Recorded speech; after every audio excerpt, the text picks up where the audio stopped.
Hey everybody, this is Daryl Cooper, and you're listening to the Martyrmade podcast. You're about to hear the final episode of Fear and Loathing in the New Jerusalem, a 6-part series on the early history of Zionism and the Israeli-Palestinian conflict. If you enjoyed this series, please do consider subscribing to my Substack page, where you'll find supplemental writings and exclusive podcast episodes available only to subscribers for just $5 a month or $50 a year. That's how I'm able to do this. So to all of you who are already contributing, I really appreciate your help. You can find my Substack at martyrmade.substack.com. And if you don't have $5 a month or you don't want to part with it, maybe if you like this series, at least go over to iTunes and give me a good review. I hope you guys enjoy the show. Here we go. I'm content to die for my beliefs. So cut off my head and make me a martyr. The people will always remember it. No, they will forget. Hell does exist. God is a thought. God is an idea. It is a place. It is somewhere. Hell does exist. But its reference is to something that transcends all thinking.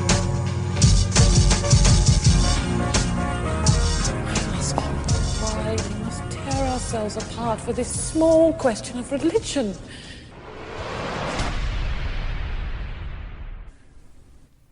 The godfather of political Zionism, in its modern form, Theodor Herzl, he once wrote in his diary that if the Jews ever returned home one day, and he's talking about Palestine, and I'm quoting him here, if the Jews ever returned home one day, they would discover on the next that they do not belong together. For centuries, he said, they've been rooted in diverse nationalisms, and they differ from each other group by group. The only thing they have in common is the pressure holding them together. See, there's nothing like a threatening other to force together people who are relatively closer to one another, right? Relatively closer to one another and have more in common with one another and more shared interests with one another than they do with whatever this other is. And absent an outside threat, societies very often tend to lose a sense of themselves. The boundaries start to become a little bit muddy. You know, if you've got a foreign army bearing down on your town, it's going to become, they're going to impose on you an understanding of the interests you share with your neighbor, right? You both have an interest in not getting killed or losing your political sovereignty or whatever. It becomes pretty obvious at that point. And you remove that outside pressure, and what you start to focus on about your neighbor is not what you have in common, but what you don't. And not reasons that you should ignore the things that you don't like about them because you have more important things to worry about right now. And you start to wonder why you should put up with this guy at all. That's what tends to happen. You hear old-timers a lot, you know, everybody's grandfather who was in World War II or Korea or Vietnam or something. You hear them all the time saying, what America needs is a good war. This is what they're talking about. They're not just saying that people need to go off and get killed, or that, you know, not even, they don't even mean it in the old Prussian sense, right, of the German Empire and so forth, where, you know, they're saying that war sort of firms up a nation, and that the hardship and the challenge of it, it's not even really that. It goes deeper than that. There's a social, psychological aspect to it, right? Which is that without an other, societies, especially ones that are held together more loosely by a set of ideas or something other than, say, a shared biology, which you can't get away from, people start to question it, and the boundaries start to shift and get a little bit more porous when you don't have something out there to sort of provide that pressure that Herzl's talking about. In the 17th, 18th, and early 20th centuries, when the Christian aristocratic social order of Europe began to collapse and gave way to popular nationalism, new others had to be found to define the boundaries of these new social identities. And how severe and virulent the thinking toward the other was often determined, in part at least, by the relative security of the identity that was in the process of being born, and the precariousness of the social order that was being defended. Okay? When the United States still had settlements in the West that were being attacked by native tribes, it was just kill, kill, kill. And almost as soon as that threat was neutralized, and it was clear that the United States was not going anywhere, people began to look back and think, we might have been able to handle that a little bit differently. Germany only became a country as we know it in 1871. It's really easy for non-history nerds to forget that the country that went off to war in 1914 had only been around for about 4 decades. I don't place the responsibility for the First World War primarily on the Germans. That's my personal thing. But there's no doubt that they often spoke and acted in a more overtly belligerent manner than, say, France and Britain, who had been around for a long time. And so they didn't have to worry about their publics not buying into their national idea. There's very little danger of that in Britain, right? When Bismarck took the German principalities and hammered them together into a nation state under Prussian leadership, he didn't wake up the next day and find that everyone in the German Empire was a German patriot. That's not how it works. To this day, there are still people that you can find in Germany who feel more Bavarian than they do German. Another example, the U.S. Civil War had proximate causes having to do with slavery and economics and some of these other things that served as a sort of catalyst for it. But those causes, they were only proximate. They were surface level, okay? No matter how you sliced it, slavery or no slavery, whatever, a country basically bound together with chewing gum and silly putty in 1776, when you had a Puritan English elite in the Northeast and a bunch of second son Cavaliers and territorial Scots-Irish who identified more with their state than they did with the country, the overall country itself, down in the South, eventually there was going to be a reckoning.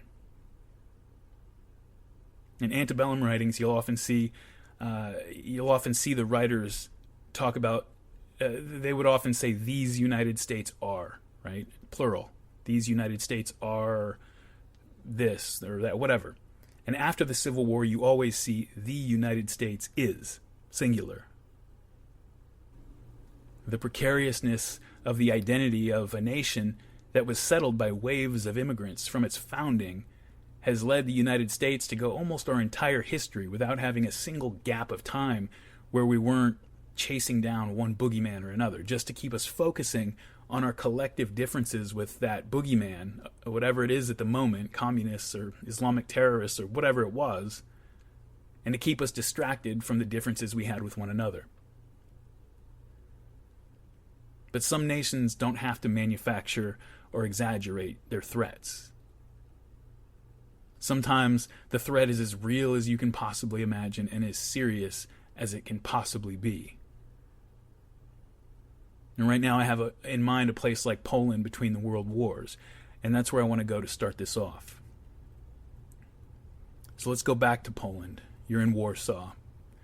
It's 1935. You're on one of the main boulevards in the city, and they're shouting, and the road is full of soldiers and military equipment, and the air is thick with smoke from guns and fireworks.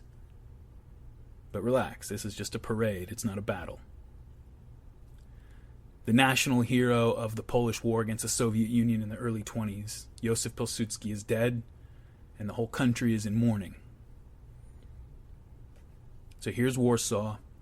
This massive parade is passing by in remembrance and honor of their great man. And in his spirit, military and local militia units in sharp formation and squared away uniforms and everything are passing proudly in tight formation, saluting the crowd, saluting their officers. Floats are passing by commemorating the great military victories in Polish history. Lines of artillery and tanks and cavalry officers in their dress uniforms on their horses and saluting with their cutlasses, the whole thing. Józef Pilsudski had been a hard right-wing nationalist who had helped save Poland from being swallowed up by the Bolshevik barbarians in the early 1920s, and had sort of served as their national symbol, their leadership rock since then, but now he's gone. Gone just at the time when National Socialist Germany is rising in the West and Stalin was consolidating total power in the Soviet juggernaut to the east. This militant parade was a message to the Polish people that Pilsudski might be gone, but you are safe. Your men are trained, armed, and prepared to fight and die on your behalf. So the parade continues. You're there. You can hear the cheering. You can feel what they feel in that situation. And the parade continues, and there's not just soldiers and militias and military equipment. Suddenly you see passing by, you've got artisans and trade unions and youth organizations and women's groups and churches, more and more of these kinds of institutions rolling through with their heads high to give confidence to the onlookers that the home front, and not just the military, but the home front is committed to doing its part for the country and her people.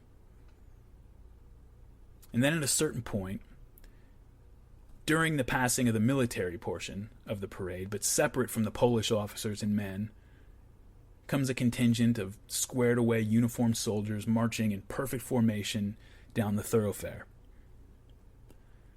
They strode proudly and took in the cheers of the parade-goers, who were cheering them on just like they're cheering on everybody else.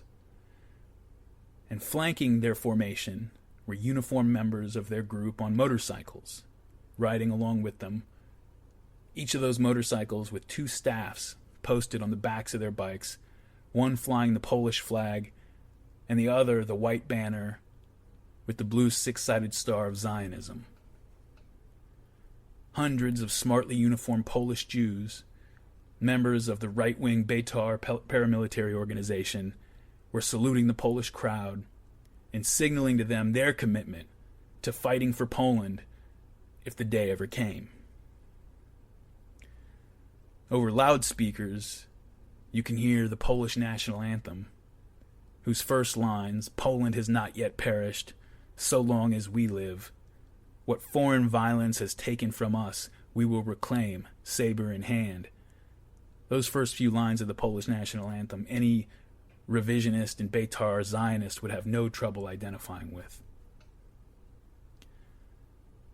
I've said it many times throughout this story, but this is a good place to repeat it, because I'm going to get a little bit into the internal Zionist politics of this period just to start us off, and it's going to become clear, but I want to point it out to begin with.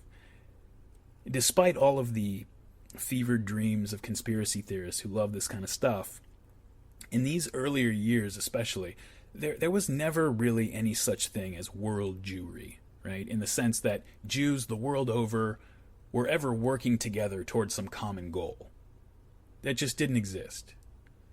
There were worldwide networks of Jewish activists and revolutionaries who were working together with one another, over here on Zionism, over there on Bund socialism, over there on the Bolshevik movement or whatever, but they were never united in any way. In fact, Jews from different regions and different countries very often did not get along with one another very well. Chaim Weizmann, the Zionist elder statesman that we've talked a lot about, who rose to leadership of the World Zionist movement after he got the Balfour Declaration out of the British Empire, he infamously told Arthur Balfour, he of the Balfour Declaration in 1906, that when it came to German Jews, Weizmann himself, he's the one speaking and telling this to Balfour, that Weizmann himself, who was a Polish Jewish transplant to Britain, he might as well be considered an anti-Semite when it comes to German Jews. He despised them. When after 1881 millions of Jews from the Russian Empire began flooding into America and Western Europe, many of the Jews that were already in those countries, who were very well assimilated, very plugged in, they dressed like everybody else, they spoke the language, they knew how to navigate the institutions and all that kind of stuff, a lot of these Jews who were already in these countries started to become very worried about what was going to happen with these new unassimilated immigrants who were coming from, a part of the world where they were going to be very strange in their behavior and their looks to the new hosts, and very often didn't speak a language that was familiar to anybody. And, since they were in a part of the world where Jews were used to being sort of shut off within their own traditional Jewish communities and didn't have the same kind of regular day-to-day interaction with the people round about, they were often very direct and open with their hostility to Christianity or in their commitment to communism and other subversive movements, anarchism or whatever. And so the Jews who were already in these places, they started to become worried that these new arrivals were going to bring down the wrath of the local populations upon all of them. When this influx of Russian Jews into the U.S. began, the mostly German Jews who were already here in the U.S. actually set up these intake centers. They were sort of like training and indoctrination centers almost, to teach the new people how to behave in their new country and to set them up with a trade or a job, because they didn't want these new arrivals, many of whom had been steeped in radical politics in the Russian Empire, to come over here and start acting up in their new home. This was, somewhat successful in some countries, not very successful in others. And so from Berlin to New York City, as these immigrants start coming in, it became impossible for people to ignore the fact that when trade unions were being radicalized, terrorism was starting to occur in countries that had never experienced really anything like that before. All these things began to occur, and it just became impossible for people not to notice that more often than not, there seemed to be a disproportionate number of these Eastern Jews crowded around the warm center of these disruptive movements. So you've got these unassimilated, often radicalized Eastern Jews, these Jews from the Russian Empire who have come into these other countries. You've got well-assimilated German Jews. You've got Jews in the U.S., Britain, France, the Netherlands, some of those other countries who are very prosperous and very well built into their countries. And then you've still got Sephardic Jews and Middle Eastern Jews spread out from Portugal to Iran, from there all over the world. Okay, so this is a very diverse community, and it remains so today. And these various groups, especially back then, very often did not have a lot in common. They didn't communicate very much, and very often when they did communicate, they didn't much like each other. We've already talked a bit in this story about the friction that immediately started affecting relations between the conservative, indigenous, traditional Middle Eastern Jews that were in Palestine before Zionism, and the libertine, revolutionary European Zionists who were coming into the country. That was pretty normal. That wasn't the only place where that kind of thing happened. You're talking about people who had lived in different parts of the world for hundreds or even thousands of years. And when you drill down even more, you find Jews within countries and within communities, split along generational lines or ideological lines. In fact, this is what I'm going to do. So it might be useful to map out a few of these fissures within the Jewish community by referring to a few of the Zionists we've mentioned in the story. That'll give me a chance to sort of catch up with where we're at and give you a refresher, since I took so long to get this episode out, but also set us up for the rest of the episode. It'll be a good pivot point for bringing us back to that Polish parade in 1935, and from there to launch us into the last chapter of this part of the Zionist and Israeli-Palestinian story. So give me a few minutes to talk about some of the internal Zionist politics that I've kind of been skimming over up until now, and hopefully you'll just trust me when I say that it's going to illuminate everything else that happens from here on out. So let's start at the beginning with Theodor Herzl. Herzl, again, the founder of modern political Zionism, whom we met in the first episode, he was raised in a very assimilated, secular, very comfortable, some would say spoiled, Austrian Jewish home. He didn't speak Yiddish, he didn't speak Hebrew, he had almost no exposure to Judaism, and he would never be interested in any of that stuff. He didn't care. He was a very well-assimilated Viennese Jew who, for the first part of his life, basically just wanted Jews like himself to be accepted as members of their respective societies. Just be an Austrian, be a German, be an American, be a Frenchman, whatever. And if you want to be a religious Jew, that's fine, whatever. But just be a member of your society, a normal member of your society. He longed his whole life for that sort of full, seamless acceptance into Austria's Gentile culture, to just be a normal person in his society. And he's trying to get away from that sense of alienation that was, another Austrian Jew was sort of the prophet of, Franz Kafka. Okay, that's what he's trying to escape. And this was basically his orientation up until the French Dreyfus affair, which you also remember from episode 1. But a quick refresher, Alfred Dreyfus was the French Jewish army captain who was accused of providing French military secrets to the Germans. And then in his subsequent railroading and show trials, it sort of brought to the surface this sleeping anti-Semitism in the supposedly enlightened Republic of France. Well, Herzl, he was still a citizen of the Austro-Hungarian Empire, but he was a journalist working in Paris at the time. And so that experience, seeing that happen, it made a Zionist out of Herzl. But then even his Zionism was not particularly Jewish, and you wouldn't expect it to be given his background. In his pamphlet, Der Judenstaat, the Jewish state that set everything off, Herzl practically, I don't want to say he attacks them, but he indicts his fellow Jews, laying out their faults as a people, as a sort of incomplete and half-formed people, interfering in the affairs of other nations.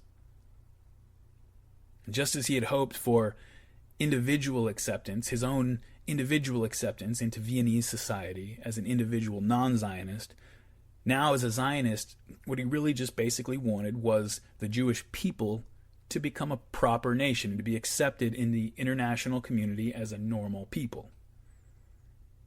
And that all tied back to his original desire for individual acceptance. If he was no longer an Austrian Jew from the diaspora, living in somebody else's country and interacting with Austrians, say, on that basis, but instead was a Jewish visitor from a Jewish state, just like an Austrian from Austria, then he thought he would finally be able to meet the people from the nations of the world on equal terms. And so after Herzl, the next great leader of Zionism, chronologically at least, is Chaim Weizmann. He's been a big player in the story so far, and he's gonna stay that way. Now, unlike Theodor Herzl, Chaim Weizmann was born into a large, traditional Jewish home in Poland. I think he was the 4th or 5th of 15 kids, very traditional. And he leaves home as soon as he can and goes to Germany to attend university. And while he's there, he grows to hate the assimilated German Jews. He kind of sees them as Uncle Toms, or, I don't know, Uncle Benny's, I guess, maybe. And he resented the way that these, again, well plugged in, assimilated, sophisticated German Jews tended to look down on Eastern Jews like him. And there was some of that. There was quite a bit of that. He also developed this abiding hatred for ordinary Germans of which he'd never let go. Now, he rebelled somewhat against his traditional upbringing. When he became a Zionist, he wanted to keep Judaism out of the Jewish state. As far as, he didn't want to turn it into some kind of a theocracy or light theocracy where, the rabbis and the religious ideas were somehow involved with the government, or that the government was going to be structured that way. But he did have this very deep awareness of difference. And it led him to expect, unlike Herzl, it led him to expect the eternal exclusion of the Jews by the rest of the world. Not only as a diaspora population living in other people's countries, but even as a Jewish state on the international stage. Herzl had grown up in Vienna during a sort of Jewish Renaissance. This was the period of Freud and Kafka and many other intellectuals, and the Vienna cafe scene and all that was going on. Viennese Jews during the time were prosperous. They were part of the intellectual culture of the country. And so Herzl didn't mind Gentiles. Weizmann saw Jews and Gentiles as eternal foreigners. And he had no hope, and he really had no desire that was ever going to change. David Ben-Gurion comes next, of course, and he takes over the movement within Palestine. In the 1920s, and he's still in control when the Second World War opens up.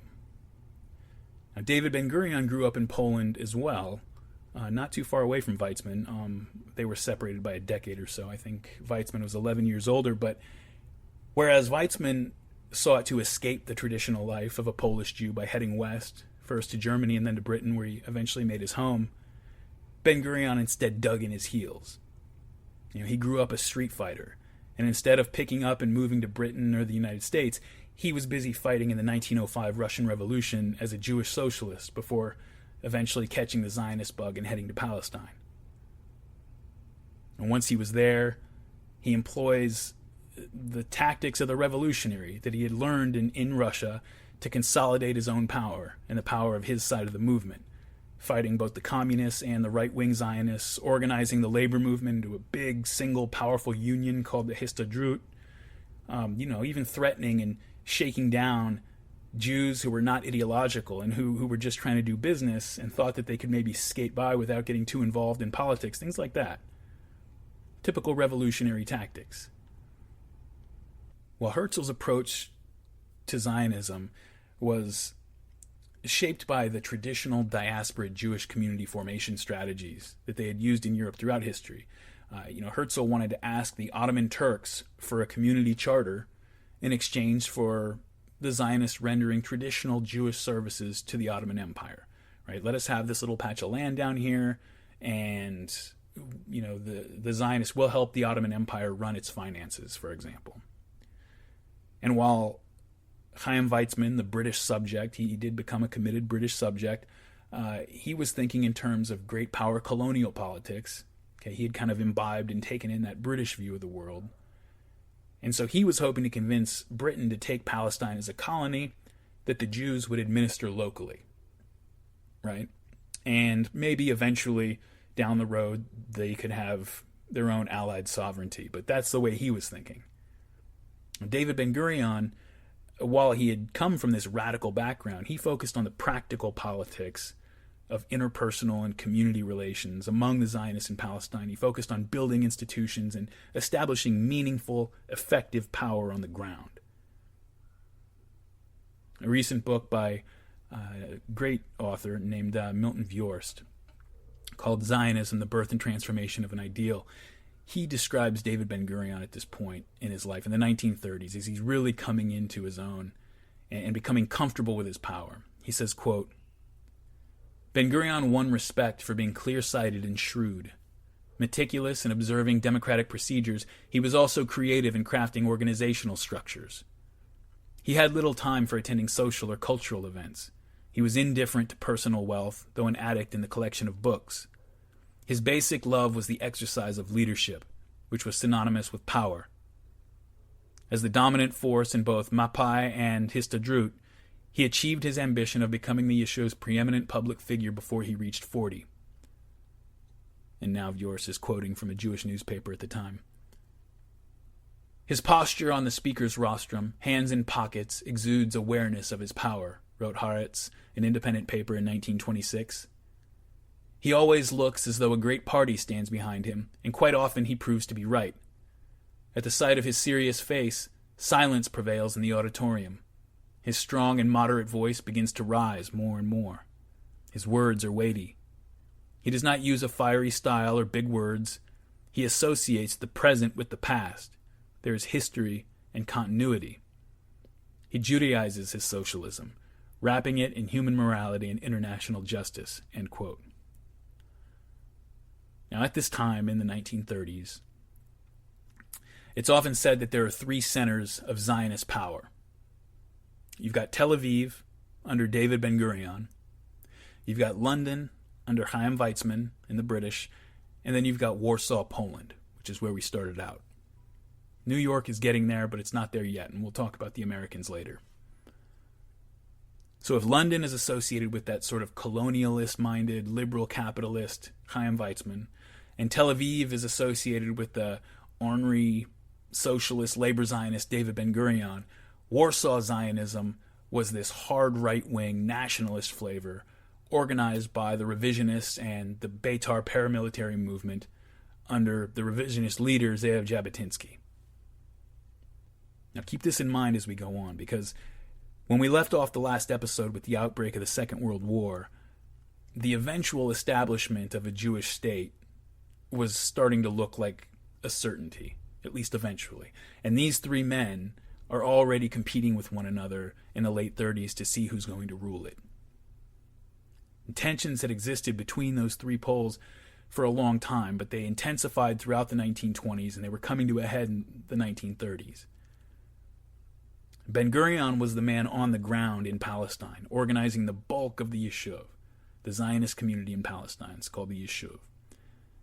And by the 1930s, he's done a pretty decent job of consolidating power and marginalizing Jabotinsky and Weizmann within Palestine itself. Weizmann's promise to the Zionists that the British were going to come through and forcibly establish a Jewish state in Palestine hadn't panned out, at least not yet. And so he was being accused by Ben-Gurion loyalists of being too cozy with the British. Jabotinsky's Beitar followers were being blamed by Ben-Gurion and the labor Zionists of provoking those awful 1929 riots and massacres over the Wailing Wall, and then the subsequent British reaction, which was the issuance of a white paper limiting Jewish immigration into Palestine.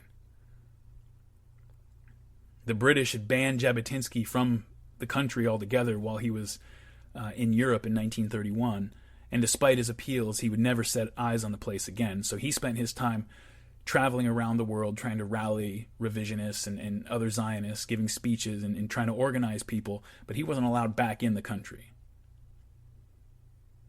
He still did command tens of thousands of revisionists around the world, and he still had the sympathy of right-leaning Jews wherever they were. And his troops are starting to get a little bit restless.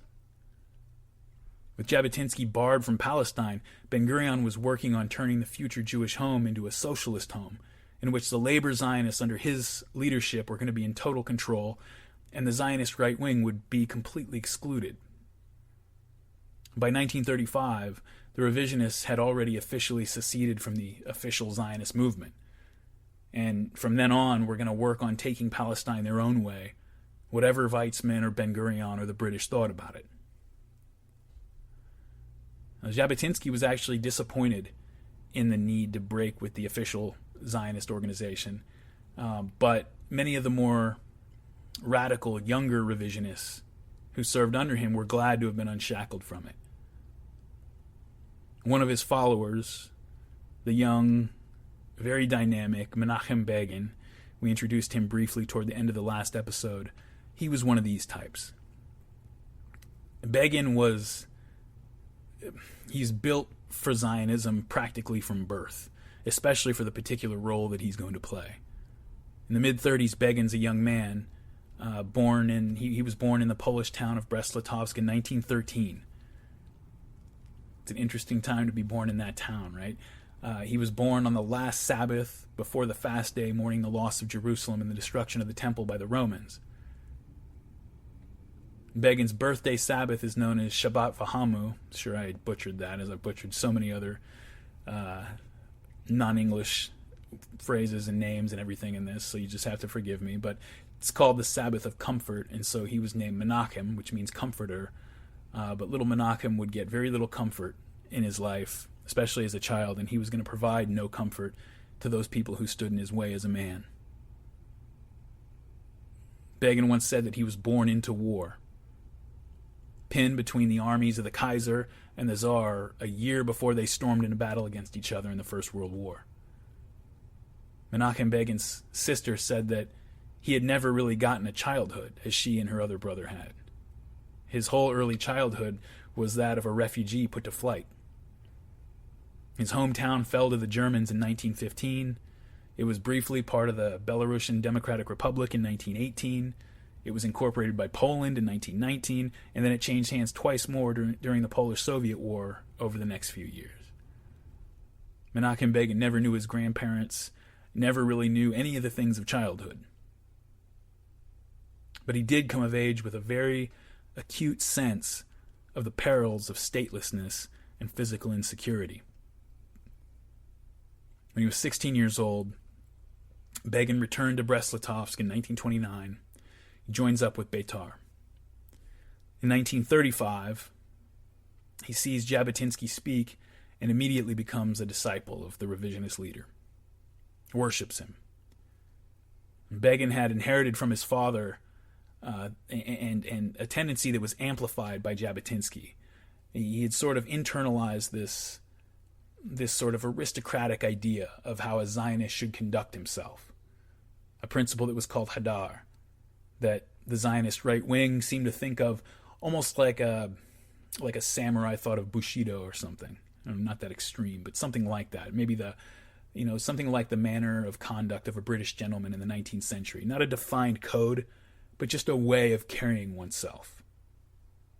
That term hadar doesn't translate very well into English, but you'll see it translated as dignity or honor or majesty. Jabotinsky constantly reminded his fellow Jews that they were descended from the kings of a great civilization, and that their mission required that they conduct themselves with the gravity demanded by that heritage. In a 1934 essay to the youth of Beitar, he reminded them that, quote, "Behind every one of us stands 70 generations of ancestors who could read and write, and who spoke about and inquired into God and history, peoples and kingdoms, ideas of justice and integrity, humanity and its future. Every Jew is in this sense a prince," end quote. And see, the revisionists, I shouldn't even say that, because many on the Zionist left as well, maybe in a slightly different way, but they believe that living in exile for so long had sort of crippled the Jews as individuals and as a community.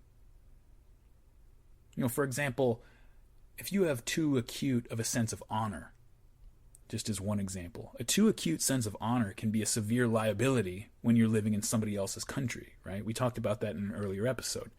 If you're a diaspora Jew living in Ukraine in the 17th century and you're walking down your village road and some local Ukrainian guy comes up and spits in your face, it might feel great in the moment to just beat his ass right there in front of everybody. But when him and all of his friends come and burn down your entire village that night, you got to learn to kind of roll with some of those punches when you're a minority in somebody else's country. And so over time, over centuries, this sort of becomes a part of your culture, right? The idea that, honor is maybe a little bit of a liability. Well, Jabotinsky and also, the revisionists, and I shouldn't just give them the credit for this, because the Zionist left had this idea as well, but it was just stronger and more militant with the revisionists. This was something to them that had to be rehabilitated.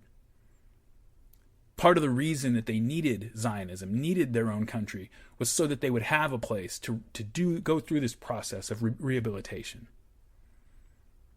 Jewish culture had also been exclusively urban for most of the last 2,000 years.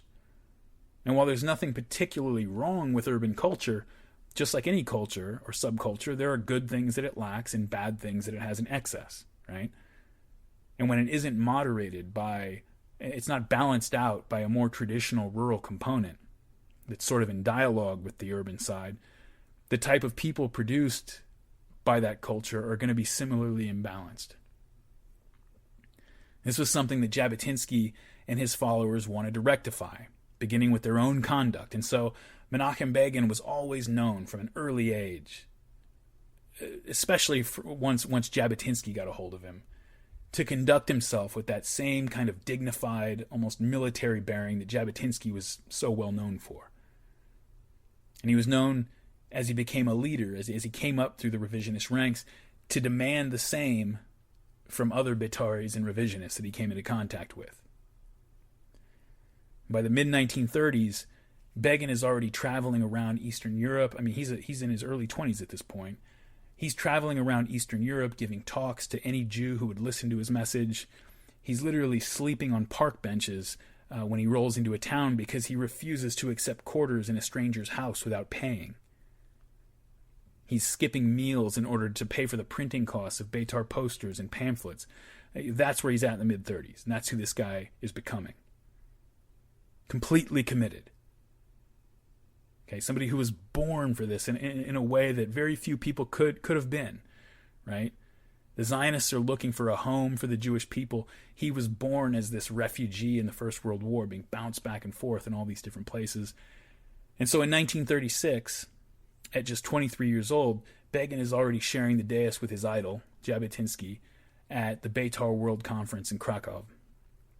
There are private writings from revisionists in 1937 talking about Begin's rhetorical prowess already starting to rival, or some people even thought surpassing, that of Jabotinsky.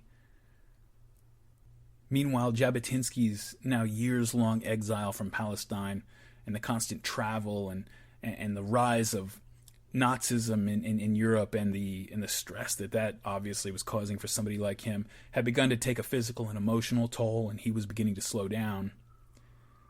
And so Menachem Begin, like many young Bataris and other revisionists, they took personal offense at many of the insults that Ben-Gurion and the Laborites would constantly throw at Jabotinsky, especially since Jabotinsky's commitment to the principle of Hadar prevented him from ever responding in kind.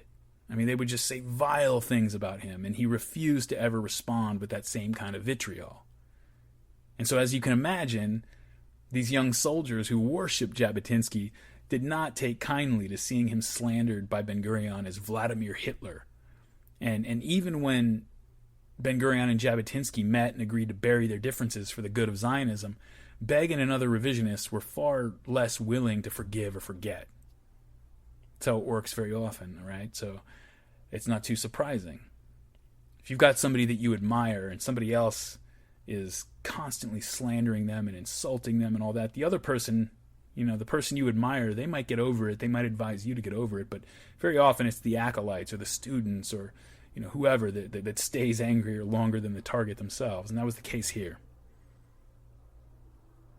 In fact, Begin, when Jabotinsky and Ben-Gurion had gotten together and sort of come to that mutual agreement to kind of back off and set certain limits on their competition, Begin openly denounced that agreement. And to really kind of grasp what that would mean, I mean, this is not the United States in 2016. This is a different time and a different culture. Openly defying your leader like that was a big deal in an interwar right-wing movement that placed a very high value on obedience to leadership. This is the time of the rise of fascism, which revisionism was influenced by to a great degree, Italian fascism anyway. And this idea that you sort of, to a certain degree, submit your will to a leader because that's how your group can best coordinate its actions and so forth. I mean, the idea of openly denouncing an agreement made by your leader is a big deal. Jabotinsky was fighting in the Jewish Legion in the First World War while a young Menachem Begin was being carried as a refugee infant in his mother's arms. But Menachem Begin had found his identity in that Beitar uniform. And so he didn't hesitate to say that, unlike my teacher, I have not forgotten that Ben-Gurion called him Vladimir Hitler. And then Jabotinsky, he's trying to smooth out the differences between the various Zionist groups, and so he fires back. He publicly reprimands Begin for this outburst, saying, I will never forget that the people like Ben-Gurion wore the uniform of the battalions, fought together with me, and I am sure that if Zionism will require it, they will not hesitate to wear those uniforms again and fight. The power works in mysterious ways, right? And so the mere fact that even though Begin was denounced by Jabotinsky, not personally, but what he said was denounced, the mere fact that the great Jabotinsky was forced to respond to Begin's challenge elevated the younger man's profile. Now, up until 1931, the revisionists had just been something like an opposition political party within the Zionist movement. But after the Zionist Congress that year voted to censor Chaim Weizmann for subservience to the British, officially voted to censure him, and after that same year, right after that same conference, Jabotinsky was banned from Palestine altogether, the possibility of Ben-Gurion and his faction gaining complete control over the new Zionist state, over the Yishuv, was very real. And so the revisionists formed up a new militia separate from the Haganah, which was the main Zionist military organization. In 1937, a few years later, when the second stage, the more serious stage of the Arab revolt was getting underway, a number of Beitaris and Haganah commanders who wanted to take a harder line against the Arabs joined up with this new organization, which was called Irgun Zvi Leumi, or by its Hebrew acronym Etzel, but usually just Irgun or Etzel for short. I'll call him Irgun as we go through here. Pledging allegiance to Jabotinsky, the Irgun was nominally under his command, but his exile from Palestine meant that the local commanders there on the ground had a lot of free rein. From 1937 on, and over those next few years, this would manifest in many reprisal attacks, including dozens of terrorist attacks against Arab civilians. Now, Jabotinsky and many Beitaris were ambivalent about these proactive measures, especially against women and children, but as the pressure mounted in Hitler's Europe and as atrocities began to pile up on both sides in Palestine, more and more Zionists were starting to become accustomed to the idea of using terror as a weapon. Jabotinsky continued to insist that the Irgun at least issue warnings to civilians before launching attacks. And now Menachem Begin agreed with that part, but he didn't share any of Jabotinsky's ambivalence about preemptive offensive strikes against the Arabs. For a time, the clash between Jabotinsky and Begin over this issue led Begin to request a leave of absence from his Beitar duties.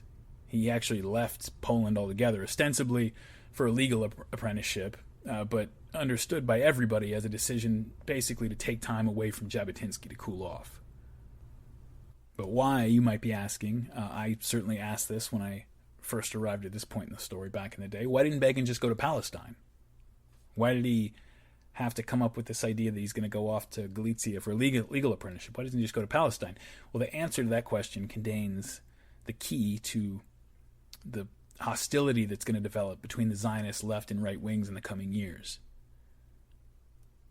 Put simply, the British were only allowing a certain number of Jewish migrants into Palestine, and in accordance with the terms of the mandate, the League of Nations mandate, they worked with the Jewish agency to determine who was going to receive that limited number of immigration passes. And that meant that any Jew that wanted to get into Palestine had to be approved by David Ben-Gurion and his circle, who ran the Jewish agency, and those people were partly selecting for political loyalty. David Ben-Gurion was not interested in bringing in reinforcements for the political opposition, as he already had his eye on the leadership of a future Jewish state, which, here in the late 30s, as the British are systematically destroying Palestinian Arab society in the second half of the Arab Revolt, was becoming an increasingly likely eventuality. And this wasn't just petty practical politics on the part of Ben-Gurion, and it wasn't just personal ambition. Here is a man who thought only in grand historical terms, and who had surrendered himself and his personal feelings almost entirely to his historical mission. This is a guy, you heard the quote earlier from Bjorst. This is a guy who was indifferent to personal wealth. After he's prime minister of the future state of Israel, spoiler alert, years from now, after he's prime minister, he lives in a tent for a while in the Negev desert with his wife, because he has this whole thing about how he wants to make the Negev desert bloom and all that. And so he lives in a tent with his wife after he's been prime minister of a UN member state, right? So this is somebody who's not thinking in terms of what he can get out of this. This is somebody who has surrendered himself and his personal feelings to this mission. And although Ben-Gurion did have a monstrous ego, for him, this was about the shape that his future nation was going to take. The way he looked at it, you only get one crack at this. Now remember what's happening in 1937 in Europe, right? Around those years. European Jews looking to escape this rising tide of anti-Semitism in Europe are facing a world where immigration to almost every other country on the planet is closed to them. The U.S. isn't taking anybody. There's nowhere to go. The Israeli author Tom Segev, who we've quoted a couple times in earlier episodes, he discusses some positions that Ben-Gurion held that, can come across as very severe today. And indeed, they're used against Ben-Gurion and Zionism in general by many people who were critics of both. But I guess I would ask everybody out there to consider which nations in the world were carved out by softer men than this. And again, consider what the climate in Europe is like as I read this. Tom Segev writes, quote, When in 1937 Ben-Gurion spoke of bringing 1.5 million Jews to Palestine over 15 years, he was thinking predominantly of the necessity to create a Jewish majority. Ben-Gurion also began to view the rise of the Nazis in Germany as a means to advance Zionism. Consequently, the Zionists took action to ensure that Europe's Jewish refugees would come to Palestine rather than go elsewhere. He also saw other endeavors to help European Jews as harmful competition. Ben-Gurion's sense of competition explains his reaction to the international conference that convened in Evian, France in 1938 to discuss the problem of the Jewish refugees. He warned that opening other countries to Jewish immigrants was liable to weaken the Zionist demand that they be evacuated to Palestine. The Yishuv depended on Jewish immigration, he wrote, expressing his fear that the persecution in Europe would adversely affect the Zionist movement's ability to raise development funds. Quote, "While myriads of Jewish refugees are languishing and suffering in concentration camps, even Zionists will not respond to the needs in Palestine," end quote, he complained. In December 1938, a month after Kristallnacht, Ben-Gurion had made the following statement about the rescue of German Jewish children. "If I knew that it was possible to save all the children in Germany by transporting them to England, but only half of them by transporting them to Palestine, I would choose the second, because we face not only the reckoning of those children, but the historical reckoning of the Jewish people." The tendency to see the Jews of Europe as human material necessary to establish the state, rather than seeing the state as a means to save the Jews, guided the Zionist leadership in setting its immigration policy. Given the choice, Ben-Gurion said, he would opt for young immigrants, and not old ones, and not children. Children could be born in Palestine. He preferred workers. Indeed, most immigration permits issued in the 1930s were assigned to unmarried male pioneers in their 20s. Only 20% were assigned to young women. While a small number of permits were allocated to children, the Jewish agency stipulated that no retarded children should be permitted to come. 3 years after the Nazis came to power in Germany, with World War II on its way, a special fund was established in Palestine to finance the return of incurably ill Jews to Europe. The justification was that these migrants, quote, had become a burden on the community and on its social institutions, end quote. While local leaders tried to pick and choose potential immigrants, they were upset that Europe's Jews seemed to be in no hurry to come to Palestine. Moshe Chertok, this is Ben-Gurion's second command at the time, Moshe Chertok complained that Polish Jews were not rushing to take advantage of the immigration permits the Jewish agency had sent them. He estimated that thousands had permits but kept putting off their departure. Now quoting Chertok, "The Jews of Poland apparently do not know that a sword is hanging over our necks," he said, referring not to the danger of the Nazis to the Polish Jews, but to the dangers faced by Zionists in Palestine. He suggested creating a panic in Poland to encourage the Jews to leave, end quote. And so Ben-Gurion is looking at everything in terms of building the state, period. And in terms of determining what kind of state it's going to be. If you're going to get in line and help with that, great. If you're not, tough, you're out of luck. And so with the Gestapo and the SS looming over Europe, the Jewish agency was banning mentally handicapped Jewish children from entering Palestine. They were sending Jews who became incurably ill away from Palestine back to live under the shadow of Hitler, who actually would have approved of the Jewish agency's justification that such people were a burden on the community and its social institutions. The Nazis would have understood that just fine. No old people, very few women and children. If you were a Jew married to a non-Jew, you could absolutely forget about it because they took racial purity as seriously as their blood enemies that were running Germany at the time. And so when you take all that into account, it's no stretch really to understand why, even with the thousands of immigration permits that were going unused by some of the European Jews that the Jewish agency had selected, that Ben-Gurion would nevertheless bar many motivated, healthy young Jews who were ready to get to work building the homeland, but who had a very different version of how that homeland should end up looking. And it's not hard to understand from a historical perspective, I mean. But to the revisionists and the young Betaris who were living on the edge of the Nazi and Soviet volcanoes, as you can imagine, this was an unforgivable betrayal. At least one young Batari committed suicide after his immigration certificate was pulled by the Jewish agency after they learned about his political leanings. That's the kind of thing that goes viral overnight today. Back then, they didn't have Twitter and Facebook for that to happen, but, these stories had a similar galvanizing effect on the revisionists back in the 30s. As tensions between the revisionists and the labor Zionists continue to escalate, Begin returns from his hiatus, comes back to Warsaw, and almost immediately clashes with Jabotinsky again, this time at the Third International Beitar Conference. This is in September 1938, just 2 months before the infamous Kristallnacht pogrom in Germany.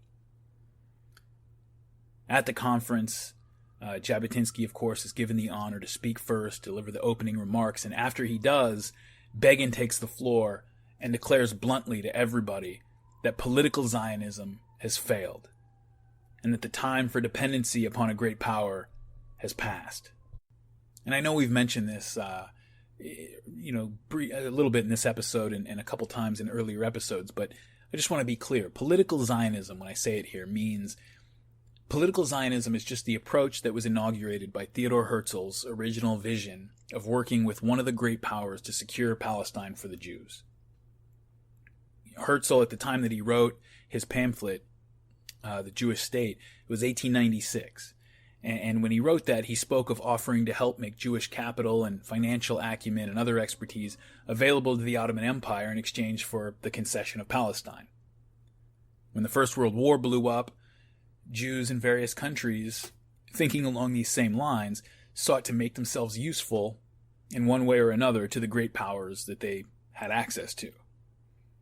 And so Chaim Weizmann, you'll remember from episode 1, contributed a process to help the British synthesize a critical war material, and when David Lloyd George, the British Prime Minister, asked what the Empire might be able to do to repay him for that, he requested that Palestine be given as a home for the Zionists. That right there is the essence of political Zionism in a nutshell. It draws on the method diaspora Jews had long used over the centuries to settle their communities. Over all those years, European Jews had been chased out of over 100 countries. And very often it was due to superstitious anti-Semitic paranoia or some other such thing among the local population. I'm sure sometimes the reasons were a little bit more complicated, right? I mean, it would be weird if something was all the other side's fault 100 times out of 100. But they're always moving around. They're always having to pack up.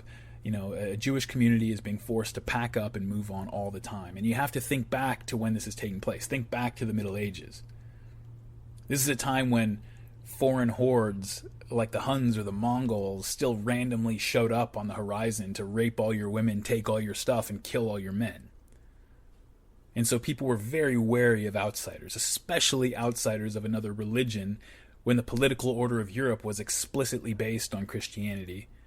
Especially outsiders of another religion who were supposed to have rejected and killed the founder of your own religion, and especially outsiders from another religion who, more than occasionally, were not that shy with their hostility toward Christianity, and who had even collaborated with and even fought for Muslim armies that occupied Spain and that were taking Christian slaves in Europe to sell to the Ottoman Empire.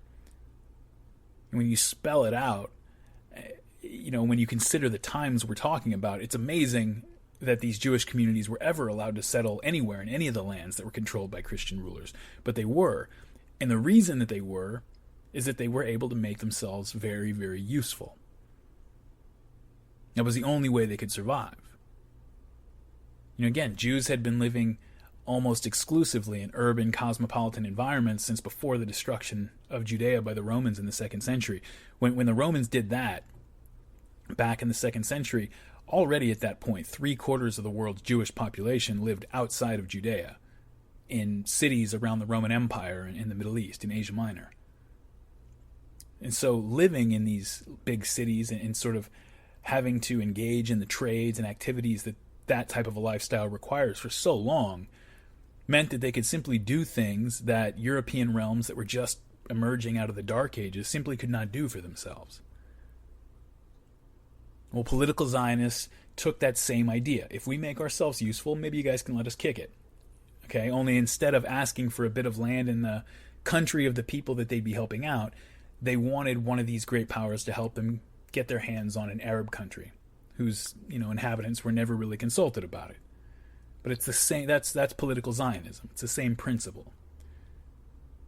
And again, like that last sentence I said, you remember it's 1896, right? So when Herzl wrote the pamphlet, colonial empires are the norm. So it's not a particularly odd request, for Britain or the Ottoman Empire, whoever it is, to help you take possession of some piece of territory that happens to have some native population on it. It's not strange in 1896. Now, Jabotinsky and the revisionists were mostly political Zionists. That was their approach. But as early as the First World War, you can already start to see how they approached the idea a little bit differently than Herzl had in mind. They believed, I guess, in what you might call the legion principle, the principle of the legion. Roman legions would fight for the Republic or for the Roman Empire and then be compensated with land grants and settlement in conquered lands. Zionist soldiers like Joseph Trumpeldor and Zeev Jabotinsky had this kind of thing in mind when they formed the Jewish Legion to fight for the British in the First World War. This is the kind of idea they had in mind.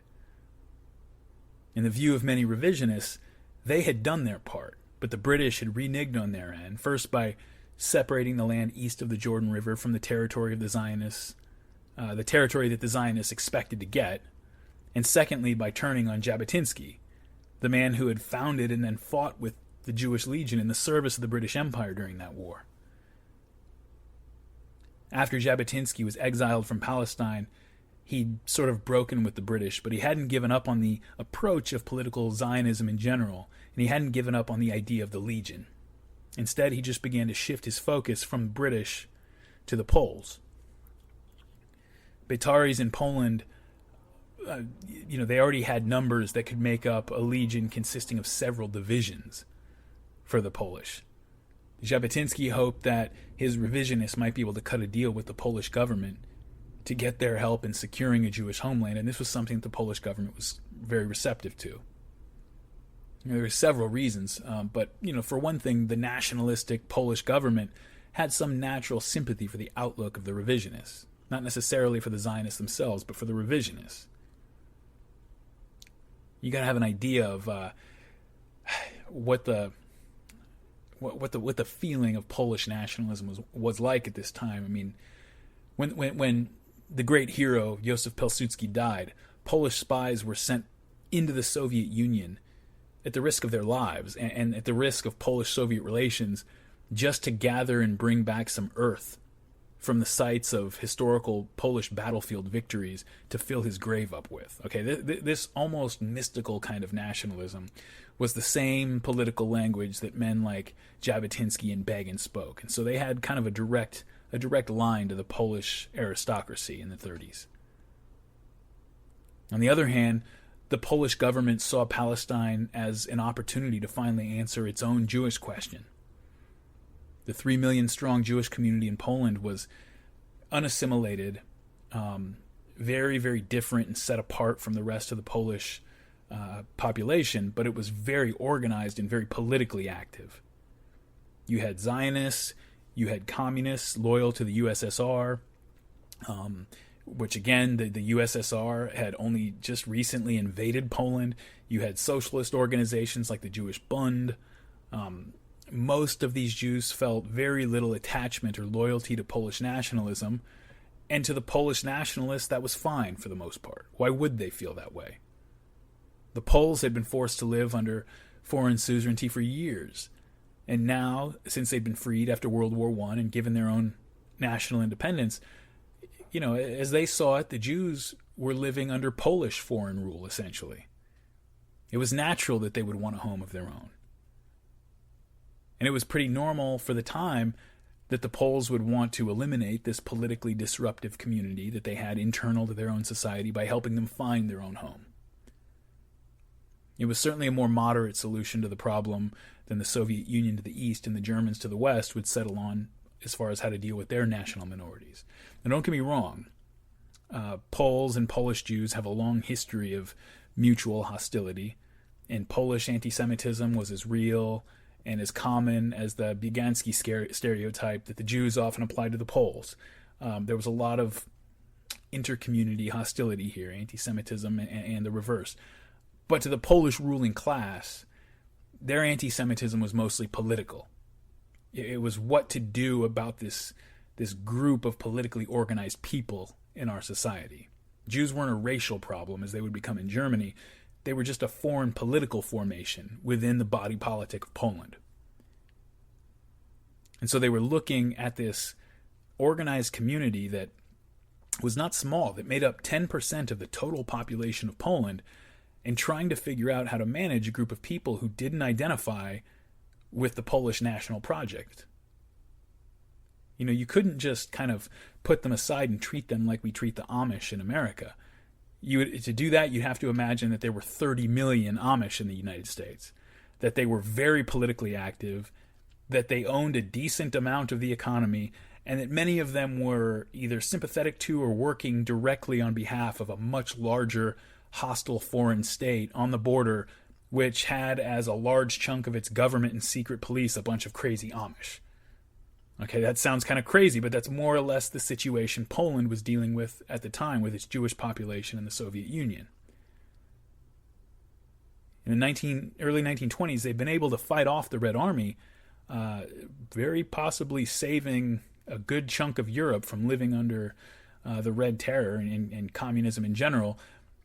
But Ukraine had not been able to fight off the Red Army. And so in the early 1930s, Poland got to look across the border to Ukraine and watch the communist secret police, which was 75% Jewish in the Ukrainian capital of Kiev, murder by intentional starvation somewhere between 6 and 10 million Ukrainian peasants. We tend to think of foreign affairs today as some kind of a game, right? You have a little conflict and you send a spec ops team and a few drones to take care of it. With our high-tech, hyper-specialized boutique volunteer militaries and the overwhelming global superiority of NATO, but this shit was not a game back then. Okay, real things could happen to you. And Poland was going to find that out soon enough. And so the Poles were trying to figure out what to do with these people, and here come the revisionists. And they come along and they say, look, we actually agree with you. This is your country. This is your country. But we don't have a country, and everybody deserves a home. And look, we hate communists as much as you do. So what do you say? We take these 90,000 Polish Beitar fighters that we have here in the country and help you guys out. Then, at some point down the road, maybe you can help us out. And so that became the plan. Instead of a legion serving the Brits, Beitar would work with Poland. If Poland was invaded, they could count on the support of a number of Zionists that made up no less than 10% of the total fighting power of the Polish army. So that's a very important boost. If Jewish communists were organizing strikes or other disruptions, instead of risking the internal and international backlash themselves, by sending Polish police or military after these people, the Polish government instead could call on Beitar Jews and send them in to break up the strike or break up whatever's going on, and then just call that a squabble internal to, the Jewish political community. And then eventually, at some point down the road, the Polish state can help the revisionists lead Poland's Jews off to their own country. And so this is how we got to that parade in 1935 in Warsaw for Józef Pilsudski's funeral, with the Jewish legions marching in tight formations flying Polish and Zionist flags. The Polish army began training and equipping thousands of Beitar fighters, as well as Irgun men who were going to serve as their officers. Since the British and the Jewish Agency were keeping them out of Palestine, revisionists began working with national governments, especially the Polish, but even with the National Socialist state in Germany, to facilitate their illegal migration into Palestine. But as the pressure continued to ratchet up in Europe and things started to become increasingly more alarming, the labor Zionists under Ben-Gurion were making things even more difficult for the revisionists in Palestine, having Beitar and revisionist leaders followed and harassed by the Haganah, excluding them from important decisions and things like that. And so, again, by the late 30s, Menachem Begin and other young revisionists like him are seriously losing their patience. And so now let's circle back to that clash between Ze'ev Jabotinsky and the maturing Menachem Begin at that third Beitar conference in Warsaw, September 1938, 2 months before Kristallnacht. Jabotinsky gives the opening remarks. Begin takes the floor, openly repudiates Jabotinsky's approach, essentially, and calls for an end to the failed approach of political Zionism. Britain was never going to deliver a Jewish state to the Zionists, or if they did, it's going to be a socialist state in which the Jewish right wing is going to have no role, in which, shorn of Transjordan, was never going to be able to contain all the world's Jews anyway. What are we waiting for? Begin demanded. We've got tens of thousands of fighters. We've got weapons and training from Poland. Why are we waiting to inherit our own land or to receive it as a gift from the Arabs or from the British?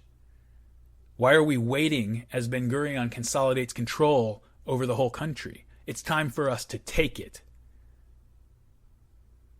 To take the fight to the Arabs and even to the British if necessary. The Arabs are a simple enough problem. It's the British and the Jewish agency that are standing between us and our homeland. Now, Jabotinsky is in no mood for this. Okay, he had no desire to pick a fight with the British Empire, let alone with other Zionists, whatever disagreements he may have had with them. But the changing conditions had begun to win many revisionists, especially those of the younger generation, over to Begin's point of view.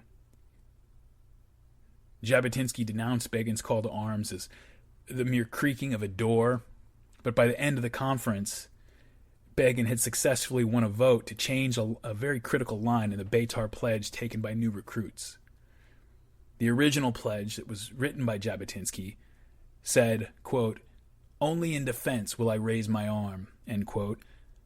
But Begin's new version that became standard after this 1938 conference said, quote, "I will prepare my arm for the defense of my people and the conquest of my homeland," end quote. So it went from "only in defense will I raise my arm" to "I will prepare my arm for the defense of my people and the conquest of my homeland." The change was passed over Jabotinsky's objections. I mean, he openly argued against it. The fact that it was passed over his objections, that was unthinkable just a few years before. There was nobody with the personality or nobody who could challenge him, and he was unchallengeable himself. But now Begin was really starting to get his feet under him, and Jabotinsky was beginning to fade. But I don't want to give the wrong impression. I mean, Begin still looked up to Jabotinsky. He always would look up to Jabotinsky. I mean, despite their differences of opinion, Begin's talent and his growing power were undeniable, and Jabotinsky trusted him. He placed him in command of Poland's tens of thousands of Beitar personnel in early 1939, after that conference. And so he still trusted him, and these two men are very close.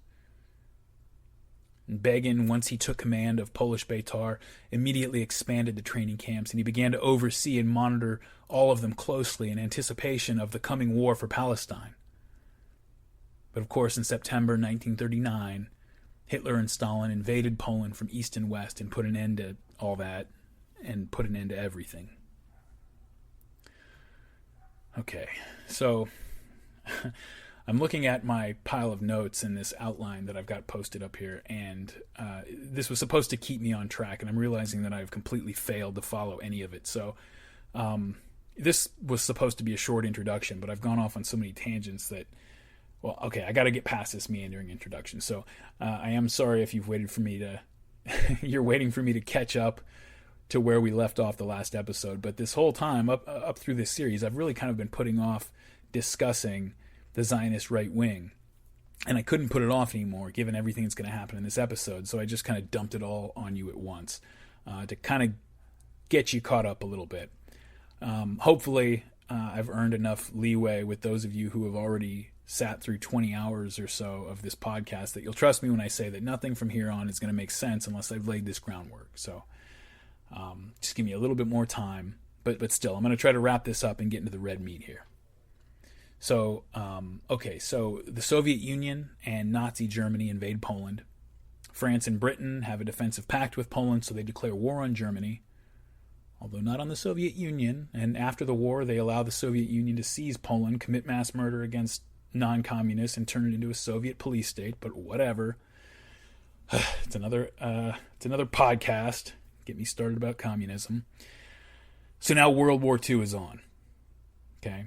Shit is on. Whatever the revisionists had been planning with help from the Poles was done. That was over. The Polish state was destroyed completely within a few weeks, and the Polish army, along with thousands of faithful Beitar Zionists who were going to stick to their commitments, were pushed underground to carry on their fight as guerrillas and partisans. Jabotinsky was out of the country at the outbreak of the war. He was in New York, but Begin was not. He was in Poland when it happened. Now, he was over in the east, in the Molotov part of the Molotov-Ribbentrop Pact that split up Poland between Hitler and Stalin. So he was under the power of the Soviet Union. The Soviets in Poland often did this thing when they started to become suspicious of somebody where instead of just showing up and seizing them on the street, they would first invite them. They would invite somebody that they were targeting to report to the secret police for a conversation. And so Begin very soon got his invitation. When he gets it, he calmly packs a bag, sacrificing a quarter of it. Okay, let me lay this out first. Most people who go in to get interviewed by the Soviet secret police don't come back, and a whole lot of them are never seen again, whether they're sent off to a gulag for years or just put on their knees, held by two arms, and receiving a 22 shot in the back of the head before they're put in a mass grave. That's where somebody like Begin, who's a nationalist activist, has to at least have somewhere in his mind might be the fate that is awaiting him when he shows up. And so he packs his bag, and he still sacrifices a quarter of the bag's space for a stack of books that he wanted to take with him into prison. I always loved that part of his story. And so he shows up to the police station. Now, Begin is one of those unique characters that any movement like this is going to need if it's going to really have any kind of impact on the world. You know, he was a guy, Menachem Begin was a Zionist, period. And he did not really care about much else. Like I said, from his very birth, born between the Tsar and the Kaiser's armies in 1913. I mean, this was just something that he was made for. His psychology was built for it. His whole life history had brought him up to be the thing that he is. He just was a Zionist, and that was it. He wasn't really an anti-communist or anti-anything. He was just a Zionist. But the Soviet secret police distrusted nationalists of all kinds, including Zionists.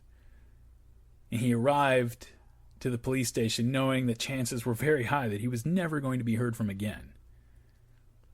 And so he gets in there and they soften him up with 60 hours of sleep deprivation. 60 hours, they forced him to sit in this uncomfortable position in a chair with his legs pressed really painfully against a wall for 60 hours. They don't feed him. They rough him up a bit. And then after that, they're just questioning him around the clock. Those marathon interrogation sessions that they would do. But none of this was really necessary because there's no guile in Menachem Begin. He's a very upfront guy. They didn't need to extract Menachem Begin's political views. All they really had to do was ask. And whatever you might come to think of Begin over the course of this episode, the guy is the real deal. I mean, he's ready to die on the spot rather than dishonor himself. His interrogators that he started out with at this police station included at least one Jew who was very well versed in Judaism and in Zionism. And so they start in on him and they begin by asking how long he's been involved with Zionism. And this would normally be the part where somebody with a healthy instinct for self-preservation would try to lie or obfuscate, like Zionism. What's Zionism? I never heard of it. But that's not who this guy is. Since my childhood, he answered, and from 15 onward in Beitar. The Jewish-American writer that I mentioned earlier, Milton Viorst, in his book on Zionism, The Birth and Transformation of an Ideal, he picks up this part of the story. He handles it well. Quoting from the book now, quote, "The interrogator then volunteered that Begin had long been engaged in criminal activities. Why criminal? Begin asked. I think my activities were right and proper. You're a big political criminal, the interrogator answered, because all your activities were anti-Soviet. By offering Zionism to working-class youths as an alternative to Bolshevism, he declared, Begin was worse than a man who has murdered 10 people. He called Zionism an artifice devised by British imperialism to entrap Europe's Jews. Who, the interrogator asked, had sponsored his membership in Beitar? Nobody, Begin replied. I went to a Jewish school. They knew me in my town, and they accepted me without any difficulty. But why did you choose Beitar? I liked its program, Begin answered. I had read and observed Zeev Jabotinsky. Only when the interrogator described Jabotinsky as the leader of Jewish fascism and a colonel in British intelligence did he upset Begin's equanimity, striking a chord of deep indignation, end quote. I should have mentioned that Jabotinsky had died shortly before Begin's arrest while he was on a visit to New York. Jabotinsky had been warning that Poland's Jews were living on the edge of a volcano, and now that volcano had exploded and engulfed them all. It took its toll. I mean, Jabotinsky was already beginning to struggle in the late part of the 30s. This kind of broke him down. He tried to fight off despair, and he continued in his duties, traveling and trying to rally revisionists around the world, but his strength was just sapped. After reviewing a formation of American Betaris, he retired for the evening, and the last person to see him alive reported that he said, "I'm tired. I'm so tired," before closing his eyes for that last time. Having been kept by the British for the last decade of his life from seeing the land to which he had devoted that life. Getting back to Vjorst's book, quote, Jabotinsky was the greatest Jewish political leader of modern times after Herzl, Begin told his interrogator. He went on to say, if I filled whole pages, I could not explain what his death meant to me.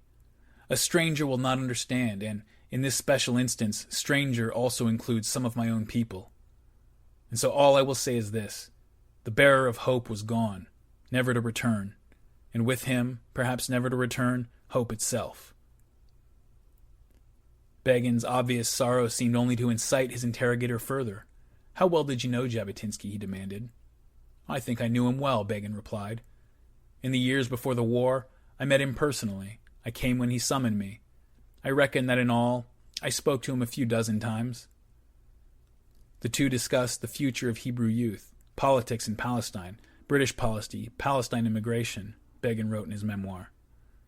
The interrogator insisted that Jabotinsky consistently lied, which Begin vigorously denied. Jabotinsky was my teacher, he declared. He gave me my faith. End quote. Through friends, Begin learned eventually that his wife had actually escaped to Palestine. A young wife, he had recently been married. And once he received that news, he knew that one way or another he had to survive this ordeal and get down there to reach her. After his interrogation, he was given a communist show trial and sentenced to 8 years of hard correctional labor in the Soviet Gulag system. But even then, Begin, he kept his bearing. He remained defiant. When he was presented with a confession to sign regarding his Zionist activities, he agreed at once to sign. He said, I don't mind signing that at all, but he demanded that the papers be drawn up again to replace the word confess with the word admit, since confession implies an acceptance of guilt for doing something wrong. He was fully ready to admit everything he had done, but he refused to confess to anything.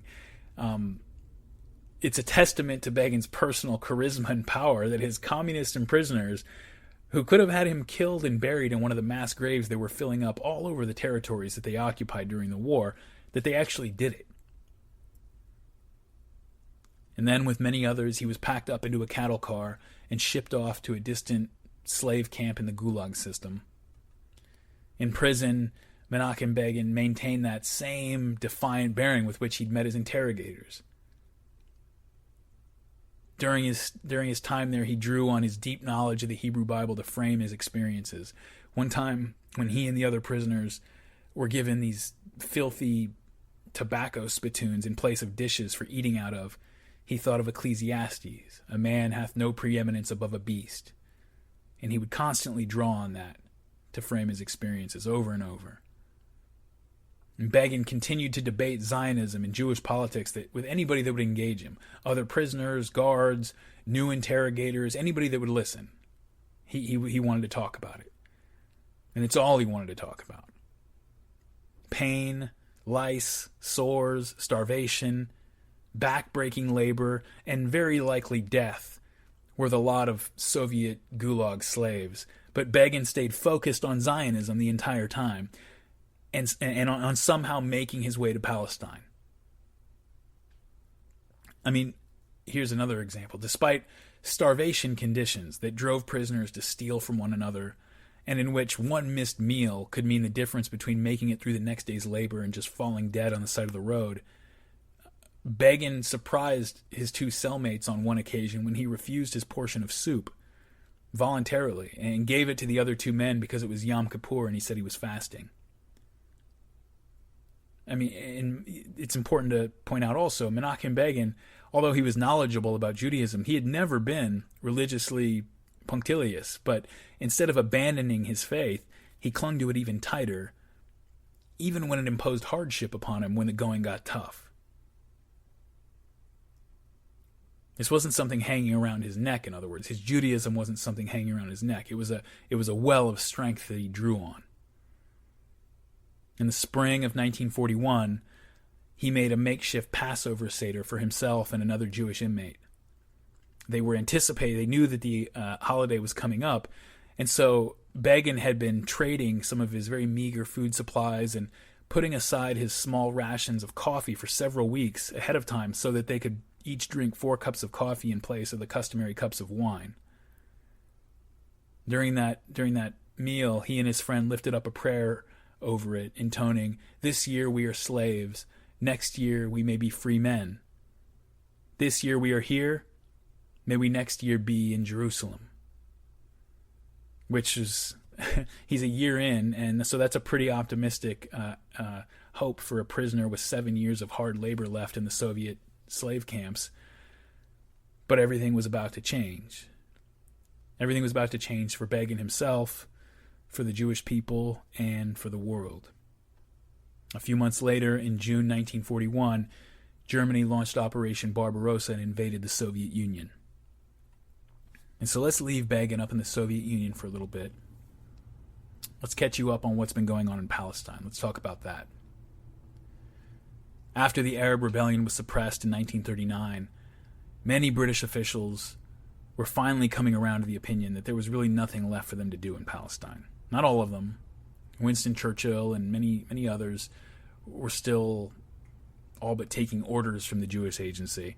But after 2 decades of trying to put the place in order and find some kind of compromise with the various groups there, the idea that Palestine was more trouble than it was worth was gaining, well, it had gained at least equal footing with the allies of the Zionists within the British government.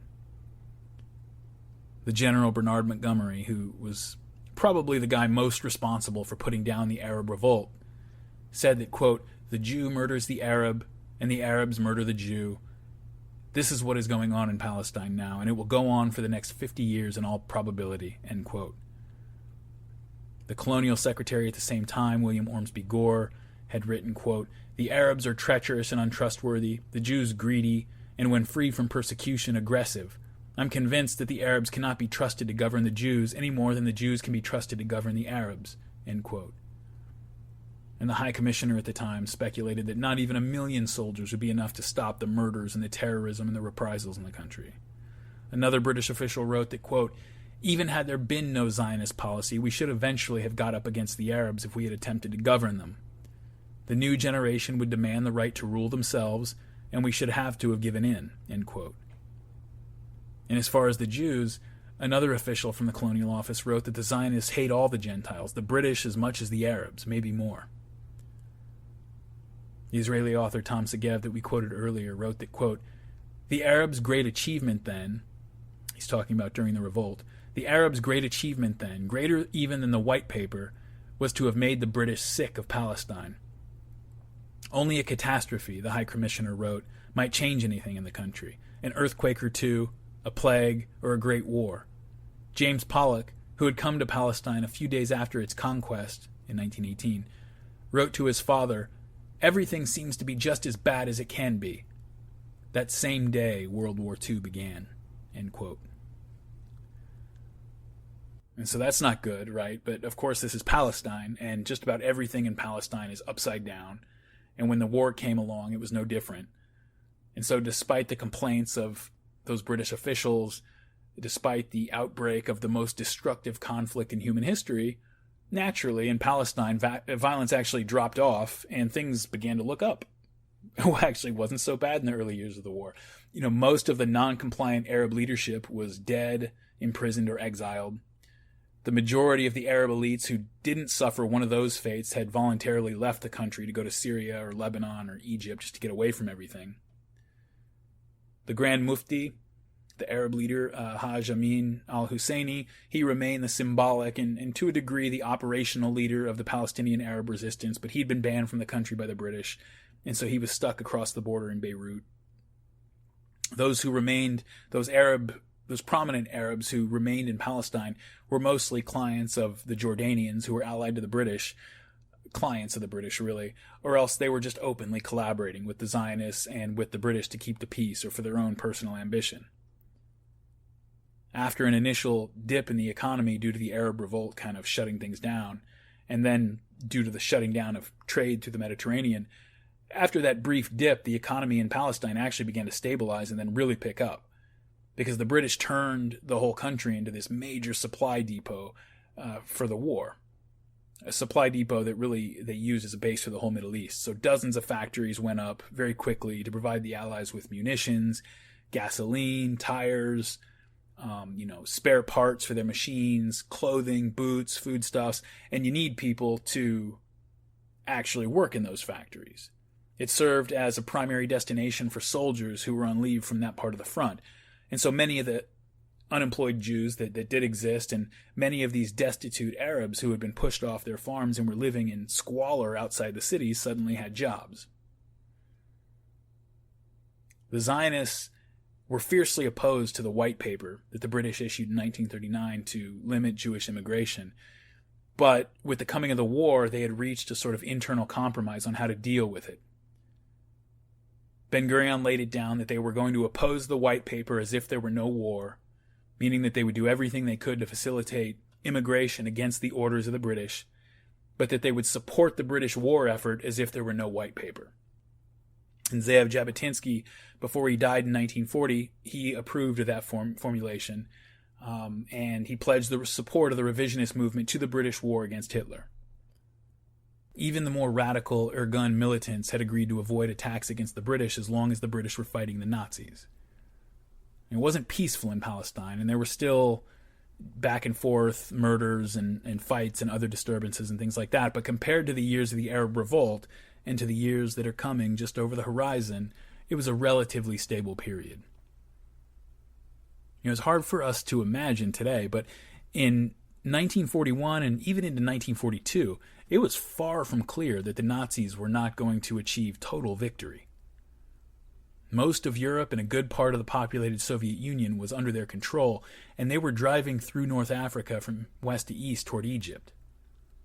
If the Nazis took Egypt, Palestine would be next on the menu, and people were absolutely panicking over that possibility, as you can imagine.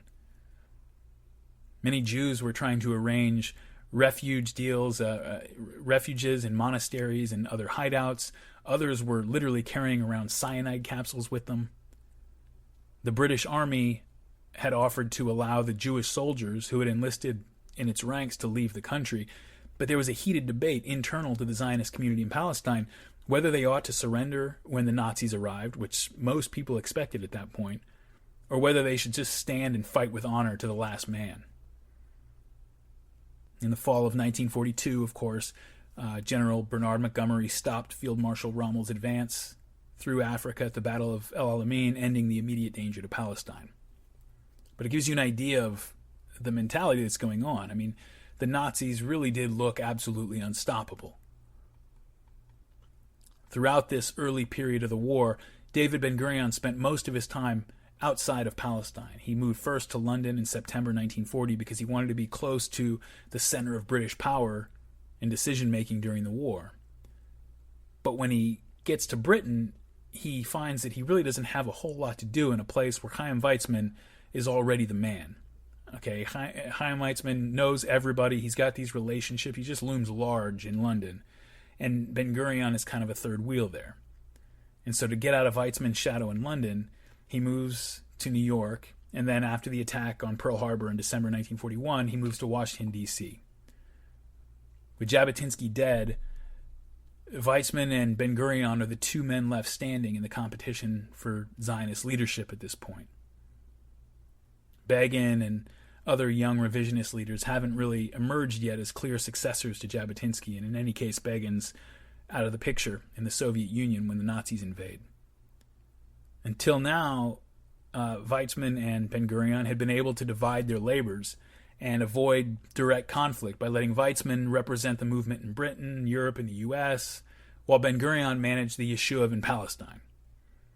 But Ben-Gurion now disrupted that balance by leaving Palestine to invade Weizmann's territory, sort of. The decision to leave probably seemed like a tactical mistake at first. He didn't accomplish very much. Ben-Gurion didn't accomplish very much, and it allowed his opponents in Palestine room to breathe.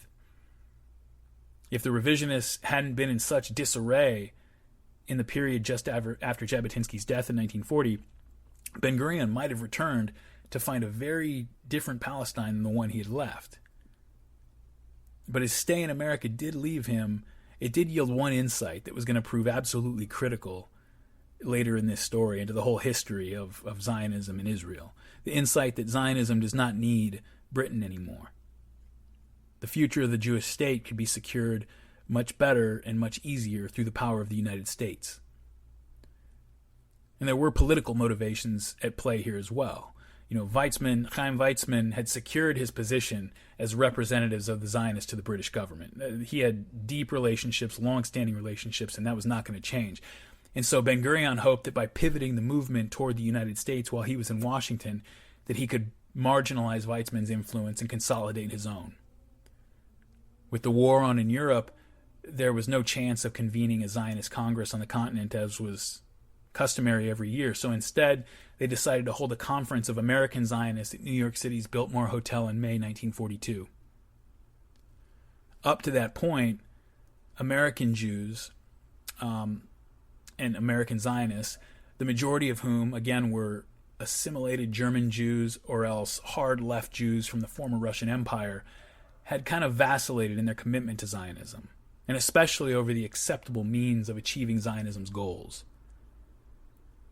But in what should probably go down as one of, if not the most important political achievement in the history of the movement, Ben-Gurion, to whom Weizmann deferred to deliver the headline address to the conference, managed to secure the committed cooperation of all the most important American Jewish leaders and organizations in lobbying the American government to throw its weight behind the Zionist project, which the Zionist project was now agreed by all within the movement to be the eventual establishment of a sovereign Jewish state. There was no longer any question about that, something that the Americans had been kind of ambivalent about before. Now, despite the success of the Biltmore Conference, Ben-Gurion was clearly uncomfortable playing second fiddle to Weizmann, as he was forced to do outside of Palestine. Ben-Gurion was used to being the man in Palestine. Everybody looked to him for authority. The gruff, kind of ornery Ben-Gurion had put aside the daily struggle in the dirt and in the meeting halls of Palestine to enter the world of cocktail parties and entertaining dignitaries, and that's Weizmann's home field. He's not gonna do any better than Weizmann there, and it's starting to frustrate him. Even though the practical political success of the conference had been Ben-Gurion's, Weizmann was the better-known figure outside of Palestine, and so he still received much of the adulation.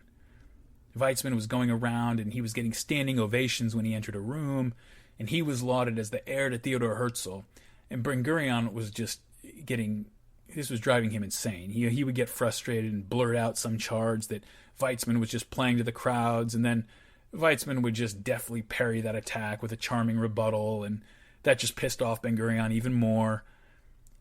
After the conference, Chaim Weizmann summoned to the White House for a meeting with President Roosevelt. That drives Ben-Gurion even crazier. He wasn't invited. Again, this is somebody who's used to being in charge. And as far as he was concerned, he'd been doing the more important work for Zionism.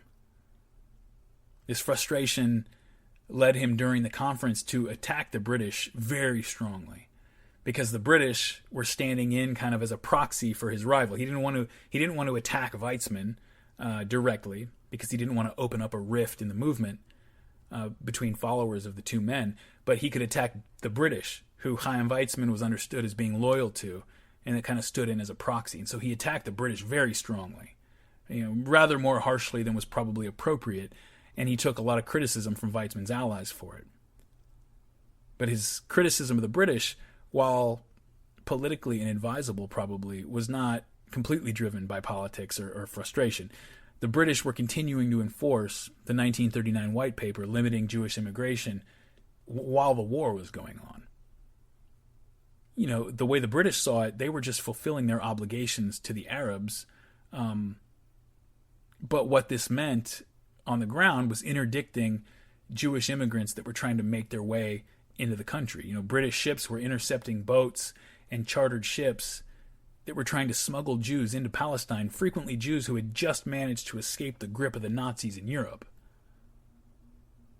And so the British are at this point of trying to balance two principles that both have validity, but they're really stuck between a rock and a hard place at this point. On some occasions, the British actually sent the ships back to where they came from, literally returning those Jews into German hands.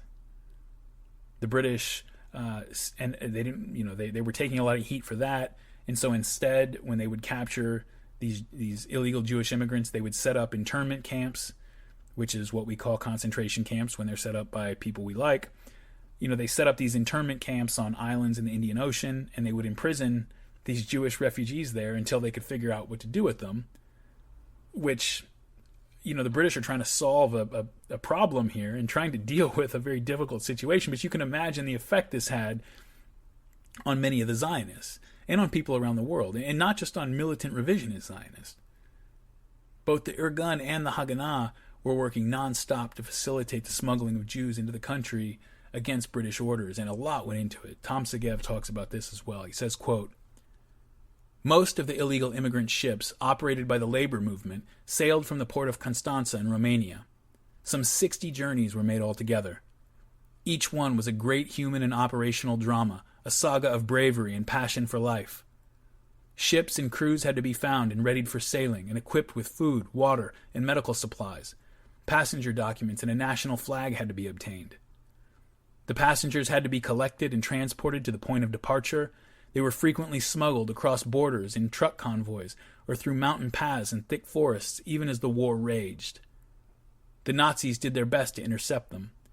The immigrant operations demanded faith, courage, organizational talent, contacts, and money to bribe police and secret service chiefs, government ministers, and foreign consuls. The Mediterranean Sea was a battlefield and dangerous for civilian ships, all the more so for the shoddy vessels the Zionists used. Conditions on board were abominable. The ships were overcrowded, and there were insufficient provisions, water, and sanitary facilities. Some of the boats were large, bearing hundreds of refugees. Others were tiny, carrying but a few." End quote. So inevitably, under circumstances like that, some of the attempts by the Zionists to break the British blockades were going to go terribly wrong. The Zionists had commissioned 3 ships in November 1940 to bring a few thousand Jewish refugees into Palestine, but the British had interdicted those ships and escorted them to the port at Haifa. And British authorities had decided to send these passengers, these refugees, to the internment camp down at Mauritius, an island off the east coast of Africa. And so the Haganah is scrambling to find some way to rescue their comrades from that fate. While the British are making plans for the transfer, they take all the refugees, or most of them, about 1,800 people, over to a converted French ocean liner, the SS Patriot, to wait for the logistics of the transfer to be sorted out. And then the ship was going to take them down the coast of Africa to the island. So the Haganah, operating under orders from a future Israeli Prime Minister, Moshe Sharett, determines that their only option, or their best option at least, is to try to set off a minor explosion and to disable the Patria, to try to make it impossible for it to make the trip to Mauritius, betting that the British would have no choice but to either put the passengers ashore and release them, as the British would sometimes do when they would catch attempted illegal immigrants. They would just release them into Palestine and then just count them against the immigration quota, or at least to put them ashore to hold them temporarily, giving the Haganah an opportunity to break them out and free them. Now, the Patria, the SS Patria, is an old World War I era passenger ship that the British had re-outfitted as a troop transport for the war. As a civilian ocean liner, she had been authorized for 805 passengers, but the British had determined that the Patria could safely hold 1,800 passengers plus the crew. Unfortunately, even though the British had reauthorized it for those 1,800 passengers, the Patria only had enough lifeboats for the original 805, with a few inflatable life rafts to supplement.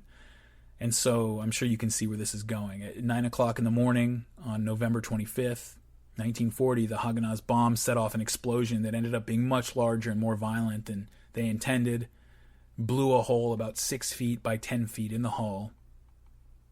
A Yiddish newspaper from the time, the Daily Journal, described the decision and then the scene of the explosion as follows, quote, "After the British deportation order, the Haganah General Staff took a decision at which their leaders shuddered.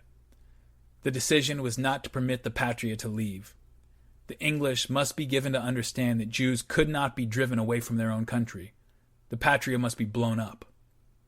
The decision was conveyed to Haganah members on the Patria, and in the hush of night, preparations had begun for the execution of the tragic act. On Sunday, November 25th, 1940, the passengers were informed by the English that they were being returned to sea. The Jews remained silent, save for a whisper from man to man to 'go up the deck, all up the deck.' Apparently, the signal did not reach everybody, for many hundreds remained below, never to see the light again. Suddenly, an explosion was heard and panic ensued. It was a hellish scene. People jumped into the water, children were tossed into the waves, agonizing cries tore into the heavens." End quote. As soon as the bombs went off, British and Arab ships rushed into the scene and began rescuing survivors as quickly as possible. The air was filled with smoke and the water was slick with oil and small oil fires burning here and there all over the surface. The rescuers did a pretty good job considering the constraints and the time constraints they were working under, because it only took 16 minutes for the Patria to go to the bottom. She took 267 people with her, mostly Jewish refugees, with about 50 British soldiers. The exact number varies a bit depending on who you read, but it's right around there. At first, it wasn't apparent what had happened. Stories began to circulate that the passengers had committed suicide out of despair or in protest of their treatment by the British. The British suspected that it was the Irgun who had blown up the Patria, and it wasn't actually until 1957, 17 years after it happened, that a former Jewish dock worker who was sort of guilt-ridden over what had happened wrote about what happened that day and the Haganah and his role in the disaster. And so that same year, in 1940, a group of Irgun militants decided that they had seen enough, and they refused any longer to go along with the policy of avoiding conflict with the British. Calling themselves the Fighters for the Freedom of Israel, or more commonly by the acronym Lehi, its avowed aim, and its only focus, really, was to drive the British out of Palestine by force. Their leader was a very interesting guy that I wish we had time to really get into, named Avraham Stern, but we don't really have time for it. But the group is very often just called the Stern Gang. That's how I'll refer to him here. And so at this point, you've got three major militias or military organizations among the Zionist community in Palestine. You've got the main one, the Haganah, under David Ben-Gurion. You've got the Irgun, which is sort of you could say the mainstream revisionist militia, which is smaller than the Irgun, but very effective. And then you've got the Stern Gang, which is broken away from the Irgun because they decided that the Irgun weren't extreme enough, right? So, and that's an even smaller and more extreme group. The Stern Gang did not care that there was a war on with Germany. Their priority was driving occupiers out of their land to form what they called a new totalitarian Hebrew republic based on the principles of National Bolshevism. They openly called themselves terrorists, and they defended terrorism as a tactic. The founder, regarding that idea, the founder Avraham Stern wrote, quote, "Neither Jewish ethics nor Jewish tradition can disqualify terrorism as a means of combat. We are very far from having any moral qualms as far as our national war goes. We have before us the command of the Torah, whose morality surpasses that of any other body of laws in the world. Ye shall blot them out to the last man. But first and foremost, terrorism is for us part of the political battle being conducted under the present circumstances, and it has a great part to play. Speaking in a clear voice to the whole world, as well as to our wretched brethren outside this land, it proclaims our war against the occupier. We are particularly far from this sort of hesitation." End quote. The Stern Gang actually reached out on 2 occasions and tried to make an alliance with the Nazis, offering a pledge to help undermine the British in the Middle East if the Germans would guarantee them an opportunity after the war to set up a Jewish state in Palestine along similar lines to the Nazi state in Germany. They actually met at least once with Nazi officials, but the Germans demurred. The Grand Mufti also, Haj Amin al-Husseini, the leader of the Palestinian movement, he did end up working with the Germans, driven by the same impetus that led many Eastern European states and countries like Finland to throw in with them. For the Eastern Europeans and the Finns, if you've just been invaded and slaughtered by the Soviet Union and now the Germans are fighting the Soviet Union and driving them out of your country, you ally with the Germans, at least for today. Similarly, the Arabs were not particularly concerned with whatever was going on in Europe. They just wanted the French and the British out of their countries, and apparently some German with a military uniform and a silly mustache was fighting the French and the British, and so great, he's okay with them.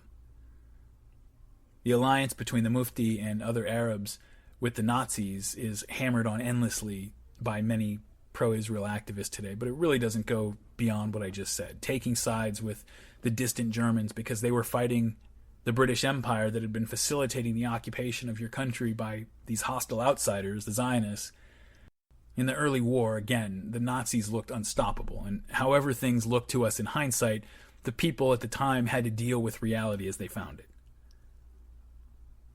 So all this had been going on between the time that David Ben-Gurion had left the country in 1940 and the time of the Biltmore Conference in May 1942.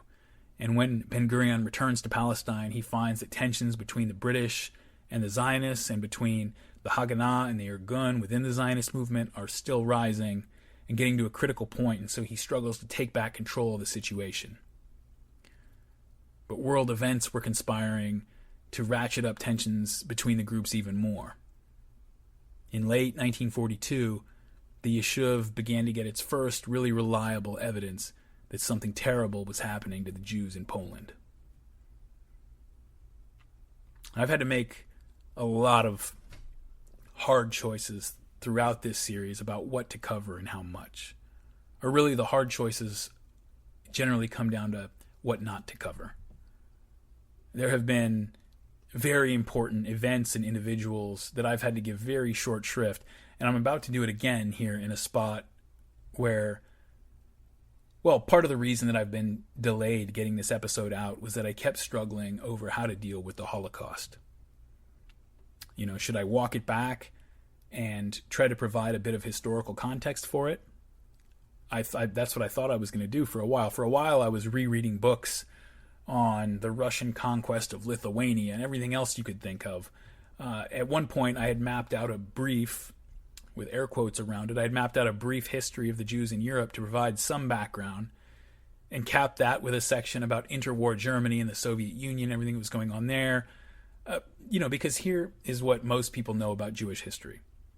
Bible stuff, Cain and Abel, King David, more Bible stuff, then Jesus, then almost nothing for 2,000 years, and then bam, the Holocaust. That's it. And why did the Holocaust happen? Because a guy with a funny mustache was crazy. When you lay it out like that, it's such a ridiculous and impoverished understanding of the situation that I couldn't just leave it there. But every time I tried to deal with it with any kind of thoroughness, it ended up being not just a whole episode, but a whole new series. And so I tried and I reformulated it and I tried again. And what I eventually decided to do was to just put that larger story off for a future series, which fortunately now much of the research is already done for. And the theme of which is going to be roughly described by a halfway decent book in that topic's orbit called Why the Germans, Why the Jews? And so we'll address the deep history of all that and that interwar period another time. But that still left me with the question of how to handle it right here, how to handle it here and now. I mean, to give you anything like a proper context was going to take a whole series. To spend too little time on it risks underplaying the absolutely central role that the Holocaust plays in the Zionist story and in Jewish self-understanding today. And so, in the interests of, I guess, let's just be honest, in the interests of shifting responsibility, but also just to help me break past this dilemma so I can finally release this episode so that Jocko doesn't choke me out, I'm just going to call in some heavy artillery and bring in a few other people with infinitely more sensitivity or talent or both at their disposal to bail me out. And in doing so, my goal is not, when I talk about this, I go through this section, I want to make it clear that my goal here is not simply to emphasize the horror of the Holocaust, because we know it was horrible, okay? So was the rape of 2 million German women by Soviet soldiers. So was the starvation of 3 million Soviet soldiers by the Germans. So was the rape of Nanking and the indiscriminate annihilation of German and Japanese cities from the air by Allied heavy bombers. We know it was horrible. I want to emphasize something else. Something that actually has a lot more to do with the story we're telling here. I'm going to let 3 people tell more personal stories, and I hope that my intentions here will become clear as we go through them. This first passage that I'm going to read to you is from Timothy Snyder's shattering 2010 book, Bloodlands, Europe Between Hitler and Stalin. It's 1941, and you're in Ukraine. Ukraine, the same land that less than a decade before this had seen 6 to 10 million peasants murdered in Stalin's Holodomor. And so Snyder begins, quote, "In Kiev in September 1941, a further confrontation with the remnants of Soviet power provided the pretext for the next escalation, the first attempt to murder all of the native Jews present in a large city. On 19 September 1941, the Wehrmacht's Army Group South took Kiev, several weeks behind schedule and with the help of Army Group Center. On 24 September, a series of car bombs and mines exploded, destroying the buildings in central Kiev where the Germans had established offices of their occupation regime. Some of these explosives were set on timers before the Soviet forces withdrew from the city, but some seem to have been detonated by NKVD men who remained in Kiev. As the Germans pulled their dead and wounded from the rubble, the city suddenly seemed unsafe. As a local remembered, the Germans stopped smiling. They had to try to govern this metropolis with a very small number of people, dozens of whom had just been killed, even as they prepared a continued eastward march. At a meeting on 26 September, military authorities agreed with the representatives of the police and SS that the mass murder of Kiev Jews would be the appropriate response for the bombing. Although most of the Jews of Kiev had fled before the Germans took the city, tens of thousands remained. They were all to be killed. A Wehrmacht propaganda crew printed broadsheet notices that ordered the Jews of Kiev to appear, on pain of death, at a street corner in a westerly neighborhood of the city. In what would become the standard lie of such mass shooting actions, the Jews were told that they were being resettled. They should thus bring along their documents, money, and valuables. On 29 September 1941, most of the remaining Jewish community of Kiev did indeed appear at the appointed location. Some Jews told themselves that since Yom Kippur, the highest Jewish holiday, was the following day, they could not possibly be hurt. Many arrived before dawn, in the hopes of getting good seats on the resettlement train, which did not exist. People packed for a long journey, old women wearing strings of onions around their necks for food. Having been assembled, the more than 30,000 people walked, as instructed, along Melnik Street in the direction of the Jewish cemetery. Observers from nearby apartments recalled an endless row that was overflowing the entire street and the sidewalks. The Germans had erected a roadblock near the gates of the Jewish cemetery, where documents were verified and non-Jews told to return home. From this point forward, the Jews were escorted by Germans with automatic weapons and dogs. At the checkpoint, if no earlier, many of the Jews must have wondered what their true fate would be. Dina Pranicheva, a woman of 30, walked ahead of her family to a point where she could hear gunshots. Immediately, all was clear to her, but she chose not to tell her parents so as not to worry them. Instead, she walked along with her mother and father until she reached the tables where the Germans demanded valuables and clothes. A German had already taken her mother's wedding ring when Pranicheva realized that her mother, no less than she, understood what was happening. Yet only when her mother whispered sharply to her, "You don't look like a Jew," did she try to escape.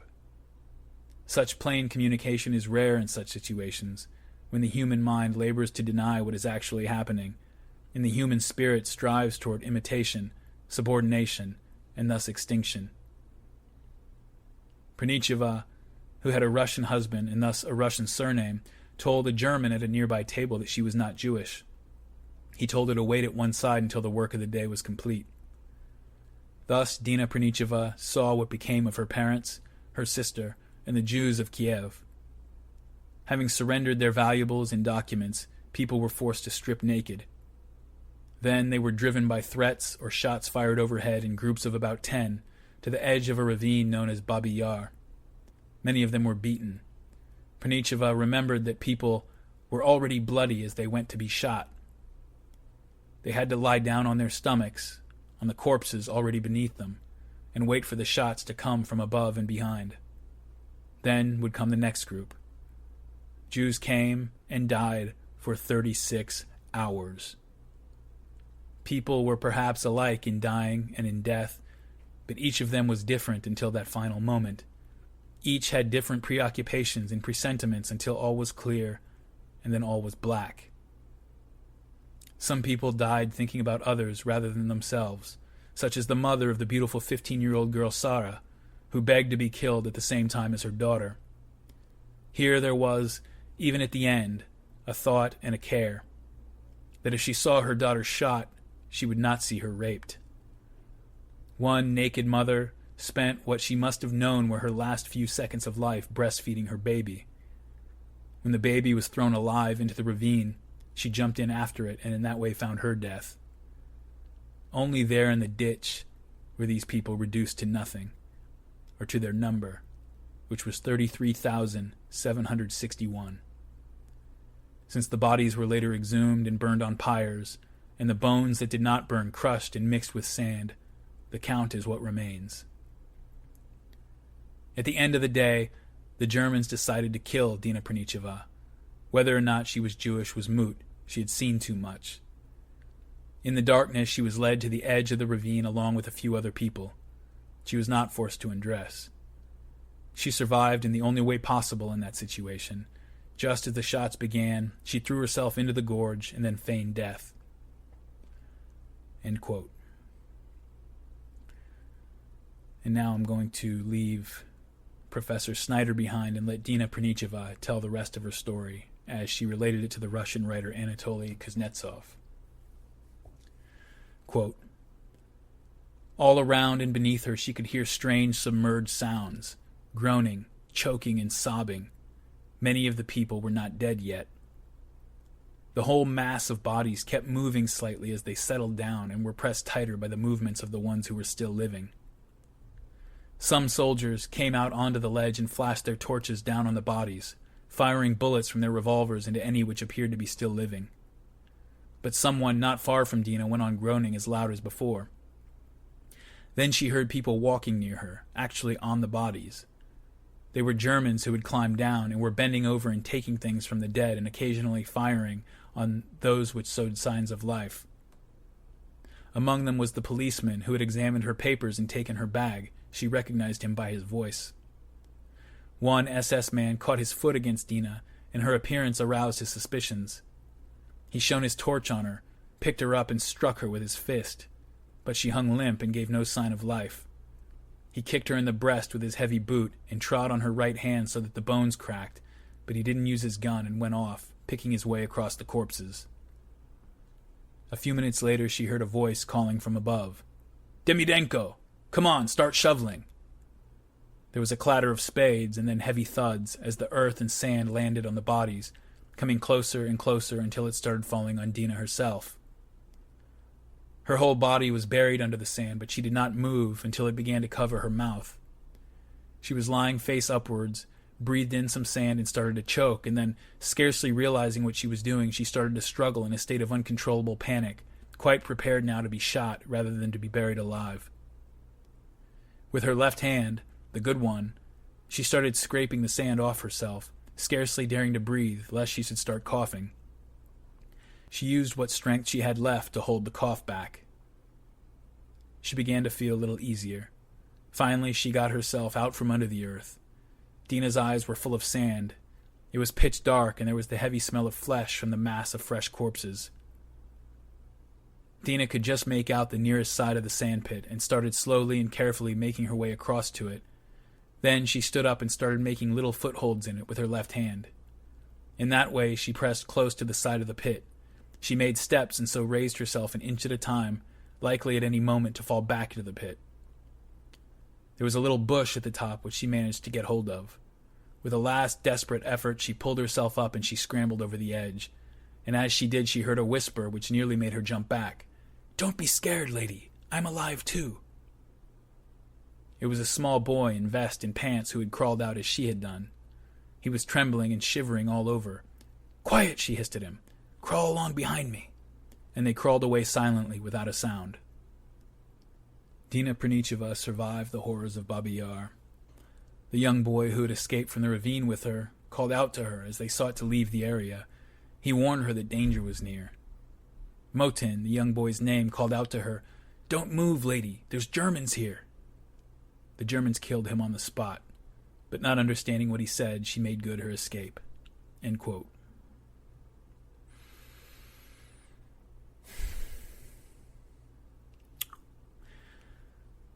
Now I'm going to play for you a recording of an interview that I found. This is something that the BBC did a while back. This is an interview with a man he's an elderly Jewish man who was interned in several concentration camps as a boy. His name was Jakob Bresler of Poland. This 16-year-old boy has been in the ghetto at Lodz and 5 concentration camps. He's lost trace of all his family. I am the lost Jacob Bresler. I am 86 years old right now and going on 87. I grew up in a place called Unieów, and that's in Poland, not far from the German border. I came from a large family, 4 sisters, 1 brother, my parents, and we were 65 first cousins, and I'm the only one who is alive. My father was a very intelligent man, very loving, but yet strict. In 1939, when the war broke out, I became the sole supporter of my family. My father was taken away right away.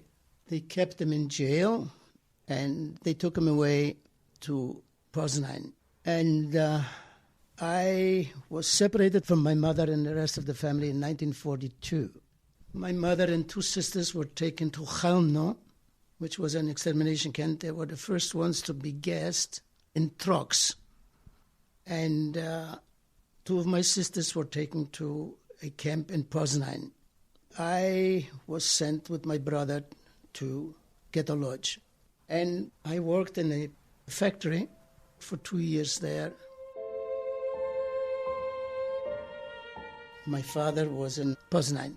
And I've heard that there is a transport coming with prisoners from Poznan. And I had a premonition that somehow my father will be among them.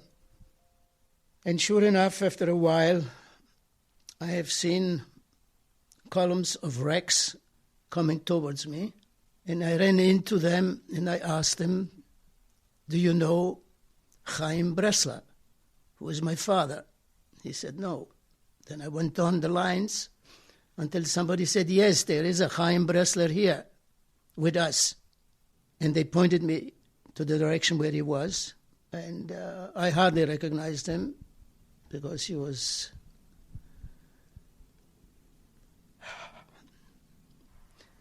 He didn't look like a person anymore. He was a skeleton. Right, they took him to a prison called Czarnieckiego. And I asked my boss, who had great connections to everybody, I said, I would like to take my father out. And he said, how are you going to feed him? You can't get a ration for him. Well, I managed to get him out, and he was with us for about 4 days or so. And then one day I came home from work, and there was a note on the table. I have returned to prison because I cannot take away your piece of bread that you are sharing. I was very angry, and I ran to prison, and I scolded him, and I says, Papa, why did you do that? And he said to me, I don't want to live anymore.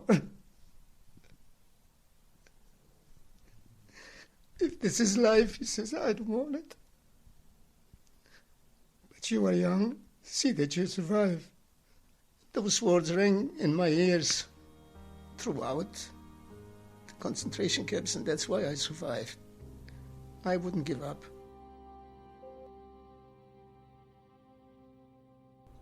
I didn't want to tarnish that story with I didn't want to tarnish that story with my own voice. I wanted you to hear an 86-year-old man describing his murdered father 70 years after the fact. To hear his voice. At the end of the war, Yaakov was the only member of his entire extended family still alive. Experiences like this do not leave you. They impose themselves on a life in such a way that they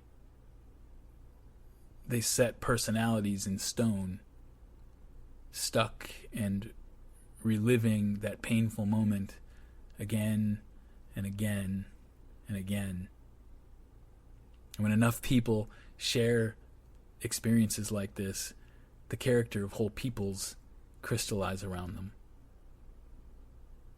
with a new self-understanding and with a new relationship to each other and to the rest of the world. Finally, I want to read you a few diary entries from the diary of an unknown Jewish woman, from the Tarnopol ghetto, where many of Galicia's 500,000 Jews died. Quote, 7 April 1943.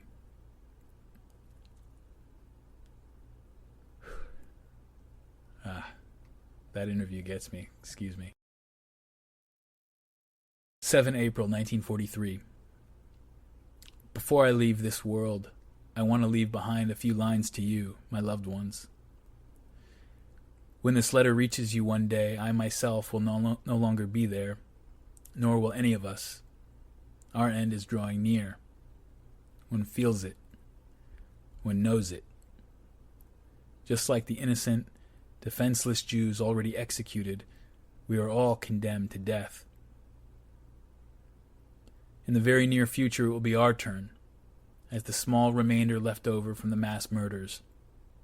There is no way for us to escape this horrible, ghastly death. At the very beginning, in June 1941,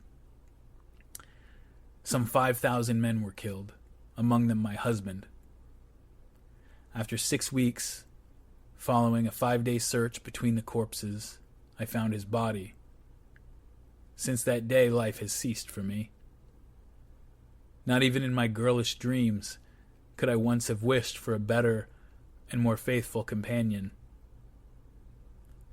I was only granted 2 years and 2 months of happiness. And now, tired from so much searching among the bodies, one was glad to have found his as well. Are there words in which to express these torments? End quote. You know, it can be easy for 33,761 corpses to become numbing, especially when it happens over and over and over. But there's something about reading the diary of a young wife searching among corpses for days, hoping, if you can call it that, hoping to find her beloved husband. Something about that brings you back down into the mud. This was real. Oh, yeah, I know it was real. I read about it in school, or I have a Jewish friend with a grandparent, or maybe you're Jewish and you had a grandparent. No. This was real. Okay? Close your eyes and look around you at the field of bodies stacked. Smell them. And look at the distraught young wife flipping over rotting bodies, hoping, not hoping. What do you feel in this kind of a situation? See the distraught young wife flipping over rotting bodies in this field of corpses, one by one, hoping to find her faithful husband that she had married only 4 months before the German invasion. This was real. The diary continues, quote, 26 April 1943. I am still alive, and I want to describe to you what happened from the 7th to this day. Now then, it is told that everyone's turn comes up next. Galicia should be totally rid of Jews. After all, the ghetto is to be liquidated by the 1st of May. During the last days, thousands have been shot. Meeting point was in our camp. Here the human victims are selected. In Petrikov it looks like this. Before the grave one is stripped naked, then forced to kneel down and wait for the shot. The victims stand in line and await their turn. Moreover, they have to sort the first, the executed, in their graves, so that the space is used well and order prevails. The entire procedure does not take long. In half an hour, the clothes of the executed return to the camp. After the actions, the Jewish Council received a bill for 30,000 zloty to pay for used bullets. Why can we not cry? Why can we not defend ourselves? How can one see so much innocent blood flow and say nothing, do nothing, and await the same death oneself? We are compelled to go under so miserably, so pitilessly. Do you think we want to end this way? Die this way? No. No. Despite all these experiences, the urge for self-preservation has now often become greater, the will to live stronger, the closer death is. It is beyond comprehension, end quote.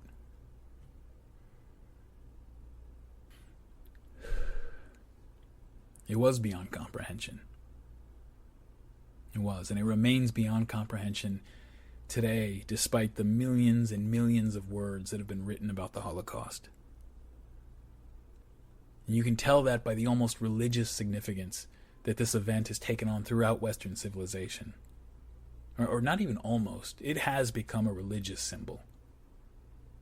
And what I mean by that is that it's looked upon as something without precedent and without cause. And to even inquire too deeply into precedents or causes, it will sort of draw suspicion, to look into the details of the symbol in a way that doesn't have official sanction. This can result in predictable social rituals of denunciation and purgation, or if you're in many European countries, you can actually be jailed under anti-heresy and blasphemy laws.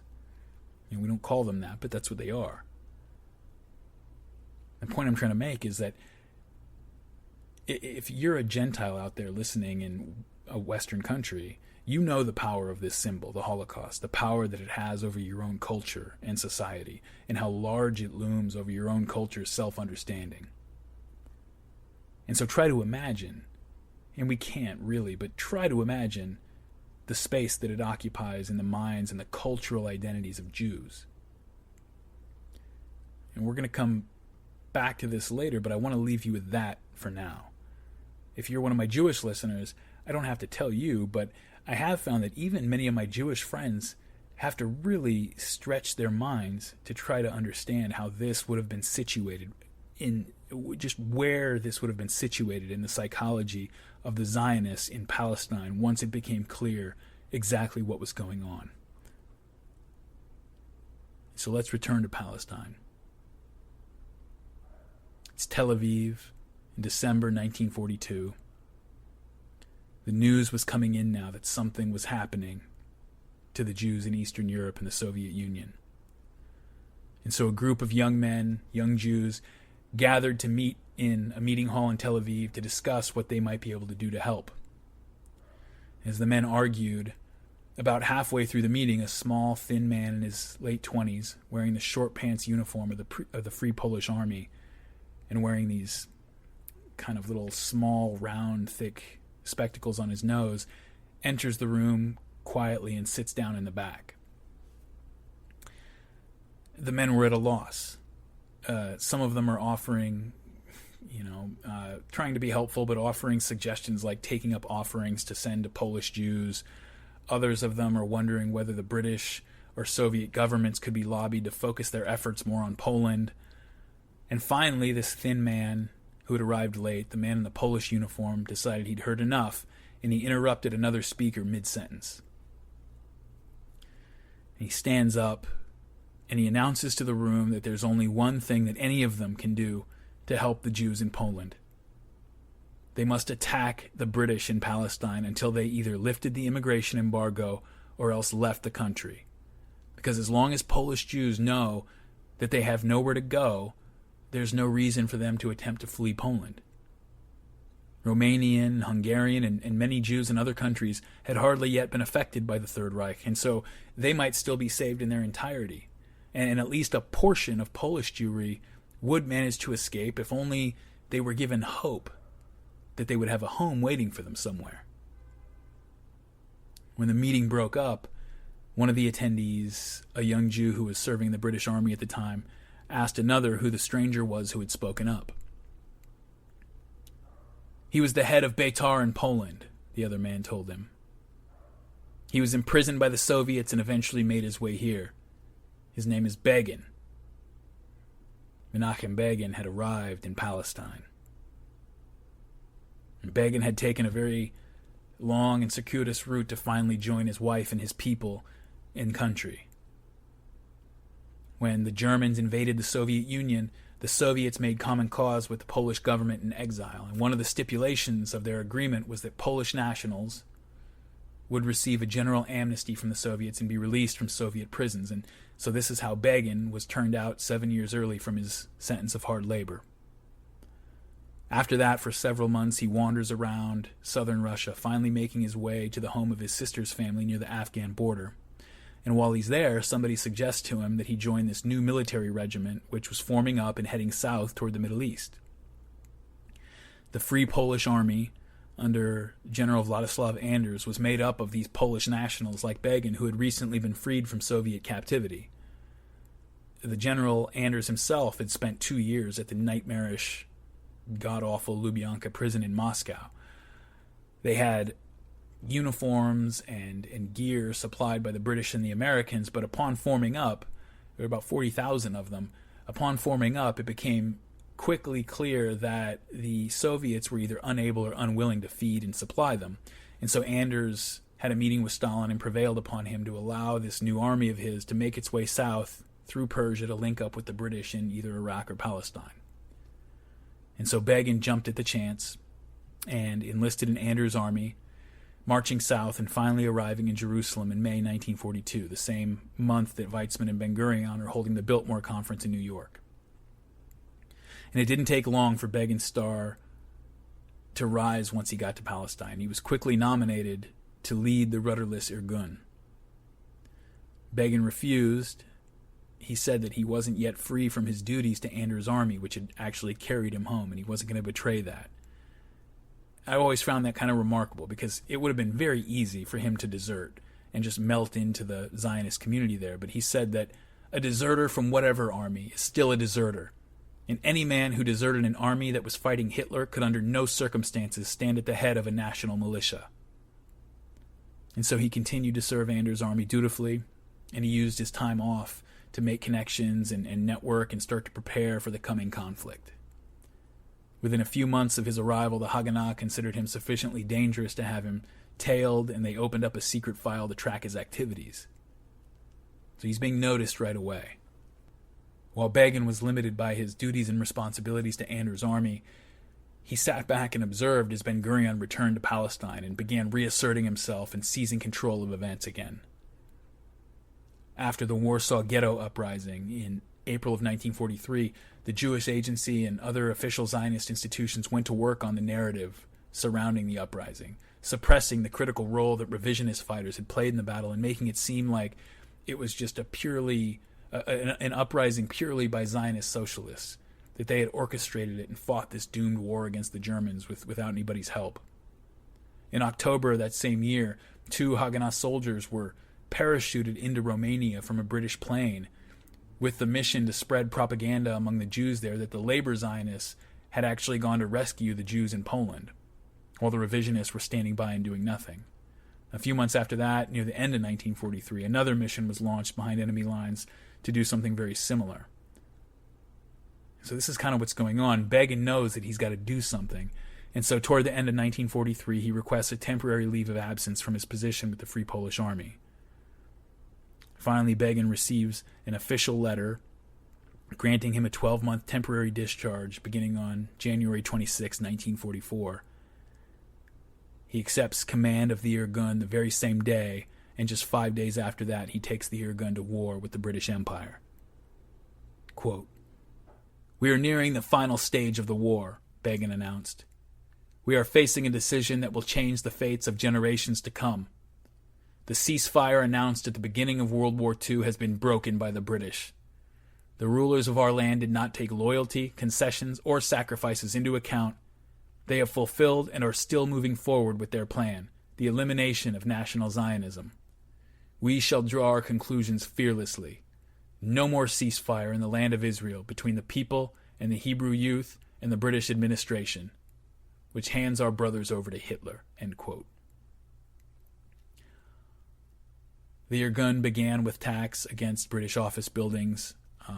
They set small explosives around, sabotaged infrastructure, engaged in some arson. Menachem Begin, who was already being watched, was immediately declared an outlaw and was forced underground from that point in early 1944 just to avoid arrest and the 10,000-pound bounty that the British had offered for his capture. This is 1944, 10,000 British pounds is... It's not a tiny amount of money today. It's a lot of money back then. So it gives you an idea of how much of a threat they saw Begin as.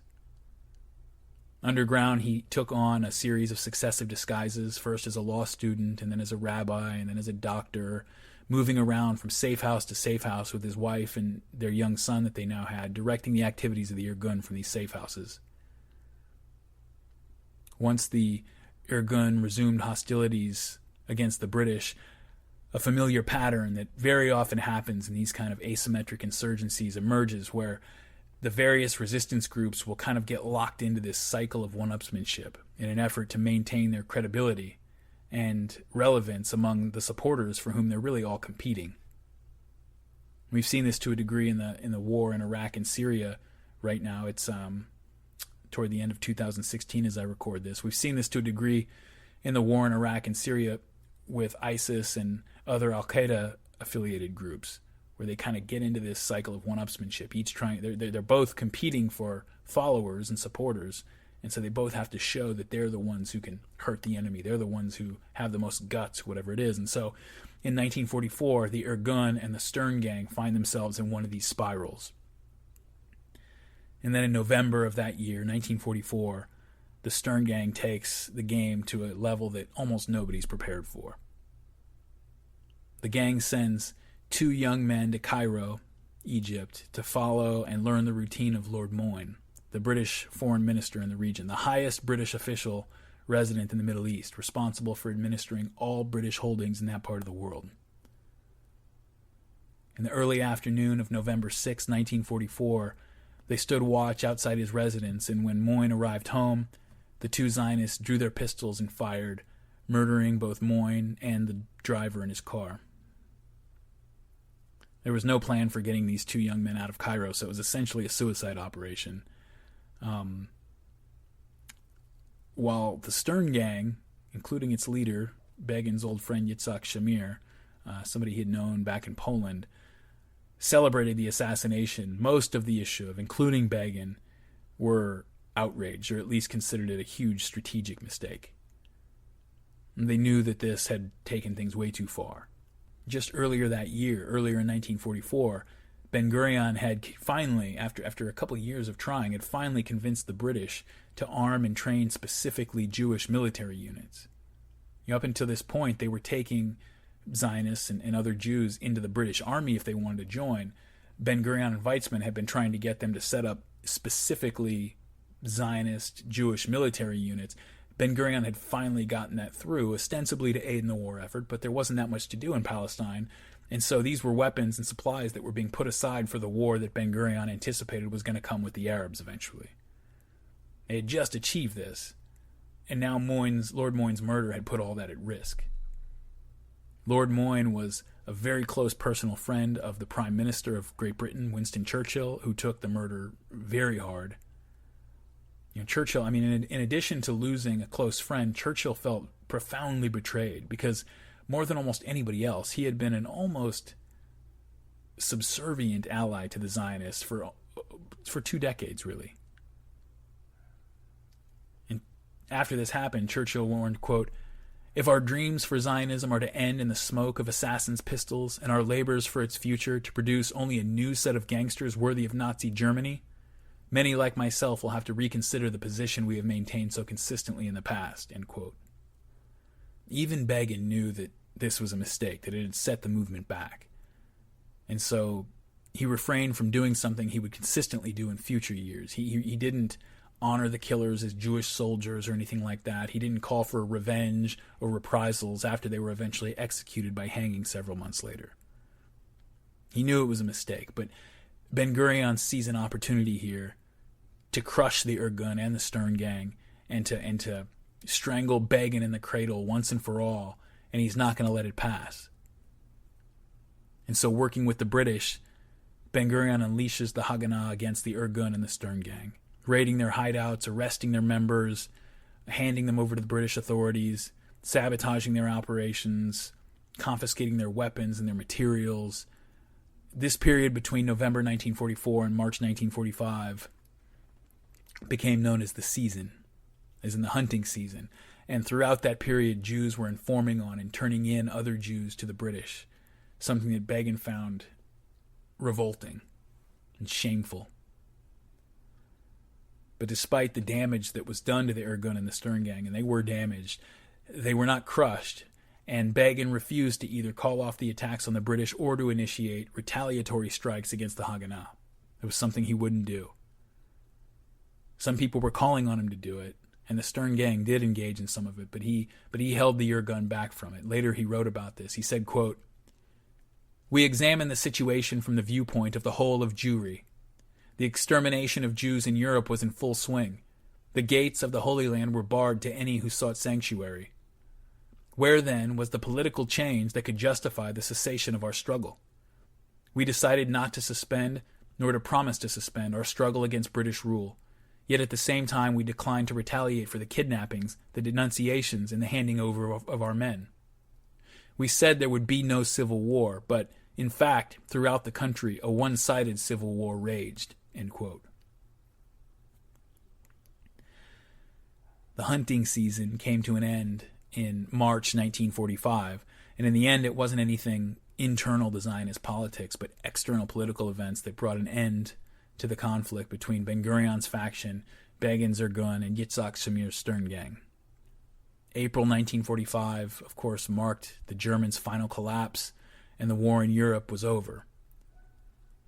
Ben-Gurion's order had been to fight the white paper as if there were no war, and to help the British fight the war as if there were no white paper. Well, now there was no war, but there was still a white paper, and that hard limit of 75,000 total Jewish immigrants that the British were going to allow had been all but exhausted. In July, Clement Attlee's Labour government won a landslide victory over Winston Churchill and took power. Attlee quickly appoints the gruff trade union leader Ernest Bevin, who had very little patience for the Zionist machinations, as his foreign secretary.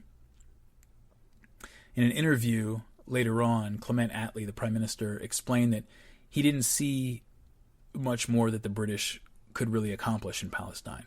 Quote, "The interests of Arab and Jew in Palestine were really quite irreconcilable. It's true the Arabs had a lot of land and not much development, and you might think that an Arab struggling to keep alive on a bare strip of land would jump at the chance of going to Iraq or somewhere else where there was more opportunity for a better life. But oh no. One patch of desert doesn't look very different from another patch of desert, but that was the one they wanted, their own traditional peace. Even the Bedouins circle in the same area. They have this attachment to one place, and nothing else will do." End quote. Contrary to the Zionist demands, Attlee's Foreign Secretary Ernest Bevin favored the establishment of a single binational state that should be governed jointly by both Jews and Arabs together, something that the British had pushed for a long time, until the mid-30s, when they started talking about partition and breaking it up. Bevin sympathized with the Arabs' plight, and he was not inclined to once again betray British promises to the Palestinians by raising the immigration quotas, especially as attempts to defy those quotas continued and even picked up pace after the war. Menachem Begin's contention that the British were the real obstacle blocking the Zionist goal of a Jewish ethno-state was becoming more difficult for Ben-Gurion to deny. And when the war ended, Europe is a shambles. It's absolutely destroyed. People have been deported from one side of Europe to the other to work in camps, and it's just absolute nightmare. Cities are destroyed. And Europe is pockmarked with these camps for people who had been displaced or made homeless by the war. Millions and millions and millions of people. Germany had been divided up into American, British, Soviet, and French zones of occupation.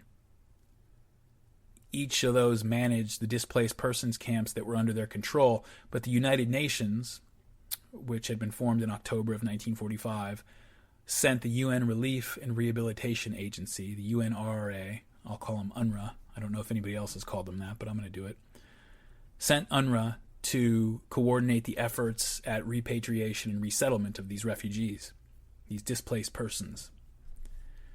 And very quickly the question of what to do with the Jews was raised.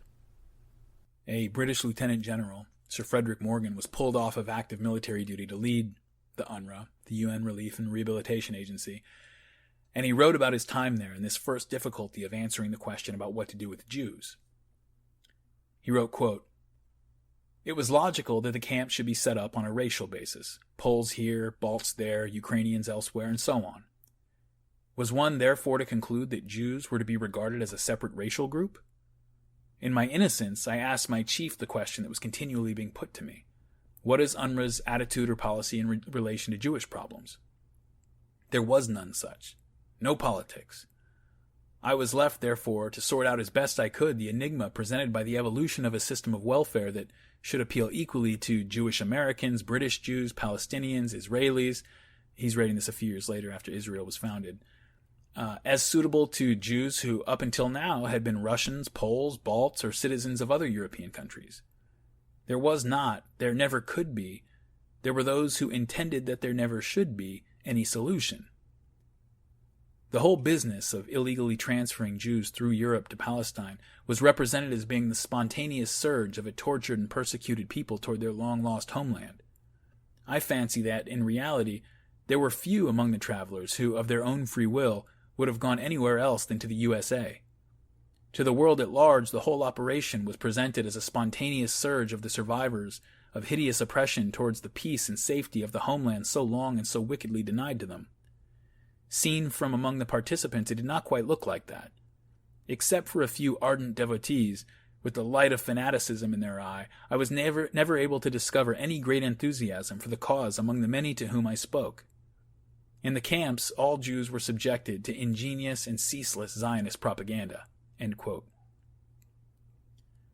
The Jewish Agency under David Ben-Gurion is acting under that same impulse that Ben-Gurion exhibited in the passages earlier in the 1930s, when he saw any possible alternative other than Palestine for Jews who were trying to flee Germany as a threat to the Zionist program.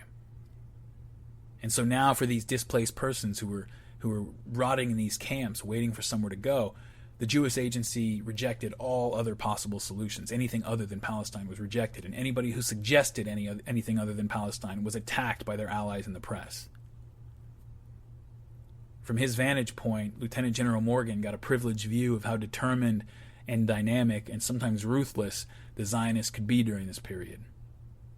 They had two related angles of attack. First, they used their powerful and extensive network of allies around the world to push propaganda, especially in the United States, insisting that the British were no longer fit to manage their situation or to find a solution in Palestine. And second, that the only possible answer regarding what to do with Europe's Jews was to send them to Palestine. Like many people over the years who would be perceived as being in the Zionist way, Lieutenant General Morgan was chewed up and spit out during his brief time as the head of UNRWA. He continues, quote, I was, I suppose I should say, unlucky in that I had, as it were, grown up over the past few years in the general international situation that now in 1945 existed throughout Europe. I was, moreover, by virtue of my cloth and calling, in touch with the elaborate information-gathering network that had been built up through the war so recently ended, which enabled me to build up in my mind's eye a picture of events taking place around me that had very little appeal. All who have experienced it know the loneliness of high command, even when, as in the Orthodox case, one is surrounded by a trusting and trusty staff. Here and now there was nothing of the sort, hardly an individual with whom one could trust information. On the contrary, there were many in my immediate entourage who could not fail to be actively implicated in what was nothing short of a skillful campaign of anti-British aggression on the part of Zion. There were several UNRWA camps exclusively for Jewish DPs, displaced persons, and refugees, of which it was never possible to get any accurate census. Their populations fluctuated by no perceptible system.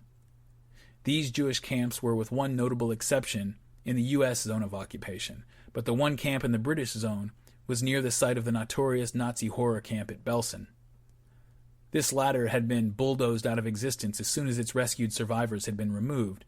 The accommodation given to Jewish DPs and refugees consisted of first-class German army barracks as good as any in Europe, but, of course, the name Belsen had tremendous propaganda value. When bogus complaints making play with the name became too insistent, the offer was made by General Templer, on behalf of the British Commander-in-Chief, of any alternative housing the inmates might care to select in all the British zone. The offer was at once refused, was moreover distorted into an attempt to inflict further hardship on these unlucky people. So Belsen remained for years as a staging post on the Zionist migration route, and further was built up as the most efficient center of every other form of illegal traffic with ramifications throughout Europe and many other parts of the world.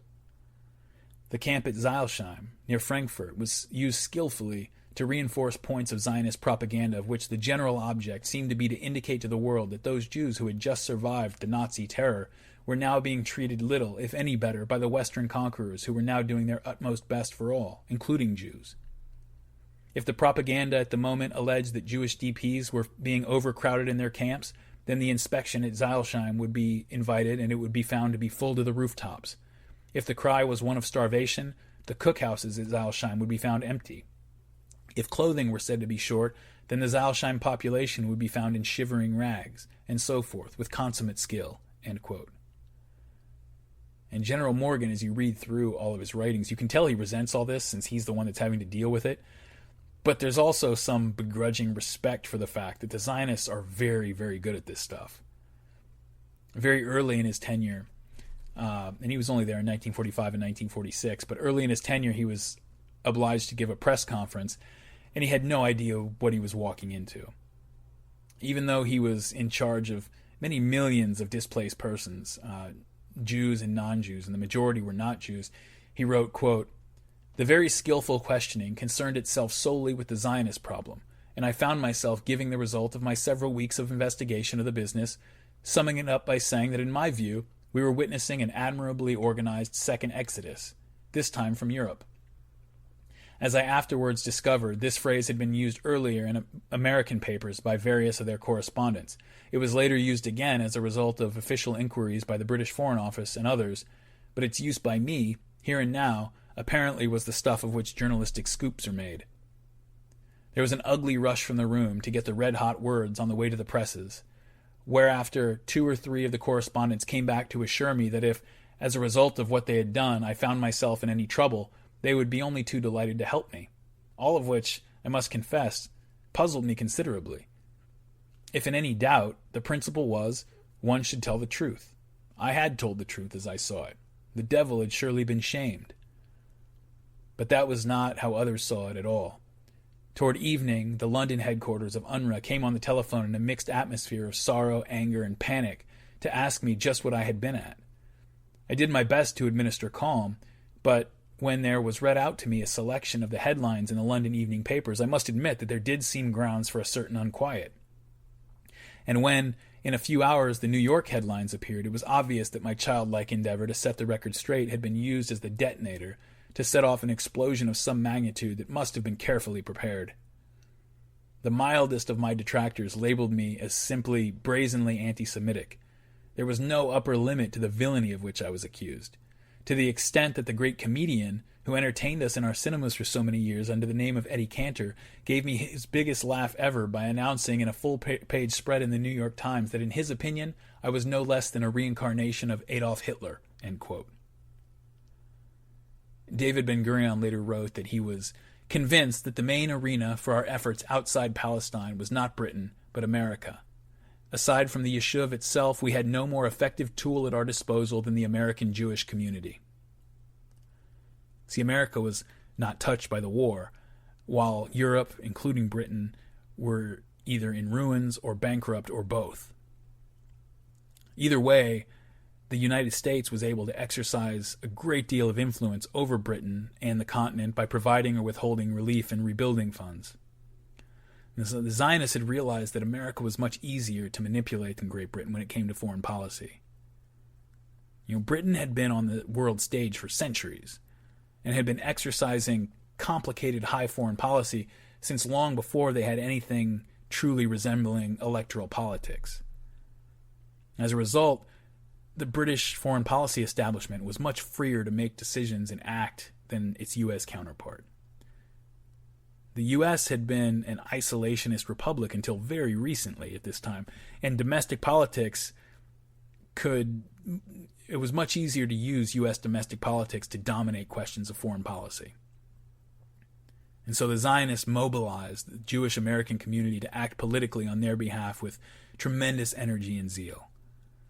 As in Britain previously, allies of the Zionists used their wealth and influence to woo American politicians, and also, as in Britain, there opened up this gulf of resentment between the American deep state and the American politicians who held final authority over those people. The deep state, those persistent networks and bureaucrats that work at the State Department and the Defense Department, the intelligence agencies, people who don't have to worry about elections, who hang around from administration to administration for 30 years or whatever, these are people who had to keep working on the same problems over the years as politicians and their promises come and go.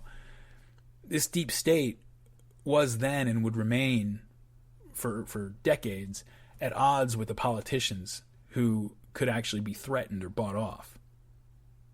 This was the same situation that they had in Britain, where you've had the military and many of these cabinet offices dealing with foreign policy who always advocated for a more balanced approach toward the claims of the Jews and the Arabs, but they had to deal with the politicians who had never met an Arab and definitely didn't have to worry about losing any of their votes, while they were meanwhile being beset in their offices and on their telephone lines and in the newspapers and everywhere else they looked by Jewish advocates offering or threatening to withdraw political support.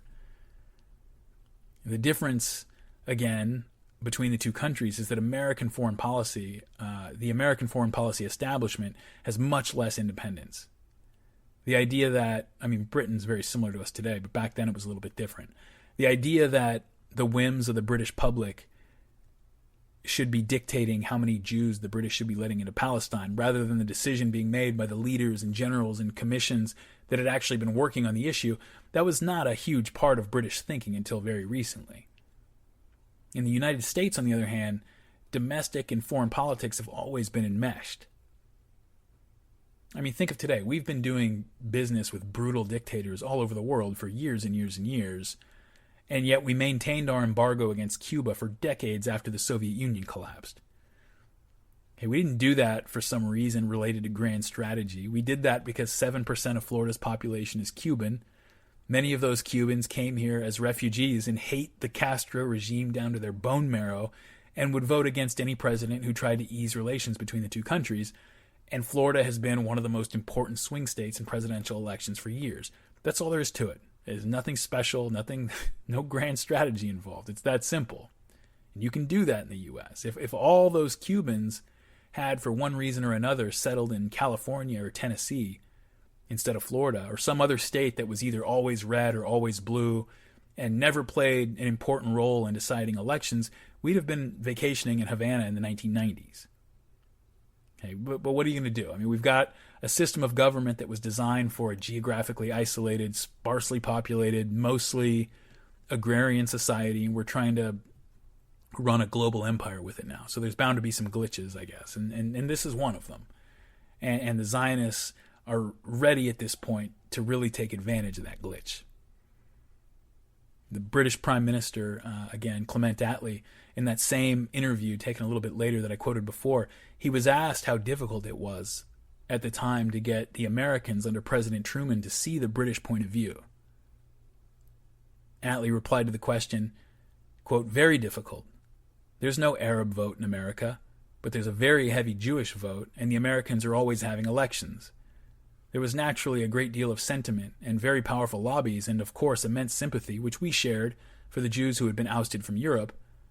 The Americans thought we should introduce 100,000 Jews into Palestine right away without the slightest consideration for the effect on the Arabs. They had no obligations there. We had. The president went completely against the advice of his own State Department and his own military people. The State Department would tell us one thing, and then the president would come back with the exact opposite. The State Department's view was very close to ours. They had to think internationally, but most of the politicians were influenced by voting considerations. Thus, according to the published diaries of Mr. James Forrestal, U.S. Secretary of Defense, he and other U.S. officials met to discuss the situation arising from the fact that Jews are injecting vigorous and active propaganda to force the president's hand with reference to the immediate immigration of Jews into Palestine. 5 weeks after he recorded that, the Postmaster General and one of the chief organizers of the Democratic Party machine had raised at a cabinet lunch the question of the president making an early statement demanding the entrance of 150,000 Jews into Palestine. This, he said, would have a very great influence and great effect on the raising of funds for the Democratic National Committee. He added that very large sums were obtained a year ago from Jewish contributors, and they would be influenced in either giving or withholding by what the president did on Palestine. End quote. Despite the growing pressure from the United States and from their own press and voting base, because things are starting to change politically in Britain as well, Prime Minister Attlee and the Foreign Minister Ernest Bevin, they held their line for now. And so the Zionists in Palestine took their game to the next level. Putting their differences aside in October 1945, the Haganah, the Irgun, and the Stern Gang came together and signed an agreement to coordinate offensive operations against the British, with the Irgun and the Stern Gang operating under the overall command of the Haganah, which would have veto authority over all operations. So this is no longer something I should make clear here, because things have kind of been evolving, and I haven't taken a lot of periods to just sort of stop and take stock of the situation.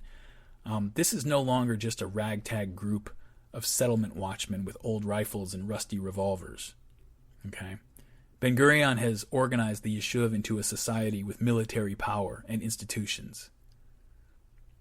A committee of inquiry that was sent by the British and the Americans to look into the situation right around this time opened the report that it eventually produced by stating, quote, "Palestine is an armed camp.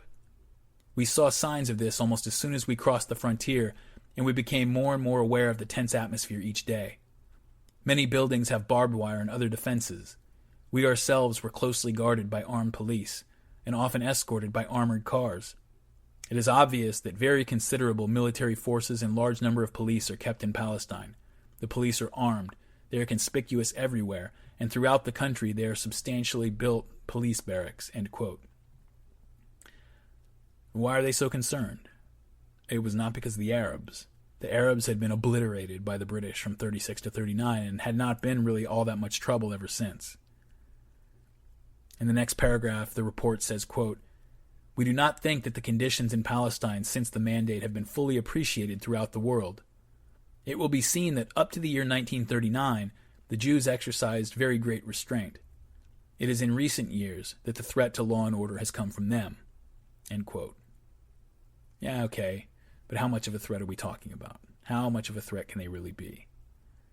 Well, the report goes on to list examples of heavy weapons and explosives and landmines and personal firearms and ammunition found in the various raids. The committee found military training camps around Palestine with Jews who had come from all over the country for specialized training. It talks about the various military organizations and mentions that the Haganah at this time had a static militia of 40,000 personnel, another field army trained in mobile operations of another 16,000, and a full-time mobile force of crack troops called the Pamak, which was another 3,000 to 6,000 men, depending on what was going on. In addition to that, the strength of the Irgun was estimated at between 3,000 and 5,000, much smaller than the Haganah, but very effective. And the Stern Gang, again, was 200 to 300, but the power of these groups was amplified by the fanaticism of their members and their willingness to do almost anything, to do what the Haganah often balked at. Starting in the autumn of 1945, these groups combined their forces and went to work to drive the British the hell out of their country. Rather than targeting specific British officials or personnel now, in the early stages of their cooperation, the three groups were going after critical infrastructure and control points. In one single operation, to give you an idea of how competent and scaled they are at this point, in one operation carried out in a single night in November 1945, about 1,000 Jewish terrorists launched attacks on railroad infrastructure all over the country. They blew up over 150 critical nodes in the railway system. That same night, they blew up 3 British guard boats. They blew up the very heavily trafficked Lydda railway station, blew up several offices and train cars and engines all over the country. A few months later, in June 1946, the Haganah launches attacks on all 11 of the major bridges connecting Palestine to neighboring states, completely destroying 10 and severely damaging the 11th. The British are in a very tough spot here. The Zionists are now in open war against them. But in the shadow of the Second World War, and with the whole world's eyes on Palestine and its Jews, and with the Zionists controlling this extremely effective propaganda network around the world, the British were very limited in what they could do to retaliate, and the Zionists knew that. The British had been here dealing with this situation for decades, so they knew the history of it. They knew it was what had been going on, but it had only come to the attention of most of the world recently, and only as a possible solution for the Jewish refugees of Europe. That's the only reason people around the world are even paying attention to Palestine right now. They woke up to it in 1945. Officially, the Zionist leadership, of course, denounced the terror campaign as the actions of a few rogue elements, but the British knew better.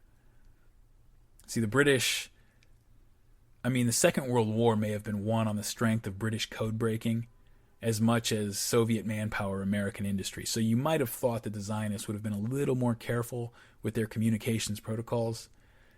But British cryptographers had cracked the code that the Jewish agency was using for its secure communications. And so the Brits knew that the terrorism was being ordered and directed from the highest levels of Zionist leadership. The British wanted to present that evidence to the Americans and other allies to demonstrate that the problems in Palestine were a little bit more complicated than everybody realized, but they didn't want to give away the fact that they had cracked the codes by bringing the intelligence directly to them. The executive branch of the American government was crawling with both Zionist and Jewish communist spies at this time, so the British were certain that the information would eventually get back to the Zionists if they shared it with the Americans. And so the British needed hard evidence, and they needed to send a message. And so on Saturday, June 29th, 1946, the British launched Operation Agatha, a massive sweep and raid of Zionist offices and hideouts and settlements throughout Palestine. Operation Agatha, which was called the Black Sabbath by the Zionists, it was on a Saturday, involves somewhere in the neighborhood of 17,000 British personnel. Sometimes you see as much as 25,000. 17 is the most common I've seen. And nearly 3,000 Zionists were arrested and held. Crate after crate and box after box of documents were seized from their various hideouts and offices, including the actual cooperation agreement that had been signed by the leaders of the Zionist militias. The goal of the British here was twofold. First, to change the political landscape by catching the mainstream Zionist leadership red-handed, endorsing and directing these acts of terror. Hopefully, then forcing a negotiated political settlement with some of the more moderate Zionist leaders like Chaim Weizmann. And then second, to get the more militant Zionist leaders out of action and off the street long enough for that to actually happen. Now, unfortunately for the British plans, the most important leaders, including Ben-Gurion, Begin, and the leader of the Stern Gang, Yitzhak Shamir, they all slipped the dragnet. But the revisionist and labor leadership were in a panic. The British were already beginning to go through the mountains of documents that they had seized, and the Zionists believed that there was enough evidence for the British to arrest and imprison most of the high leadership of the Yishuv, and even to execute several of them, including a future Prime Minister, Golda Meir. And so Ben-Gurion and the mainstream Yishuv leadership are scrambling for some kind of a solution. Some people were suggesting maybe asking highly placed Jews in the American government to lobby the president, President Truman at this point, to intercede on their behalf. New York, back then, it was an important swing state in the 1948 election. Hard to imagine that today, but it was an important swing state in the upcoming 1948 election. And Jewish votes and Jewish money was thought to be critical for re-electing President Truman. But there were doubts whether this would actually have the intended effect because, you know, I mentioned a little bit earlier, American Jews had been more inclined toward achieving the Zionist goal through more peaceful means, and they were kind of in denial about Yishuv leadership having anything to do with what was going on. And many of them had only relatively recently, with the advent of Hitler, who is now out of the picture, kind of come over to the understanding outlined in the Biltmore program, that Palestine should be the exclusive home of the Jews alone. And so if they were confronted with evidence that they had been financing and supporting terrorists against America's Second World War ally, Britain, the Yishuv leadership might lose the confidence of the American Zionists, never mind the American government. And then finally, just cutting through that Gordian knot, Menachem Begin spoke up again. Why don't we just attack the British where they live? The documents are being kept at the British headquarters in the King David Hotel in Jerusalem. Why not just attack the hotel and destroy the documents? Or else just blow the place up? It was a sign of how desperate the Zionists were at this point that the Haganah quickly agreed to work jointly with the Irgun and the Stern Gang on such a brazen act of war against the British government who, whatever else they had or had not done was the only reason that the Zionist project was remotely within reach.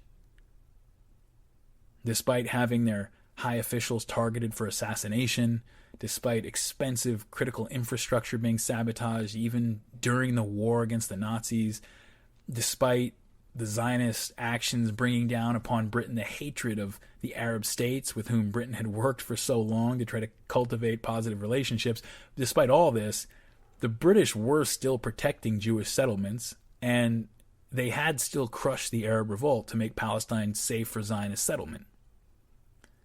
But at this point, the Zionists are desperate, and so all of that is out the window. If the British brought forth the evidence that they would inevitably find in those seized documents, Jewish money and influence in Britain and the United States might be enough to salvage the Zionist movement, but it was not going to be enough to save the current crop of leaders. If they were going to be the ones to lead this future Jewish state, they had to act now. On July 1st, 1946, the head of the Haganah sent Menachem Begin a secret note authorizing the bombing of the King David Hotel. The operation itself was to be carried out by the Irgun, with diversionary and supporting actions being taken by the Stern Gang. Begin immediately sent his men into action. At first, they sent in undercover teams to case the building and learn its vulnerabilities. And when they did, they learned that the entire south wing, part of which contained the offices out of which the British were operating, was supported by 4 large concrete pillars in a basement nightclub. Security was tight for obvious reasons relative to other locations, but they learned that the hotel received milk deliveries from Jewish and Arab suppliers, and so they decided that a team of Irgun men would enter the building disguised as milk deliverers and plant 500 pounds of high explosives in milk canisters to take out the pillars and destroy the entire south wing. The operation was supposed to go down on July 19th, but on July 17th, the Haganah's leader at the time, Moshe Sneh, who had planned the attack, requested a delay and didn't provide a reason to Begin. What he didn't tell him was that Chaim Weizmann was threatening to resign publicly as the president of the World Zionist Organization if the Haganah didn't cease its terror campaign against the British. 2 days later, Moshe Sneh requested of Begin another delay, hoping this time to fly to Paris to meet with Ben-Gurion and to convince him to speak with Weizmann and either get him to change his mind or else just throw his public weight behind the attack and kind of overrule Weizmann. Begin didn't know anything about any of this. He wasn't given a reason again, but he agreed one more time to a delay, fearing that every day that passed was going to give the British informants time to catch on, putting his men and the operation in danger. And so he told him he wasn't going to delay it again, and he gave Moshe Sneh and the Haganah 3 days to get ready. As the July 22nd deadline approached, Moshe Sneh asked for another delay, but this time Begin didn't even respond.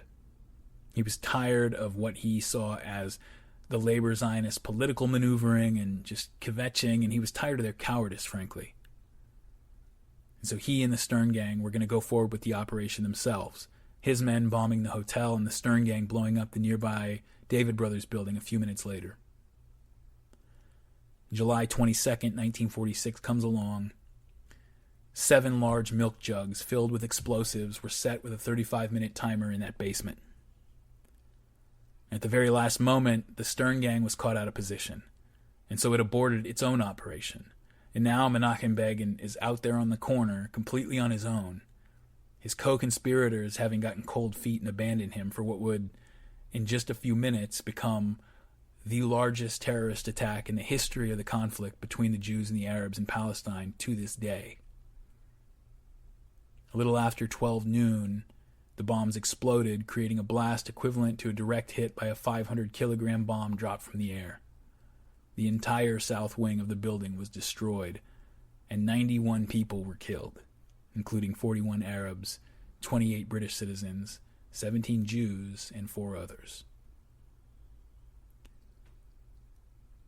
Through Jewish agency propaganda organs, David Ben-Gurion insisted that his people had no knowledge of the attack. They knew nothing about it. They denounced it as a dastardly crime committed by a gang of desperados.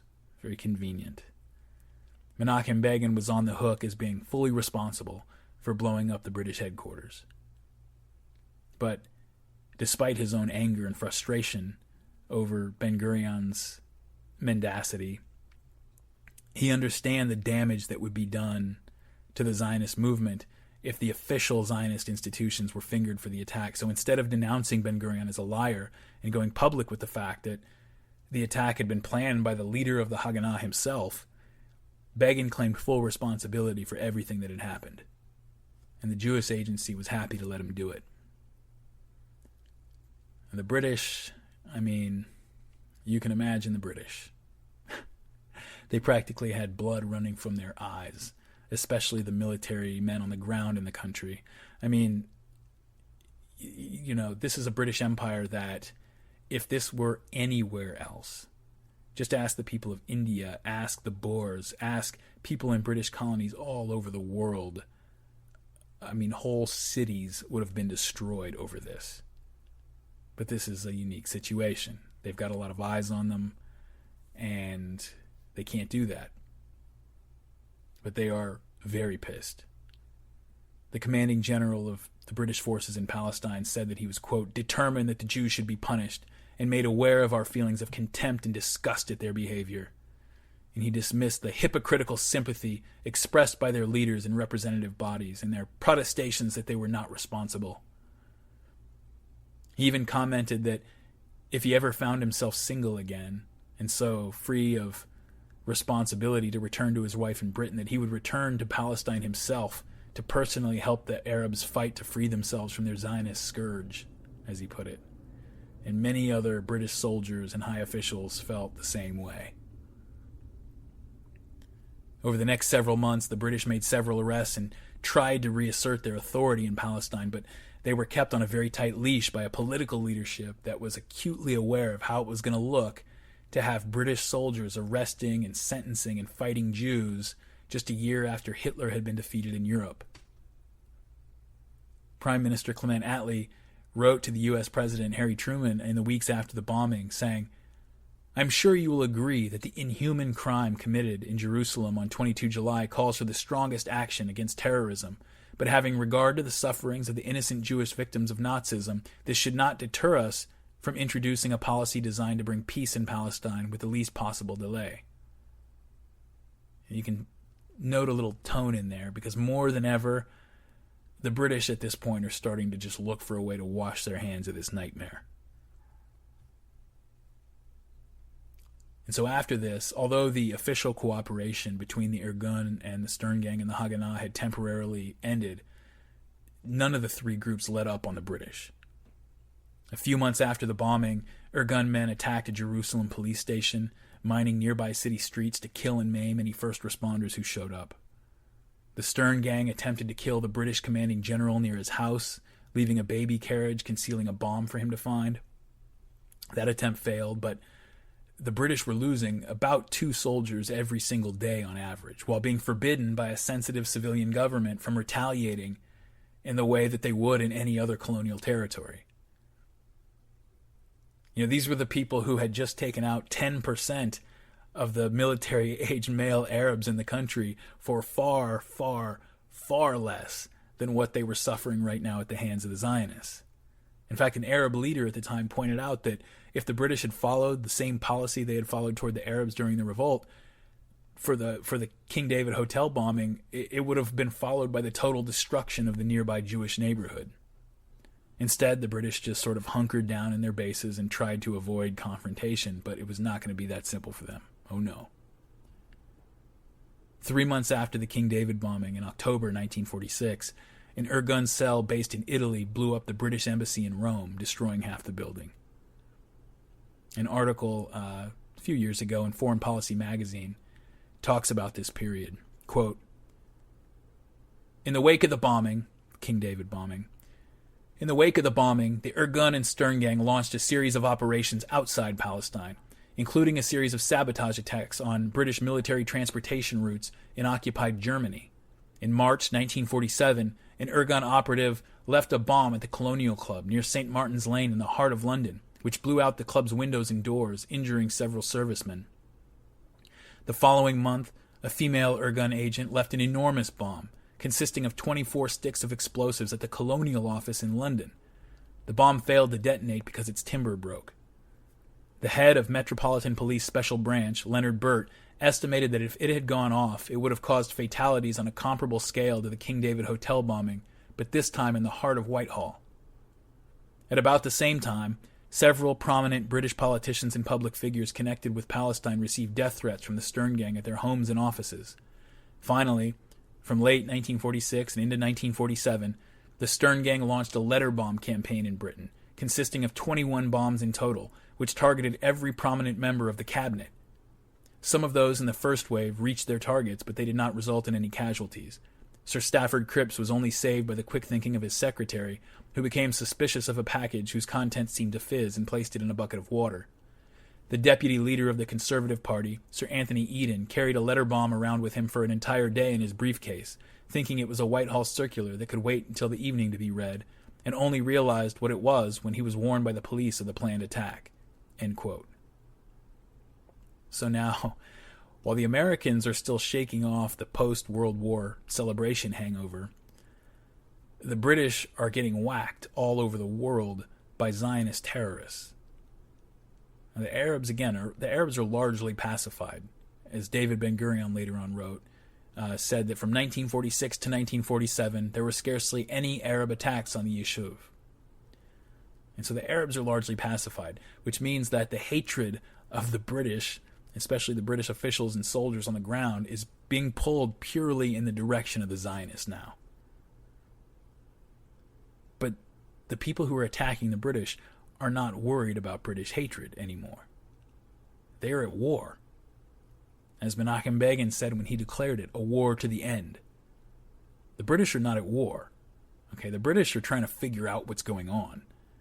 The British are trying to avoid the perception that they're at war with the Zionists or with the Jews. Try to remember for context here, it's something that I always have to remind myself of.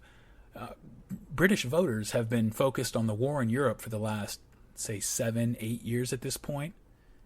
They were focused on the Great Depression and the rise of fascism and communism the decade before that. So, the last 16, 17 years or so, they've not been paying attention to this. You've got an entirely new generation of British voters who don't really remember how they got to Palestine or what they're doing there. Remember, the Balfour Declaration was 30 years ago. Palestine's a minor issue to most British citizens who weren't Jewish. And what people did hear about it was mostly sanitized propaganda from Zionist-friendly news outlets like The Guardian. But now, with the war in Europe over and hundreds of thousands of Jews languishing in these displaced persons camps, the British people are opening up their newspapers every day to learn about another dead soldier or another terror attack carried out against them by Jews who say they're just fighting to free their homeland from occupation, from British occupation. The British had to try to fight back against this propaganda. And so to do that, they needed to demonstrate that they're not fighting against the Jewish people, and they're not even fighting against a rogue Jewish militia, but that they're just fighting against common criminals. This is a propaganda war we fight to this day with all the effort we put in to emphasize that the war on terror is not a war on Islam. In fact, it has nothing to do with Islam. What's Islam? I never heard of it, but it sure sounds peaceful. This is something we deal with today. As silly as it gets, it's one of those things that people see through and people kind of know the truth of what's happening. But as silly as that seems, it's really the ritual effort that matters. And that's the reason we do it. It gives the people on the other side who are not inclined to fight a reason not to fight. An excuse not to fight. And I think of something like the Cuban Missile Crisis, although obviously that's a much larger scale. But you've got two leaders, Kennedy and Khrushchev, where both of them are looking for a way out that does not involve a nuclear war, but both had internal political reasons that made it practically impossible for them to back down without saving face. To a degree, I'm not sure how perfect this metaphor is, to be honest with you, but this analogy is, but to a degree, that was the position of the mainstream Yishuv leadership under Ben-Gurion and the British government. Ben-Gurion didn't want to completely alienate the British government, let alone provoke a real response militarily. He definitely didn't want that. But the British government knew that coming into a real conflict against the Zionist mainstream leadership would have them very quickly denounced in the press and by the Americans as making war on the people who just went through the Holocaust. And in 1947, you don't want to be that guy, right? And so both of them, they're in this position where they don't want to back down, but neither of them really, the mainstream Yishuv leadership doesn't want an open confrontation with the British, and the British don't want that either. But that is not going to work for Menachem Begin. You do not wait for an occupier to leave your country. Not if sovereignty means anything, not if legitimacy means anything. You do not wait for an occupier to leave your country. You drive him out.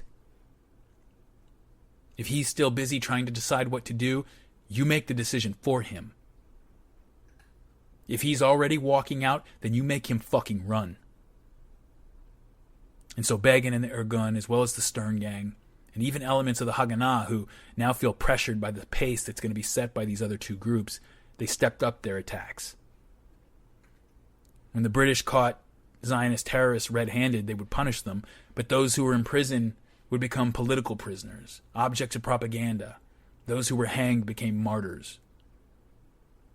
During this period, over these couple of years, the British hanged 12 Jewish terrorists, and most of them went to the gallows singing the Beitar and Zionist anthems. In one operation, Menachem Begin took 36 fighters and raided the largest British military base in the country. In fact, it was the British military headquarters in the Middle East, in Gaza. They overwhelmed the base defenses and raided the armory for weapons and ammunition, but 2 of Begin's Irgun fighters were captured and sentenced to death. Now, the 2 men said that they didn't recognize the jurisdiction of British courts or British law in their country, and so they refused to petition for clemency. You see that at this point, the labor Zionists, the Jewish Agency, Ben-Gurion and Weizmann and the rest, they could keep negotiating. That's fine. Great, guys. We're with you. Keep negotiating. Just knock yourselves out. We hope it goes well. But the revisionists are not negotiating anymore. They are not negotiating. You don't negotiate with someone whose soldiers are on your soil. Okay? Your presence here is not under negotiation. Just get out. It's not your country. It's our country. Get out. That's where Begin's at. Okay? This is a question of sovereignty. If it means anything. And that meant that he is not about to let 2 of his soldiers and 2 of his countrymen be hanged by a foreign power in his country. And so Menachem Begin took to the airwaves on the designated Irgun radio station and told the British in very plain terms, "Do not hang the captured soldiers. If you do, we shall answer gallows with gallows." A few days later, they kidnapped 5 British military officers. And after a few more days of intense negotiations, the British Empire backed down. They commuted the sentences of the 2 men. Now, this might have seemed like an unfortunate but necessary political maneuver by people high enough up the totem pole in the British government, but it is exactly the kind of thing that drives soldiers and security forces and police officers and the people on the ground expected to deal with a situation like this absolutely insane. And so a little bit later, when these British security forces captured a young Irgun fighter who was robbing a bank to help finance the movement's operations, they wanted to send their own message. And so in addition to his prison sentence, they ordered him publicly whipped for 18 lashes. Now, this was a punishment that was reserved for common criminals in the colonies. That's it. It had even been banned as a punishment in the British Army for over 60 years. They wanted to send the message that, well, they wanted to send the message to the Zionists and to the world at large that the people that they are fighting right now are just criminals. Their militias are gangs. Their soldiers are thugs. It's the message to the world that we are not at war with the Jews. The message to the Jewish terrorists that they don't even deserve to be treated as a sovereign people. They are nothing more than common criminals. But unfortunately for the British, they are not dealing with common criminals. When the sentence was announced, the Irgun put up posters all over the place warning the British not to carry out the flogging, which was, they said, contrary to a soldier's honor. Menachem Begin declared that if the punishment were carried out, then every British occupier in Palestine would be liable to the same punishment. The British ignored the warnings this time. I mean, what else could they do? And the robber got his 18 lashes. The very next night, men from the Irgun kidnapped a British major who had been eating dinner with his wife in a restaurant, whipped him 18 times, beat his ass, and then returned him to the place that they'd kidnapped him in just his underwear. In Tel Aviv, more Irgun men kidnapped 2 more British officers, tied them to a tree in a public park where they whipped them 18 times.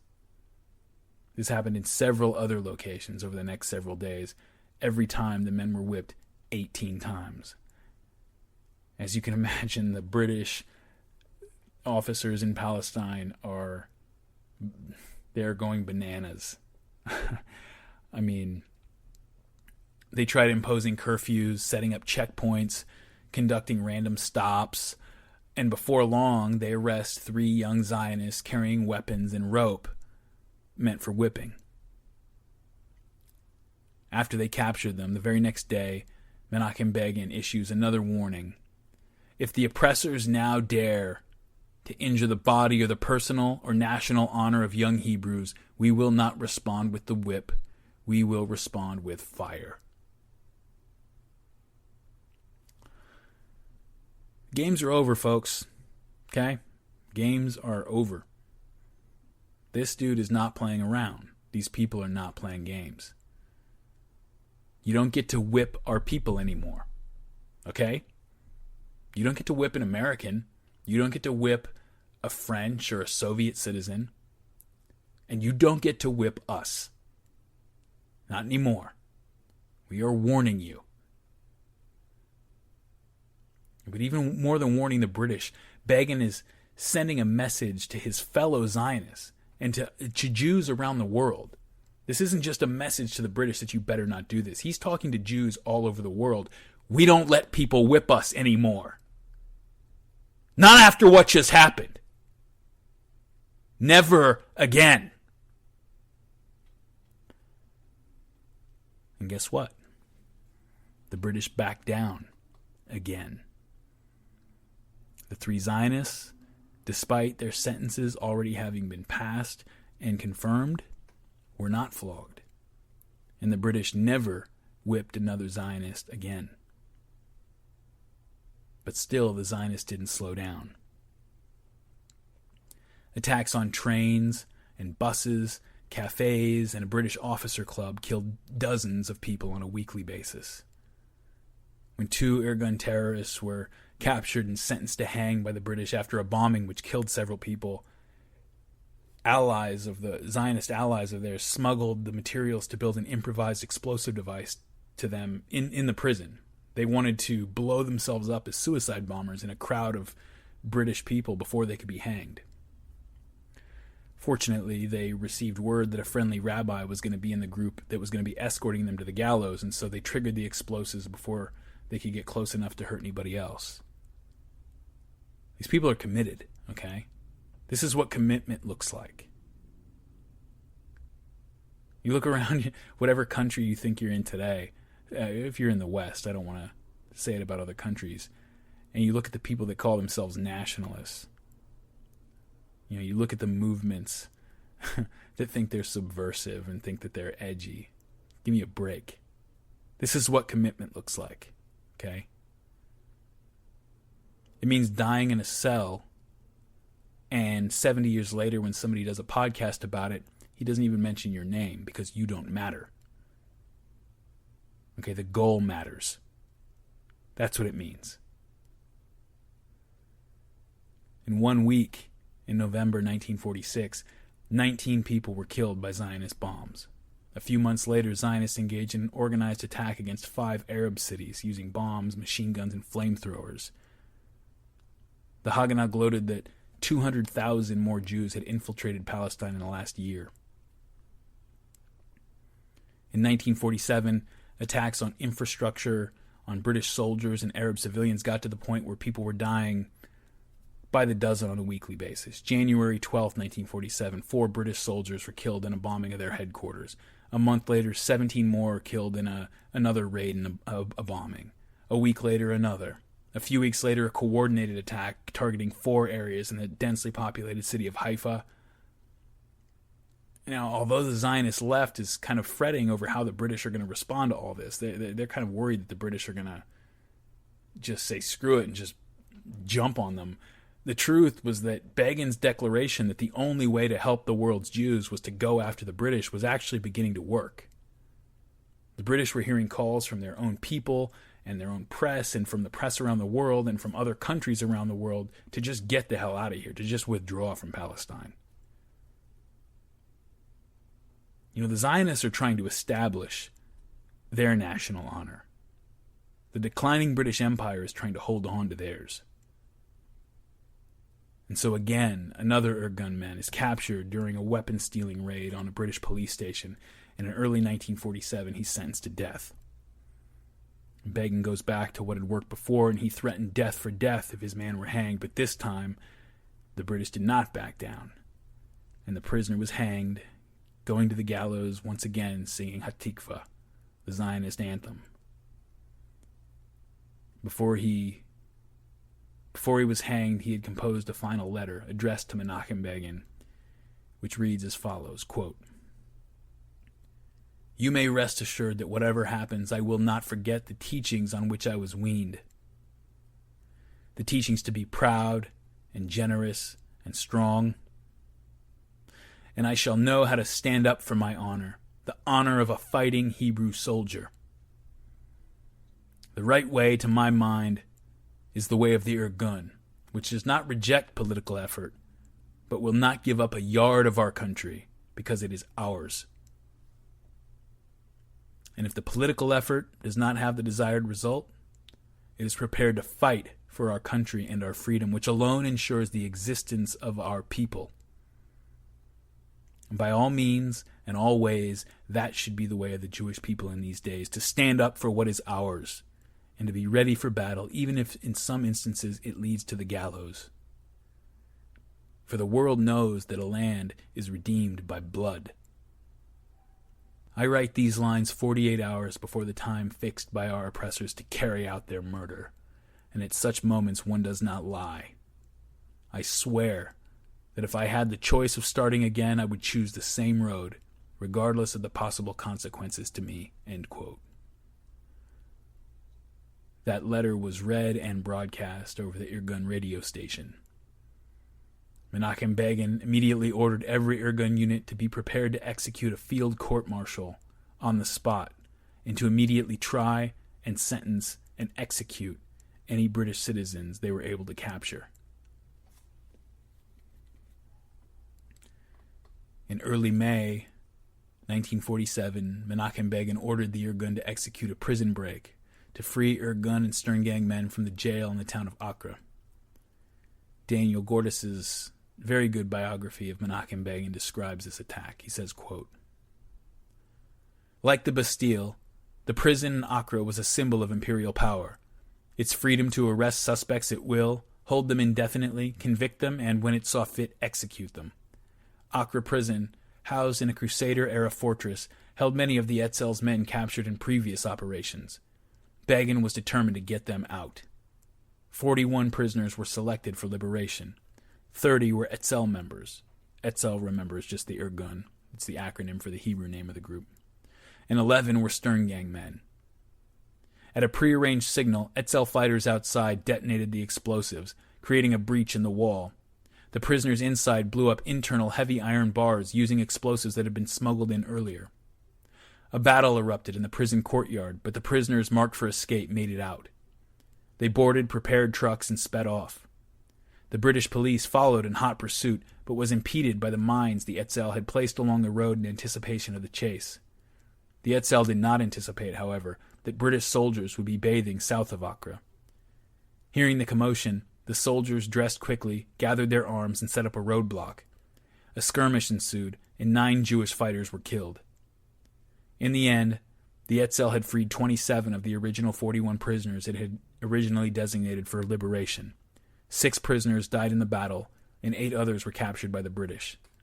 In the confusion, more than 200 Arab prisoners, the majority of the Arab prisoners in the jail, also escaped." End quote.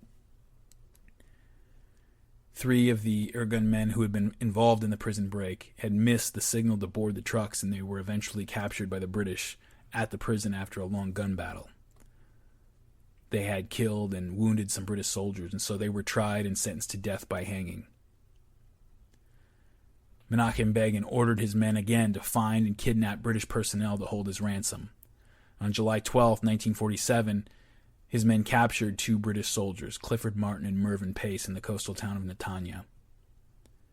These two men weren't even officers. They were just everyday grunts, sitting in a cafe out of uniform. In fact, Mervyn Pace was known to be sympathetic to the Zionists, and Clifford Martin's mother was Jewish. The British absolutely locked the city of Netanya down for 12 days. They went house to house searching for their captured men, but the men were being held in a tiny underground cell beneath a factory. It was covered with like a foot of sand so that sound couldn't get out, and the British didn't find them. Finally, on the morning of July 31st, a police patrol found them in a small grove. They had been tortured, and then they had been hanged with wire around their throats. From the police report at the time, quote, "They were hanging from 2 eucalyptus trees 5 yards apart. Their faces were heavily bandaged, so it was impossible to distinguish their features. Their bodies were a dull black color, and blood had run down their chests, which made it appear at first that they had been shot. The Royal Engineers captain and Color Sergeant Major lopped branches off the tree which held the right-hand body and started to cut the hang rope with a saw. As the body fell, there was a large explosion. 2 trees had been completely blown up, and there were very large craters where the roots had been. One body was found horribly mangled about 20 yards away. The other body had disintegrated, and small pieces were picked up as much as 200 yards away." End quote. The bodies had been booby-trapped with explosives.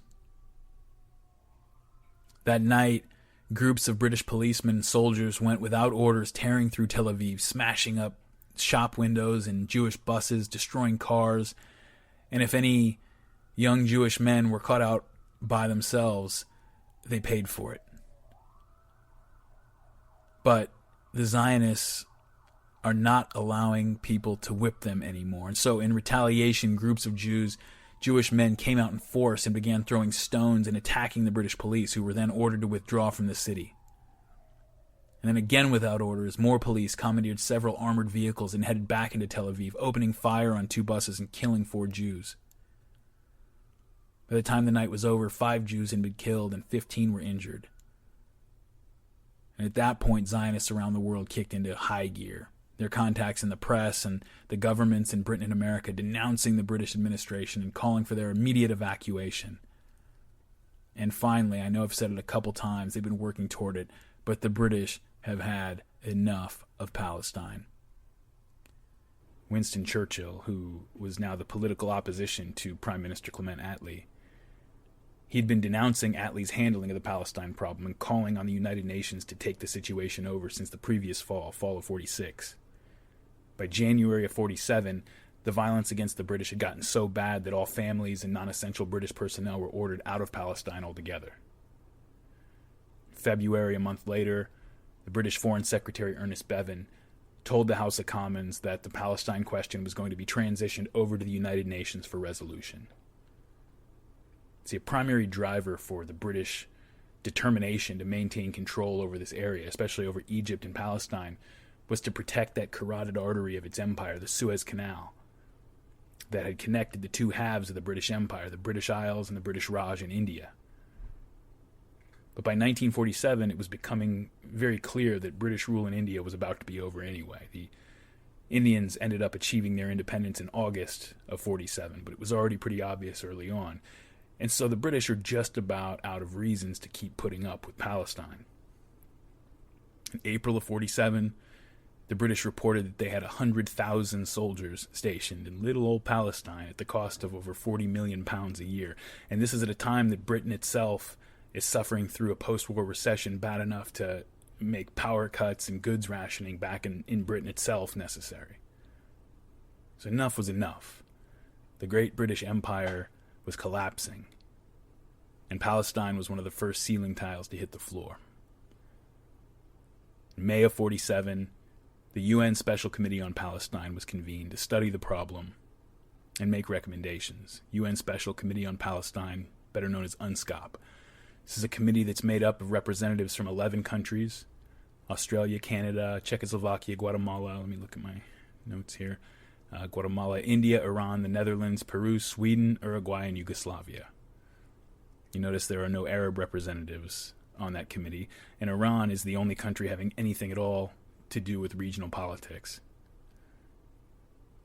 The Arabs who did choose to participate, many did not want to participate at all, and maybe that was stupid at the time, but They didn't want their participation with all this to bestow any legitimacy on the idea that this newly formed international body, the UN had only been around for a couple of years at this point, that it had any right or legitimacy to set itself up and allow Guatemala and Sweden and some of these countries to decide whether a piece of Palestinian Arab land and these Muslim holy sites should be taken away from them and given to these recent European immigrants. So many of them chose not to participate at all because they didn't want to give the impression that they considered any of this legitimate. People love to repeat this quote that the Palestinians never miss an opportunity to miss an opportunity, and it's a clever quote. The implication is that they could have made things easier on themselves if only they knew better how to play the game. But this is not a game to them, and they're not treating it like one. Their view is, and has remained for many of them, that the question about whether the land on which they have lived for centuries, that's not a question that is open for negotiation between Swedish and Guatemalan diplomats. And I get that, I do. It's hard to say what the right thing, the right way to handle that is, but I do understand the impulse. So as the Arabs tried to make their case and the Western powers negotiated what was going to happen, the Zionists began to work behind the scenes, influencing the international decision as best they can, while the Yishuv in Palestine continues to prepare for war. They knew that a partition of Palestine into two countries was going to be the most likely outcome. That was the one they were pushing for. And regardless of the size of the partition that they eventually got, as a sovereign state, the Zionists would have the authority to just lift all limits on immigration, allow all the holding centers filled with Jewish refugees and any Jew around the world, no matter how many it was, to just flood into Palestine. They could worry about where to put them later. And so the Zionists are going into these refugee centers and these displaced person camps, and they're training these future immigrants for the war that they're going to be conscripted into the moment they step off the boat in Palestine. They're bringing in, fake weapons carved out of wood and teaching them fighting tactics and things like that in the actual refugee camps. The Special Committee on Palestine, UNSCOP, had been split up into two units. One to study the possibility of Jews and Arabs living together in a united or a federated country somehow, and the other one to study the possibility of breaking up Palestine into a Jewish and Arab country and how that would work. The report that favored binational unity was very scathing, and it was almost outraged at what the authors of that report considered very clear bias toward the Zionist claims in the other report, the partition report. But nevertheless, eventually the recommendation for partition won out, and that was the recommendation that was sent to the UN General Assembly for a vote. So after some redrawing in General Assembly committees, the final partition to be voted on by the General Assembly was settled. The lines were drawn. But it was very problematic. Even after all the arguing and debating and negotiating, the final partition plan was understood by most people to be unworkable. If it passed, there was supposed to be a Jewish area in which Jews were going to rule over an Arab population that still made up about 50% of the people in that territory. Meanwhile, the Arab partition, the Arab territory, would cover a zone with very few Jews at all. There'd be about 725,000 Arabs compared to about 10,000 Jews. The Zionists owned about 6% of the land in Palestine and comprised about 33% of the population, and yet the partition that was settled on granted them 56.4% of the territory. The Zionists felt that they were as prepared as they were ever going to be, and that this was probably the best offer they were going to get, so they accepted the partition, and the Arabs rejected it, of course. It was determined that the vote was going to go forward, and this was going to provide this 2-year-old institution, the United Nations, really with its first big decision to make that was going to involve parties from all over the world. This was going to be its big coming out party. The United States and the Soviet Union, each for their own reasons, favored the Zionist position. And so they were directing their allies and their dependent states to side with partition. With the help of some other Muslim countries, Palestinians did what they could, and it turned out that, I guess unsurprisingly, they had quite a bit of built-in support from some smaller countries who knew a little something about colonization. The General Assembly began debating the issue on November 26, 1947, And it was determined that a vote was going to be taken by midnight that night in order to wrap it all up before American Thanksgiving, which was the next day. So both sides mobilized what forces they had at their disposal. The Arabs trying to push this message of kind of, basic unfairness and international ethics to Western and non-Western countries alike. Meanwhile, the Zionists are deploying this powerful and sophisticated realpolitik propaganda machine to sway delegates to their side. The representative from the Philippines, General Carlos Romulo, he had closed himself off for the previous 3 or 4 days with orders that nobody should have access to him because he was just trying to avoid all this extreme pressure that started being brought on him and the other delegates. After the pressure started hitting him, he called up the president of the Philippines and he read the speech that he was going to deliver to him because he just wanted to get the president's approval for everything he was going to say, and he got that approval. The president said fine, signed off on it, and after General Romulo had that, he just stopped talking to anybody else. And so when the day of the General Assembly debate arrives and the various delegates are getting ready to give their speeches, General Romulo was the second of the many speakers scheduled throughout the day. He took the floor and he gives this fiery, passionate speech condemning the partition of Palestine. And then, he's a general. He doesn't want to sit all day through speeches for the next 12 hours. He leaves written instructions for his alternate to vote in his place against the partition. Now, in all, there are 56 national delegates present. The UN only had 57 members at the time, and Thailand was going to be absent from the vote. So you have 56 delegates present. And the UN rules required a 2/3 majority for this kind of General Assembly resolution. With Great Britain and Argentina and some other Latin American countries not wanting to put their stamp on the resolution, but not wanting to go directly against the United States either, 10 states planned to abstain from it, leaving 46 total voting delegates. And that meant that the Zionists needed at least 31 votes to pass the partition, and that the Arabs needed 16 to block it. Having already secured 13 votes against the partition in some of the committee sessions, the commitment of the Philippines to block the resolution gave the Arabs 14. They needed 2 more. A few speakers later, the Greek delegate comes to the rostrum, and it turned out that the Zionists had been trying to bribe the Greek delegation, and rather than having the effect that they hoped, it actually turned the Greeks against them. And so they condemned the plan and pledged to vote against it, giving the Arabs 15, just 1 vote shy of blocking the breakup of their country. And then Haiti, a country that knows very well the downside of colonialism and minority rule, gave a speech and came out against it, putting the Arabs over the top. And after that, Liberia came out and promised to vote against it as well, giving the Arabs a little bit of a cushion.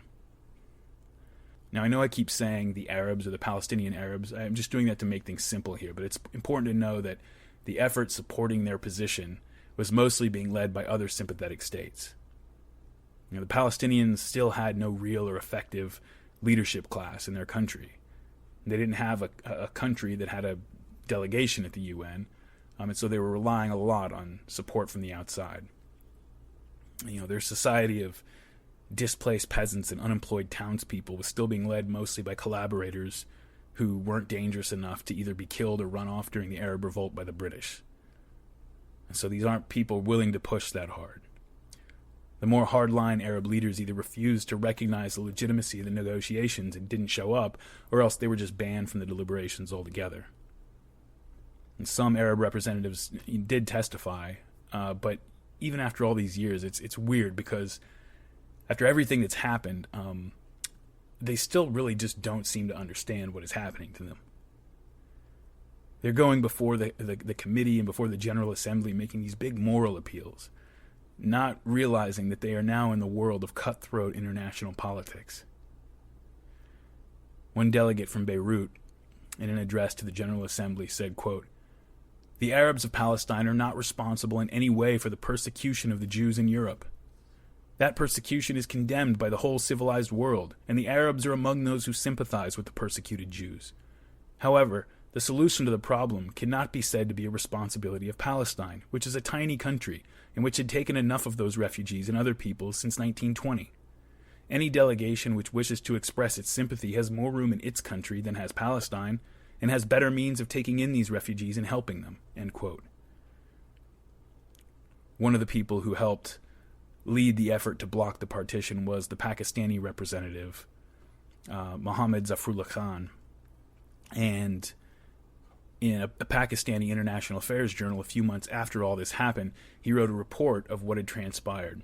And he said that by 1 or 2 p.m. on that Wednesday, earlier than anybody expected, the pro-partition Zionist faction had basically no path forward. Quote, "In order to win, the other side had to get 32 votes, and there was no means by which they could get that number." And he said 32 at this point because one of the abstentions hadn't been announced yet. It became 31 after that. So, by early afternoon, the other side found that they had lost and were quite convinced in their minds that we had won and that partition was blocked. But they apparently had some other dodges up their sleeve, end quote. The Zionists ordered the delegates that were supporting their position to begin filibustering to buy time, stretch things out. As the afternoon dragged on, a rumor began to circulate that the vote was going to be postponed, no longer to take place at midnight that night or even the next day, but on Friday 2 days later. The man presiding over the special session of the UN was an open and ardent pro-Zionist from Brazil, and so Khan and the Iraqi foreign minister went up to him to see what exactly was going on. He confirmed that he intended to fix the time for Friday instead, saying that there were still 8 speakers left. This is about 3:30 in the afternoon. He said there are 8 speakers left, and that they couldn't possibly all be fit in before midnight. And so Khan, he gives an account of his response. Quote, "I told him, there are 8 speakers, and out of them, the Iraqi foreign minister and myself were going to make long speeches, but we shall not speak. The Indian delegate also intended to make a speech, but we will persuade him not to make a speech at all." India under Gandhi was firmly against partition as well.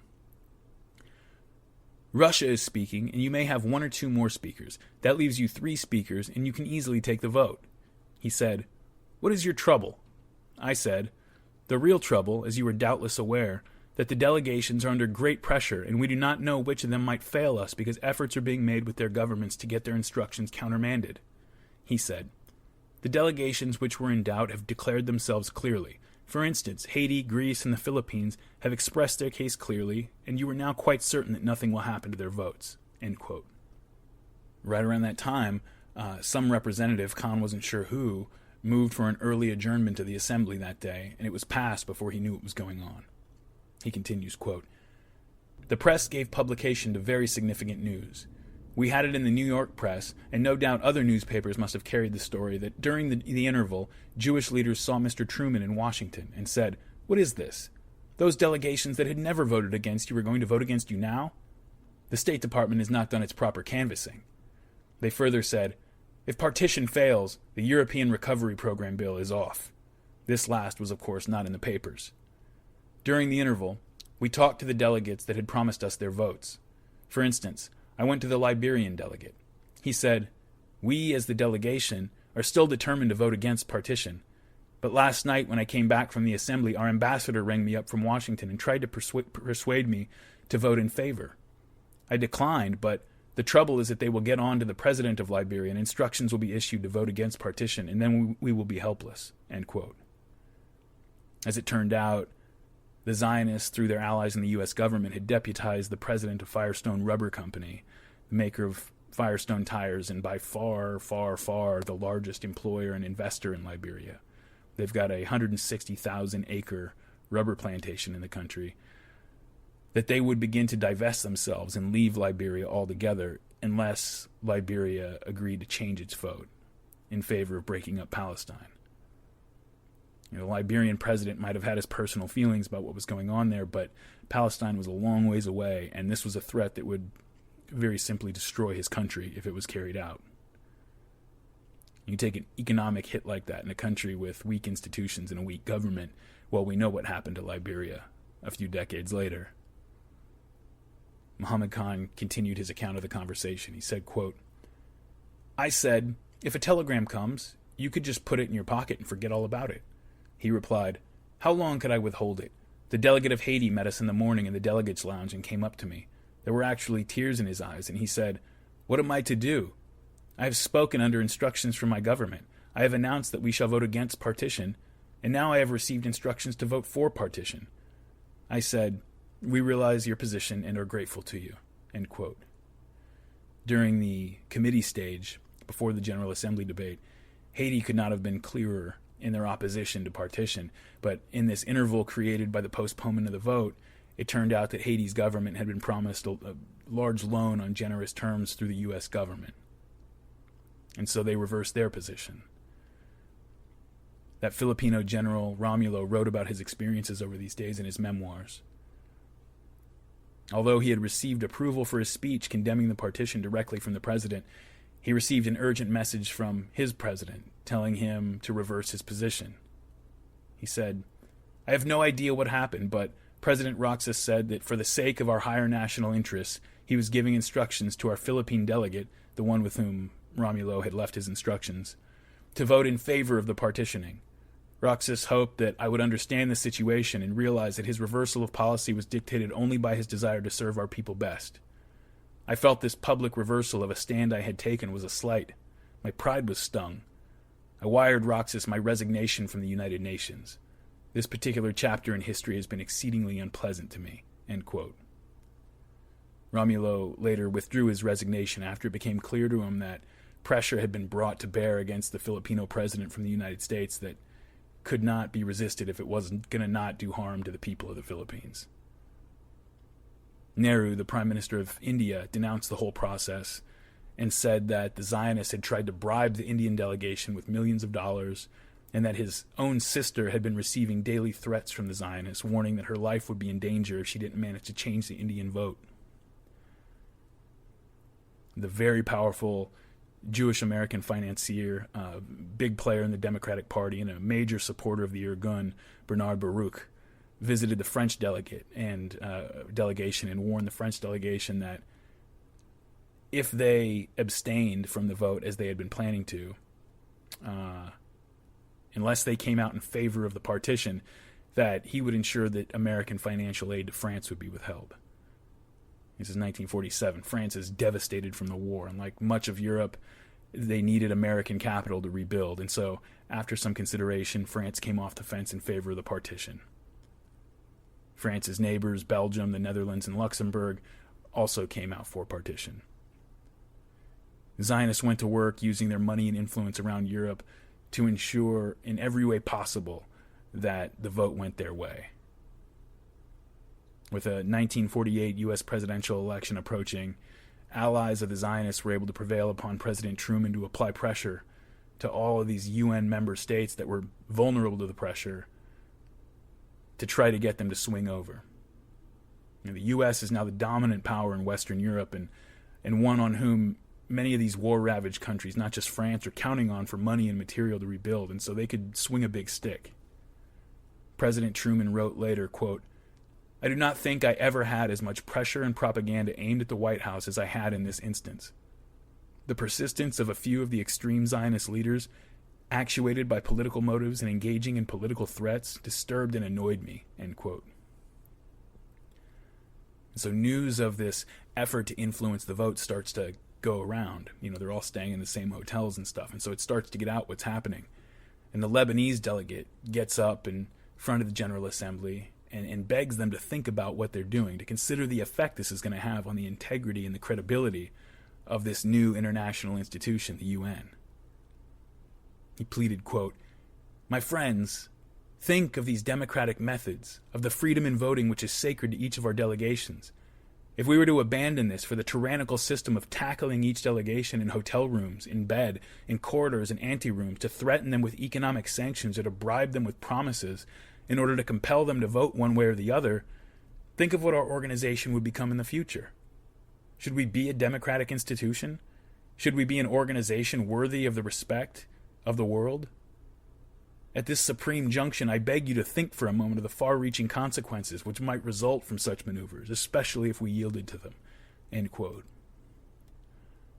That was all for nothing, though. The final count was 33 in favor, 13 against, with 10 abstentions.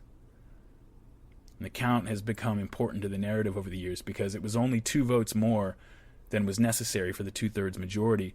And we know today, through historical records and testimonies, we know today beyond doubt that at the very least, the Philippines, Haiti, and Liberia were swayed by threats. Every single country within 2,000 miles had voted against it. I think Ukraine was the country closest to Palestine that voted in favor, and it was acting under direct orders from the Soviet Union.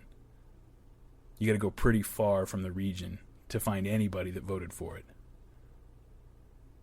The powerful nations of the world had just decided to ease their collective guilt over the Jewish Holocaust, not by welcoming Jews into their own countries, that was not on the table, but by taking Palestine from the Arabs and handing it over to the Zionists. In the Hebrew Bible, the psalmist lamented the destruction of the kingdom of Judah and the exile of the Jewish people by the Babylonians. Centuries after the Romans destroyed the Jewish homeland and pulled down their temple, the scattered rabbinic Jews would conclude their Yom Kippur services and their Passover Seder with the hopeful words, "Next year in Jerusalem." With a stroke of a pen now, the Zionists had gotten the wish for which they had prayed and fought and bled and killed for 50 years. They had their Jewish homeland. Britain determined to end the mandate and be completely evacuated from Palestine by May 15th, 1948. The Zionists very quickly got over their victory celebration because they knew that the real work had just begun. If this was the end of the story, we might not have, even today, a situation which is one of the most terrible and bitter and intractable conflicts in the world. If it had ended here, the new state of Israel, it's not quite there yet, but it's coming, although it was created under bitter circumstances, might have eventually found a way to exist peacefully in the Middle East with its Arab neighbors, instead of becoming a permanently militarized garrison state, as it has. And if it had ended here, the situation wouldn't be known to Palestinians today as al-Nakba, the catastrophe. But of course it didn't end here. The British had not volunteered for this, but they were expected by the world to keep the peace in Palestine until they left, and there were still about 5 months before that happened. The Zionists knew now that they had a unique opportunity to act with freedom while they were still being protected from surrounding Arab countries by British forces, who would still be constrained by world opinion as far as what they could do to the Zionists.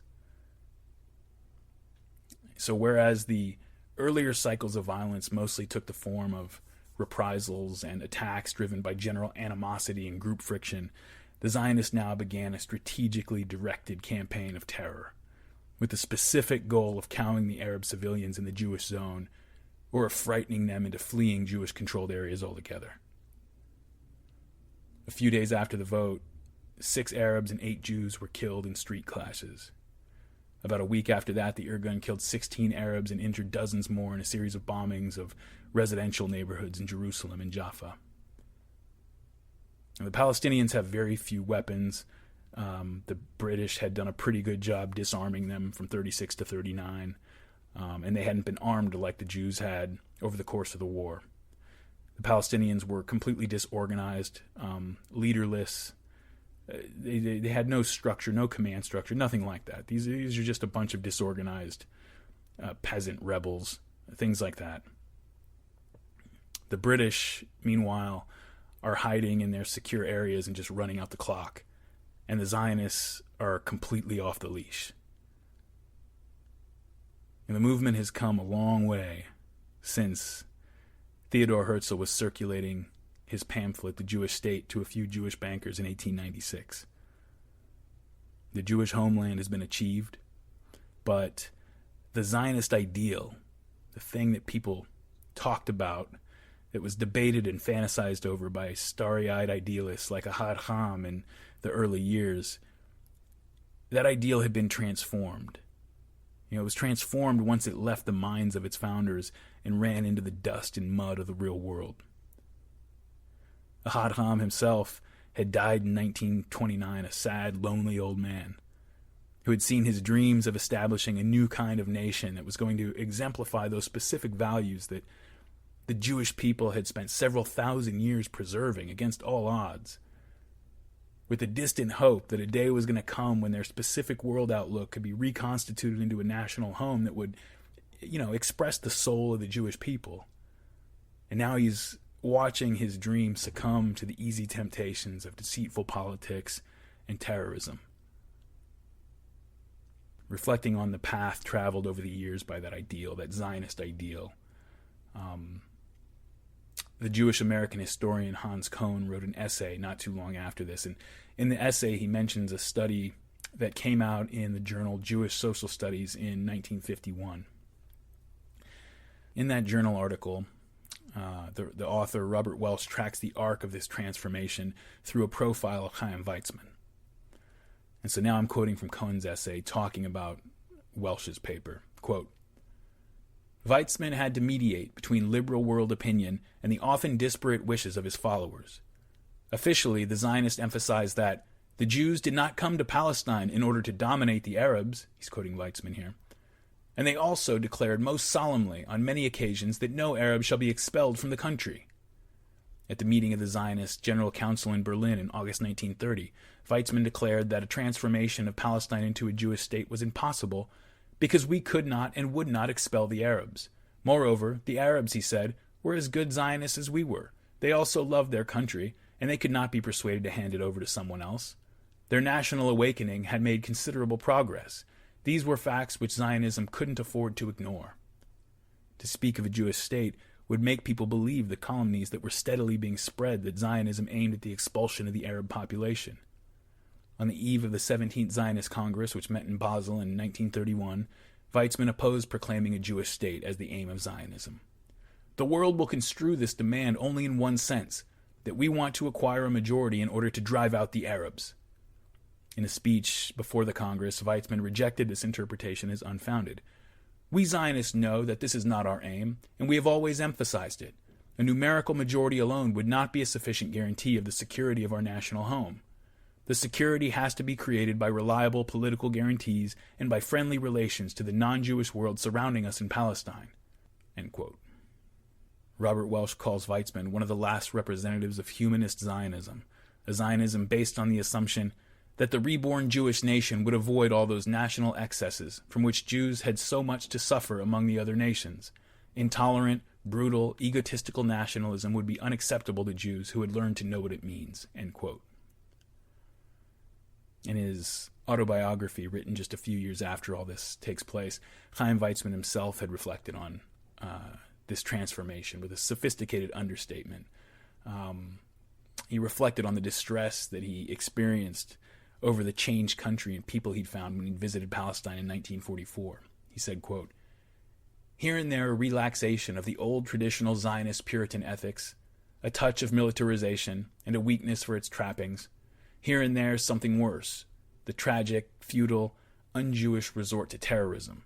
And worst of all, in certain circles, a readiness to compound with the evil, to play politics with it, to condemn and not to condemn it, to treat it not as the thing it was, namely an unmitigated curse to the national home, but as a phenomenon which might have its advantages." End quote.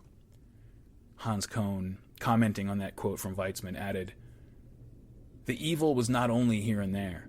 It was rapidly taking root and growing. The militarization of life and mind represented not only a break with humanist Zionism, but with the long history of Judaism. The zeitgeist, or at least the zeitgeist of 20th century Central and Eastern Europe, had won out over the Jewish tradition." End quote. Now, this wasn't quite clear to Weizmann yet, or at least that old follower and loyalist of Ahad Ham was not ready to give up on the dream that he had been working for longer than anybody living. It was in the lead-up, remember, to the bombing of the King David Hotel in 1946 that Weizmann was threatening to resign from the World Zionist Organization if the Haganah didn't cease its terrorist activities.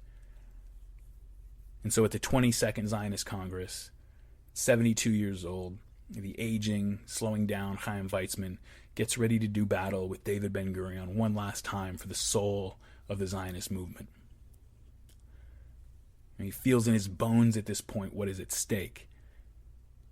And so he marshals his faculties and he pulls himself up to the speaker's podium and he pleads with his fellow Zionists to turn away from this path that they are starting to wander down. And Ben-Gurion's supporters are yelling at him from the crowd. They're crying out that he's a demagogue and they're accusing him of favoring Britain and being disloyal to Zionism. And you just imagine how that must have felt. And he had devoted the last 50 years of his life to the Zionist cause. And as he stands up to make a plea to prevent terrorism from putting a stain on the birth of his nation, he's listening to these younger people in the crowd shout out and disrespect him. People who were in diapers when Weizmann was giving everything to this cause are now out there accusing him of all people of having confused loyalties. But the old man's having none of that. I mean, he's on his game now. He's up there. He's in his element. He's got all his strength, all his faculties working. And so he just roars back at the people in the crowd. He says, if you think of bringing the redemption nearer by un-Jewish methods, if you lose faith in hard work and better days, you commit idolatry and endanger everything we've built. And he concludes his speech still with that same energy, crying out, would that I had a tongue of flame, the strength of prophets to warn you against the paths of Babylon and Egypt. Zion shall be redeemed in judgment, and not by any other means. And Babylon and Egypt, of course, were two empires which had, in the Bible at various times, violently dispossessed the Jews of their land and confined them against their will. And that's the path that Chaim Weizmann now fears that his own people are about to follow. See, only Weizmann carried enough weight to challenge Ben-Gurion like this at this time. Only Weizmann could have delivered this message. And so it got people's attention. People started talking. His plea to turn away from all this, to avoid something that could corrupt the birth of the Jewish homeland, it sparked a debate among the delegates about what exactly they were doing and what they should be doing. And so Weizmann starts to settle down, breathe a little sigh of relief, but Ben-Gurion is pissed. Ben-Gurion's already up in his hotel room before Weizmann finishes speaking, packing his bags. He's up there shouting and screaming and raving about how he's going to start a whole new Zionist movement, and then a few of his colleagues come in and try to settle him down. He said the old men were all cowards, Weizmann and his whole generation. They're incapable of doing what is necessary, and the only people who can do it are the revolutionary Zionist youth around the world. They're the only ones that had what it took to do the hard things that were called for in an hour like this. His friends sort of calmed him down eventually, and they convinced him to go back down and make one final appeal to the Zionist Congress. And if the appeal failed, they would leave with him and go start a whole new movement. A movement that was more comfortable with what needed to be done. And so he starts to prepare to do that, thinking about what he's going to say, and word starts to spread that Ben-Gurion's coming back. He's going to come respond in direct opposition to Weizmann. He comes down and speaks, and debates rage all night long as Ben-Gurion's out there making angry, emotional pleas and denouncing his moderate rivals as people living in a pre-Holocaust world. Weizmann's allies and Weizmann himself are doing their best to defend their position against this onslaught. They're arguing that things are already going their way, and that coming out and announcing their goal of statehood openly or of going out and using terror to achieve it was just going to force a hasty decision by any of the big powers that are watching over what's happening. In the end, the Zionist Congress decided to stick with David Ben-Gurion. Chaim Weizmann, who had really been the unchallenged godfather, even through the ups and downs of the Zionist movement for most of 40 years, was shoved aside. His lofty ideals were not going to organize the Yeshuv or prepare for its defense in Palestine. Ben-Gurion's sweat and the blood of the Zionist military organizations was going to do that.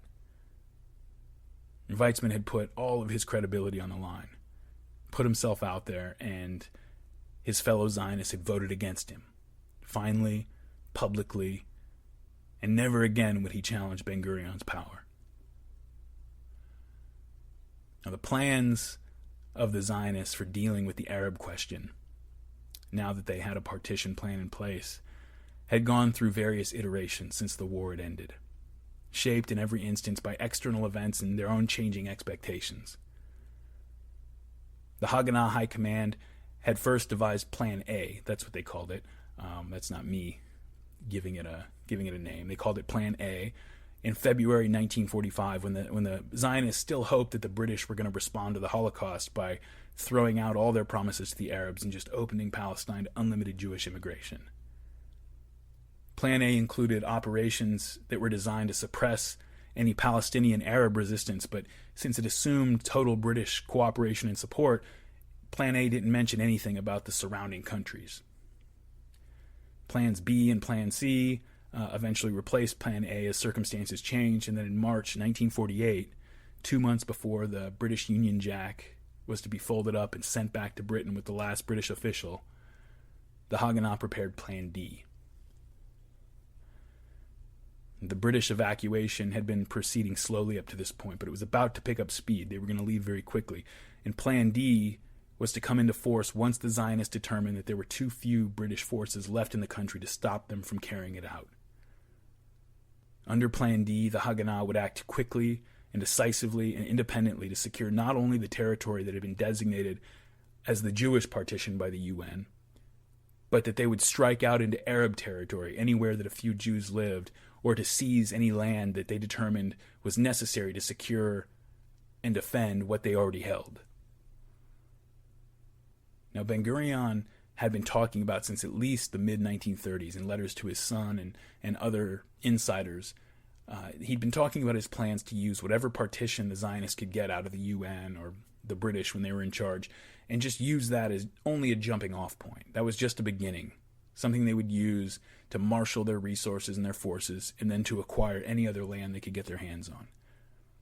And he also did not believe that it was possible for the Jews to sustainably rule over such a large Arab population. Remember, in the Jewish partition, Arabs are still about 49.5% of the population. Ben-Gurion does not think that's sustainable.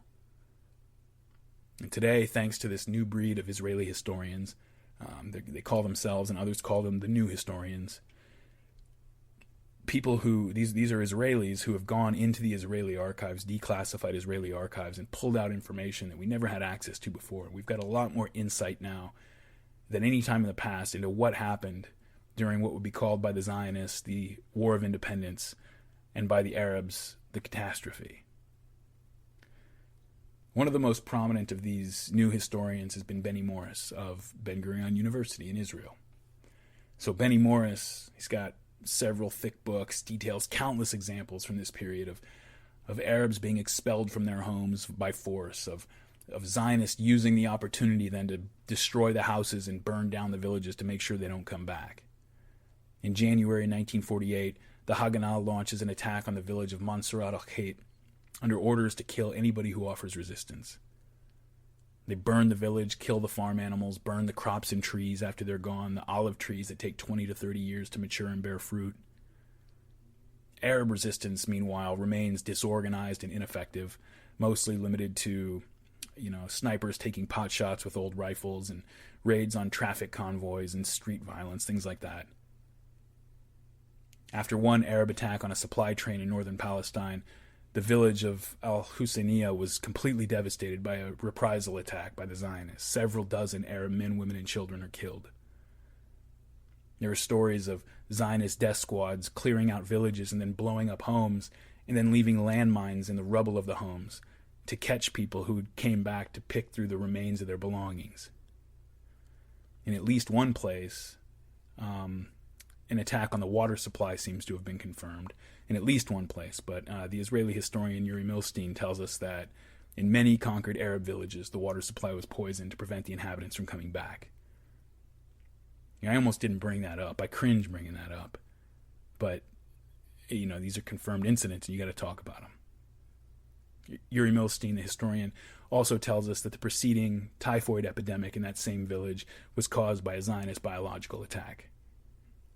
In May 1948, a group of Zionists that were disguised as Arabs were arrested attempting to infect protected artesian wells in Gaza with a vial of liquid containing typhoid and dysentery. One of the men captured, David Horn, admitted to having been given that infected canteen and the mission by his commander in the Haganah.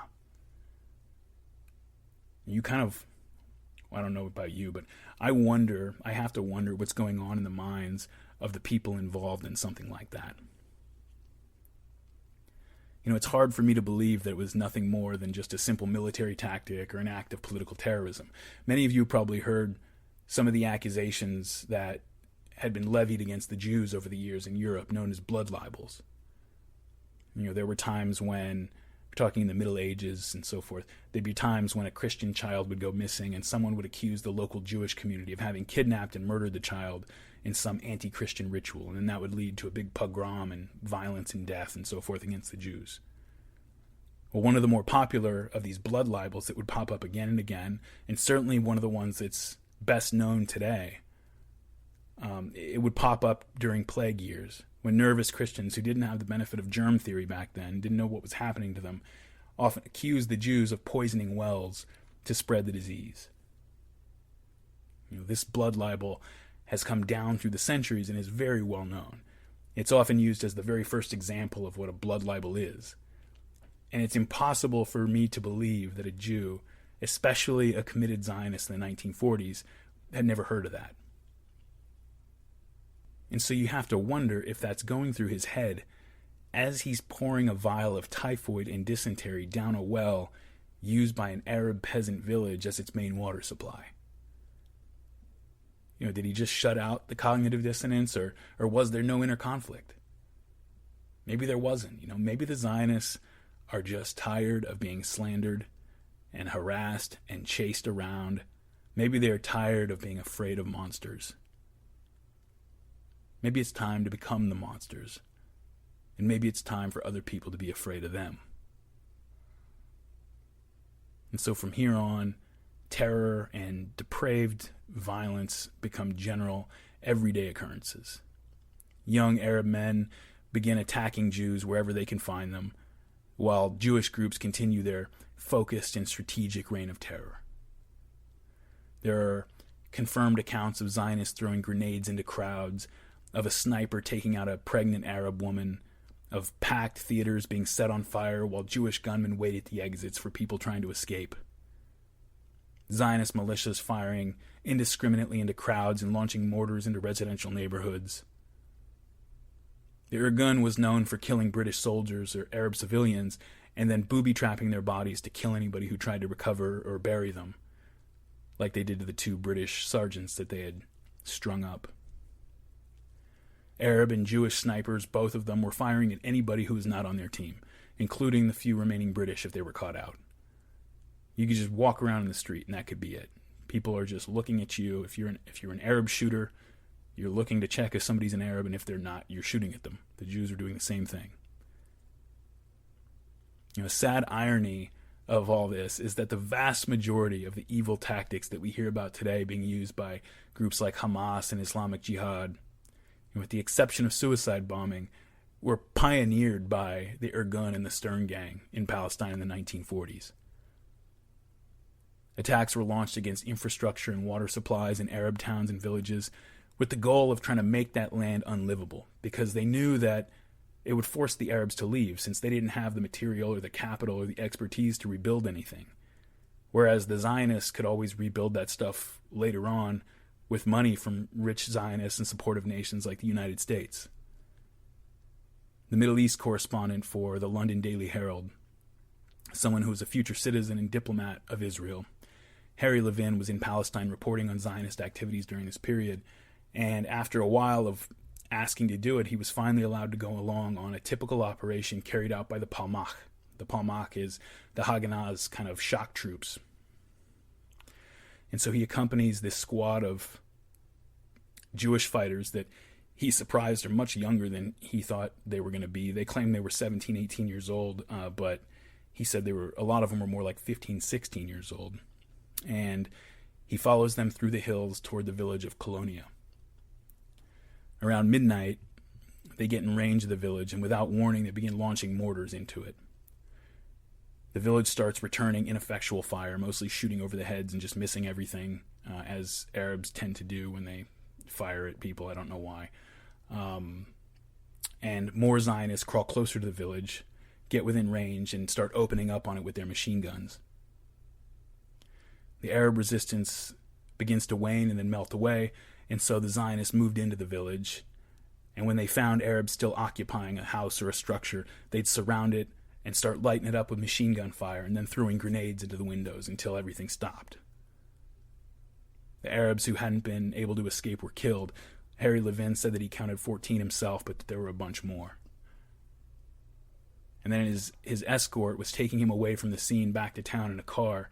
He started hearing the Zionist sappers blowing up every house and structure in the village, one after another. And this is how it worked. In just 6 weeks, 769 Jews had been killed. 1,069 Arabs were dead. And also 123 British, who, for the most part, were just staying behind their fences and waiting to get the hell out of here. But 123 British were killed as well. That's in 6 weeks. By springtime, the Arabs had been almost entirely driven out of West Jerusalem. It was almost entirely clear of them. And a refugee problem was starting to become a refugee crisis very quickly. After Arabs were driven out of neighborhoods and villages, Zionists would immediately follow up their operations by moving Jews into those homes that had been abandoned by these fleeing Arab families. They would divide up the Arabs' former belongings, and they'd be eating food that was still left on the shelves. That's how quickly and efficiently this was going on. To one group who had moved into what had formerly been an Arab section of Jerusalem, Ben Gurion went down there to speak to them, and he gloated, quote, "There are no strangers left. 100% Jews. Since Jerusalem's destruction in the days of the Romans, it hasn't been so Jewish as it is now. In many Arab districts in the West, one sees not one Arab. I do not assume this will change," end quote. He added that what had happened in Jerusalem could well happen in great parts of the country if we hold on, and that there would be great changes in the composition of the population of the country. Only one village remained on the outskirts of Jerusalem whose citizens had not fled. And so on April 9th, 1948, about 130 fighters from Yitzhak Shamir's Stern Gang and Menachem Begin's Irgun, with approval and mortar support from the Haganah, approached that village called Deir Yassin, off the main road near Jerusalem. Deir Yassin was uninvolved with any of the fighting. It had non-aggression agreements with nearby Jewish settlements, very good relations with them. And it had even recently had all of its livestock slaughtered by fellow Arabs because it had refused to allow them to use their village as a base of operations.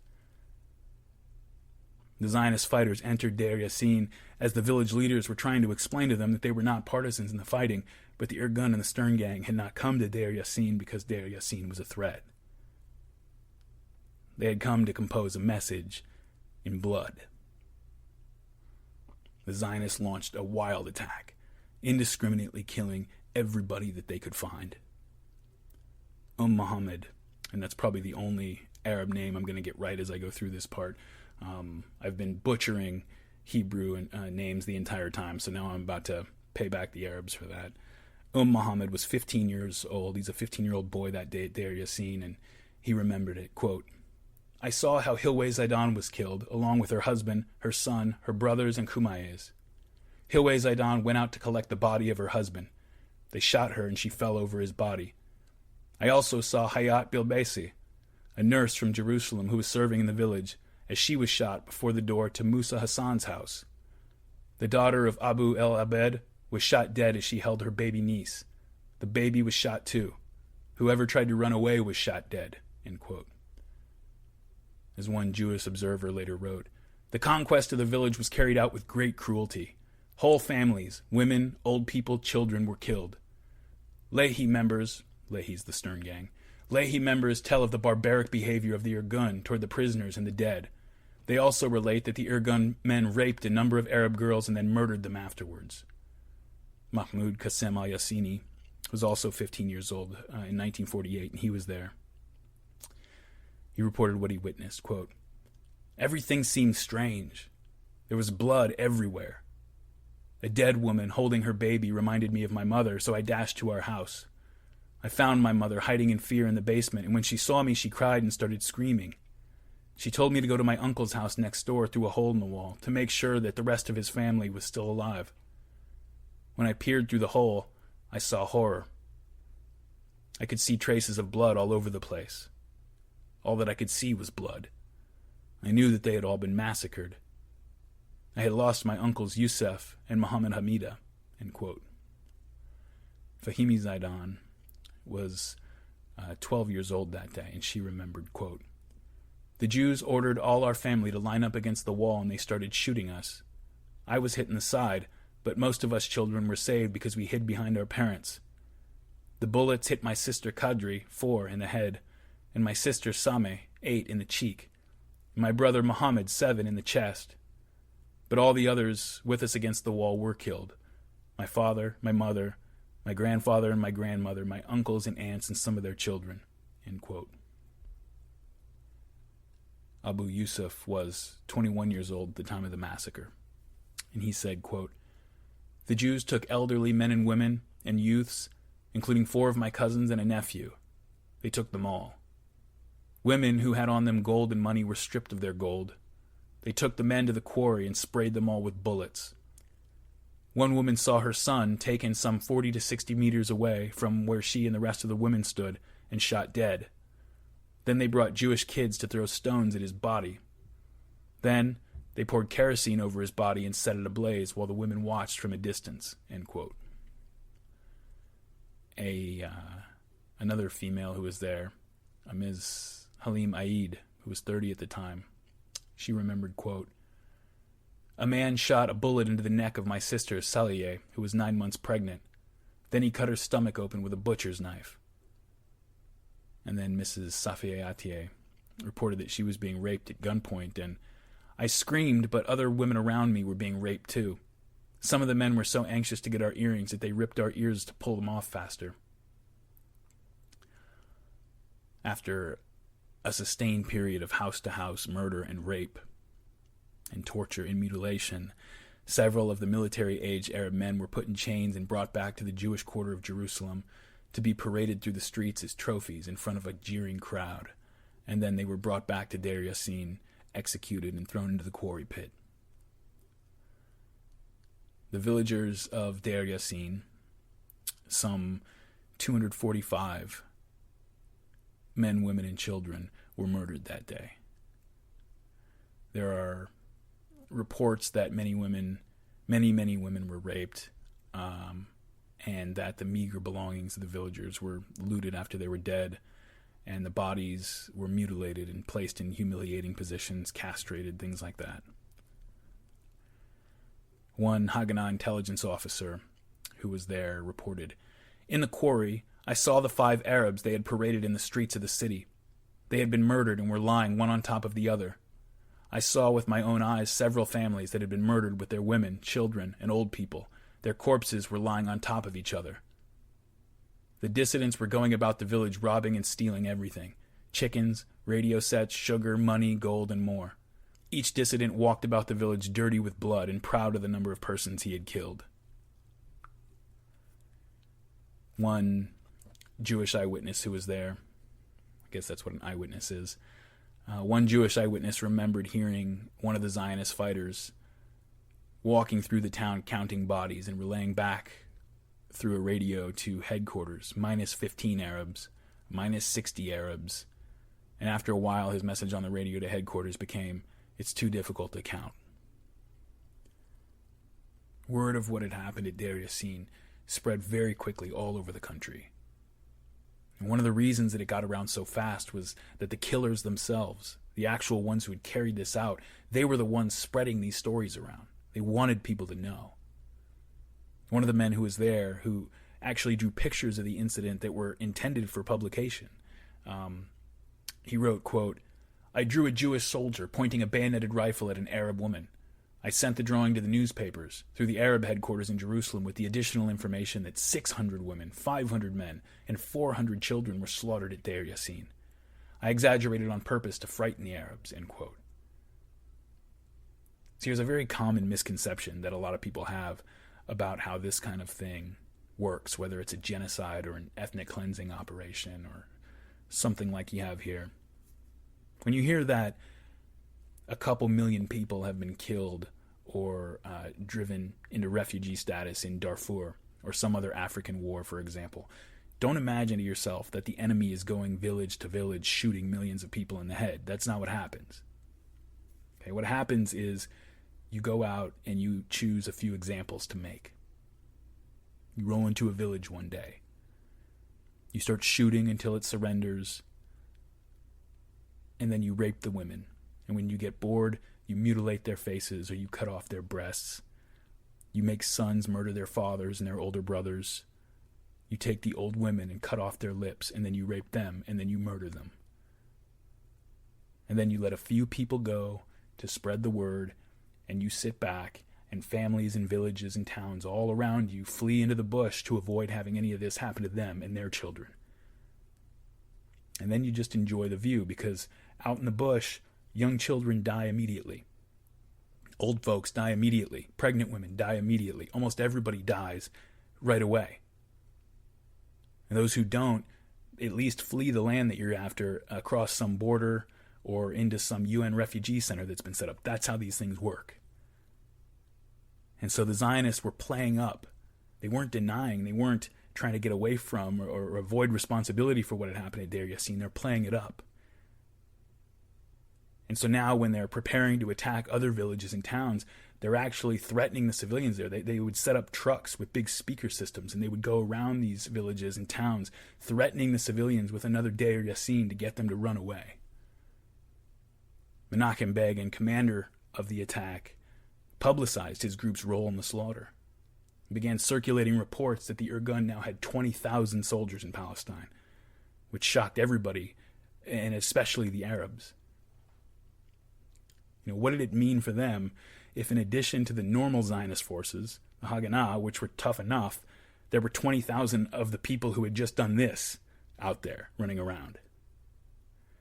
British intelligence indicated that the Irgun may have had as many fighters in the country as the Haganah, and the London Times reported that, quote, by April, it had become clear that the Irgun virtually controlled the all-Jewish city and Zionist headquarters of Tel Aviv, end quote. Now, a lot of that is exaggeration and propaganda spread by the Irgun. They most likely at this point did not have 20,000 regular full-time soldiers in the country, and they controlled territory in Tel Aviv and had a lot of support there, but the Times of London statement kind of implies that they controlled the government there, that they were kind of in charge of the issue, and that was not true. But it didn't matter, because this is aimed at the Arabs, and the Arabs really have no way of knowing any of that. The goal of this is to put the Arabs to flight, make them so afraid of what was about to happen to them that they would just flee in terror for the lives of their families and themselves, and it worked. John Kimchi, he's a British Zionist publicist and editor at the time, wrote, quote, at this moment, the Irgun launched an attack on Jaffa, accompanied by a flourish of ostentatious publicity. Irgun police took over the streets of Tel Aviv leading to Jaffa. Jaffa and Tel Aviv are kind of attached to each other. Irgun police took over the streets of Tel Aviv leading to Jaffa, and Irgun lorries with singing boys and girls careened around Tel Aviv. The great bombardment of Jaffa was started with 3-inch mortars. This bombardment started a panic among the Jaffa Arabs. The remaining 20,000 started to leave the city by boat and by road. The Jewish and foreign press was invited to visit and to inspect the Arab prisoners. A few blindfolded prisoners were paraded through Tel Aviv. The Irgun activities in Jaffa also extended to yet another field. For the first time in the still undeclared war, a Jewish force commenced to loot in wholesale fashion. At first, the young Irgunists pillaged only dresses, blouses, and ornaments for their girlfriends. But this discrimination was soon abandoned. Everything that was movable was carried from Jaffa. Furniture, carpets, pictures, crockery and pottery, jewelry and cutlery. The occupied parts of Jaffa were stripped. What could not be taken away was smashed. Windows, pianos, fittings, and lamps went in an orgy of destruction, end quote. The UN General Assembly had approved their resolution to break Palestine into a Jewish and Arab partition, but that was all it did. Okay, there were no provisions for enforcing any of this. There were no provisions for what to do if the Zionists began striking out into Arab territories and driving the Palestinians who lived there out into the desert. On 15 May 1948, the last British High Commissioner of Mandatory Palestine left the country. And so now you've just got the organized, well-armed militias of the Zionists and the scattered and broken population of the Palestinian Arabs in this country together. John Kimchi also wrote that with the help of some British officials who were still outraged at everything that the Zionists had done and what this whole situation had become, with their help, pushing it a little bit, the Zionist propaganda about their strength, about the Irgun strength, and about the Zionist intentions, what they intended to do, it had created this unintended side effects besides just scaring the Palestinians out of their homes. He wrote, quote, "This information had been passed on by the Foreign Office to the British envoys in the Arab countries, who in turn informed the Arab governments to which they were accredited. It had the desired effect among the Arabs. It swayed many who had been hesitating on the brink of the decision whether to go to war against the Palestine Zionists or not. For though it has become a habit among pro-Zionists to assume that there was nothing but evil hatred behind the Arab decision to go to war, and that the Arab explanation that they came to save their brethren from the attack by terrorists was just a cheap excuse for the benefit of those who dared to believe it, it must be stressed that there was a great and very real Arab concern for the fate of Palestine Arabs. The concern reached fever heat when the British information was passed on that the terrorists were becoming the decisive factor in the Zionist armed forces." End quote. The Yishuv leadership voted to declare national independence for the State of Israel as the last British ships were leaving Haifa and as Palestinian civilians are fleeing villages and towns across the country. David Ben-Gurion was named head of the provisional government, and the very next day, Egypt, Syria, Iraq, and Jordan invaded Palestine. This whole time, Arab people and Arab militaries across these borders have been getting edgy watching this happen. You know, they've got refugees streaming across their borders with stories of murdered sons and raped daughters and destroyed villages, and the people and the militaries in these nations are calling on their leaders to set them loose, let them do something. But the leaders, for the most part, are not enthusiastic about intervening. Most of these states still had ties to the British or the French, who were whispering in their ear and letting them know what the situation is, and they understood it. The situation was that it did not matter what any of them thought about it. It didn't matter if it was right or wrong. This was happening. It had been... the British didn't want it to happen, and it still happened. This is something that had been bought and paid for in the halls of American power and in the Kremlin, and nobody was going to do anything to stop this. King Abdullah of Jordan commanded the most significant Arab force in the region by far, the British-trained and British-advised Arab Legion, but he was hesitant to get involved at all. In fact, before everything happened, before the conflict kicked off, he had cut a deal with the Zionists to stay out of any fight that might happen. It was only after everything was so horrifying and they started seeing everything that was happening that he eventually agreed to intervene just to save a little bit of face. But he didn't want to get in there to try to stop something that the UN, the West, and the Soviets all seemed to have blessed. Now the Zionists, meanwhile, they don't have an enthusiasm problem. They don't have a commitment problem. They certainly don't have an organization problem or anything like that, but they're in it to win it. They've got the same attitude, only turned up to 11, that they've always had. One Zionist who was there for all this, right in the middle of it, Chaim Herzog, he tells this story that, I always love this story. It's so short and simple, and it's just a single scene, but I think it just gives you an idea of the commitment level of these people and how focused they are. And then think of the difference in commitment between the Zionists and the Arab states that are supposed to be supporting the Palestinians. So one time after a car bomb is detonated at the Jewish Agency headquarters in Jerusalem in March of 1948, Chaim Herzog, whose wife was injured in the explosion, rushes away from the area to a nearby office of a Norwegian staffer for the UN commission that's overseeing the partition. He rushes over there, grabs this guy, and rushes back. Herzog writes, "Only then did I realize that I was covered in dust and my shirt was soaked with blood. I took Rosher Lund, the UN representative, to the agency and showed him the ruins. Already workers were laying bricks and repairing internal damage to the building. As secretaries cleaned up and workers moved silently carrying bricks, his eyes filled with tears. Such a nation will never be defeated," he said. End quote. Now, I don't know if tears are really necessary there. The Norwegians' reaction might have been a little bit melodramatic, but think about that. Think about an explosion going off, killing 13 people, injuring dozens more, blood everywhere, body parts everywhere, people everywhere, and within a few minutes, Jewish civilians, this isn't a police troop, these are the secretaries and the workers who were there. Within minutes, Jewish civilians are already working feverishly, cleaning debris and stacking bricks and going off and getting new bricks and making repairs to these buildings. Good luck. Good luck, guys. You're not beating that. It's not going to happen. Not until, you somehow find a way to get them to lose a little bit of that enthusiasm. It's not happening. And compare this to the aimless resistance of the Palestinian Arab civilians and the half-hearted and reluctant intervention of the Arab states. The popular narrative that a lot of people, at least in the United States, kind of buy into is that several powerful, well-equipped Arab nations, enraged at the prospect of having dirty Jews in their midst, immediately threw their full military weight at tiny little Israel as soon as the UN voted for partition. That's not what happened. Okay, in reality, the Arab states had to stand by for months after that. And they only intervened after months of seeing bloodied Palestinian refugee families flooding across their borders with story after terrible story of burned communities and murdered parents and children. And even then, the response of these Arab states was obligatory and underwhelming. In the event, as things start kicking off, Israeli fighters actually outnumbered the Arab soldiers.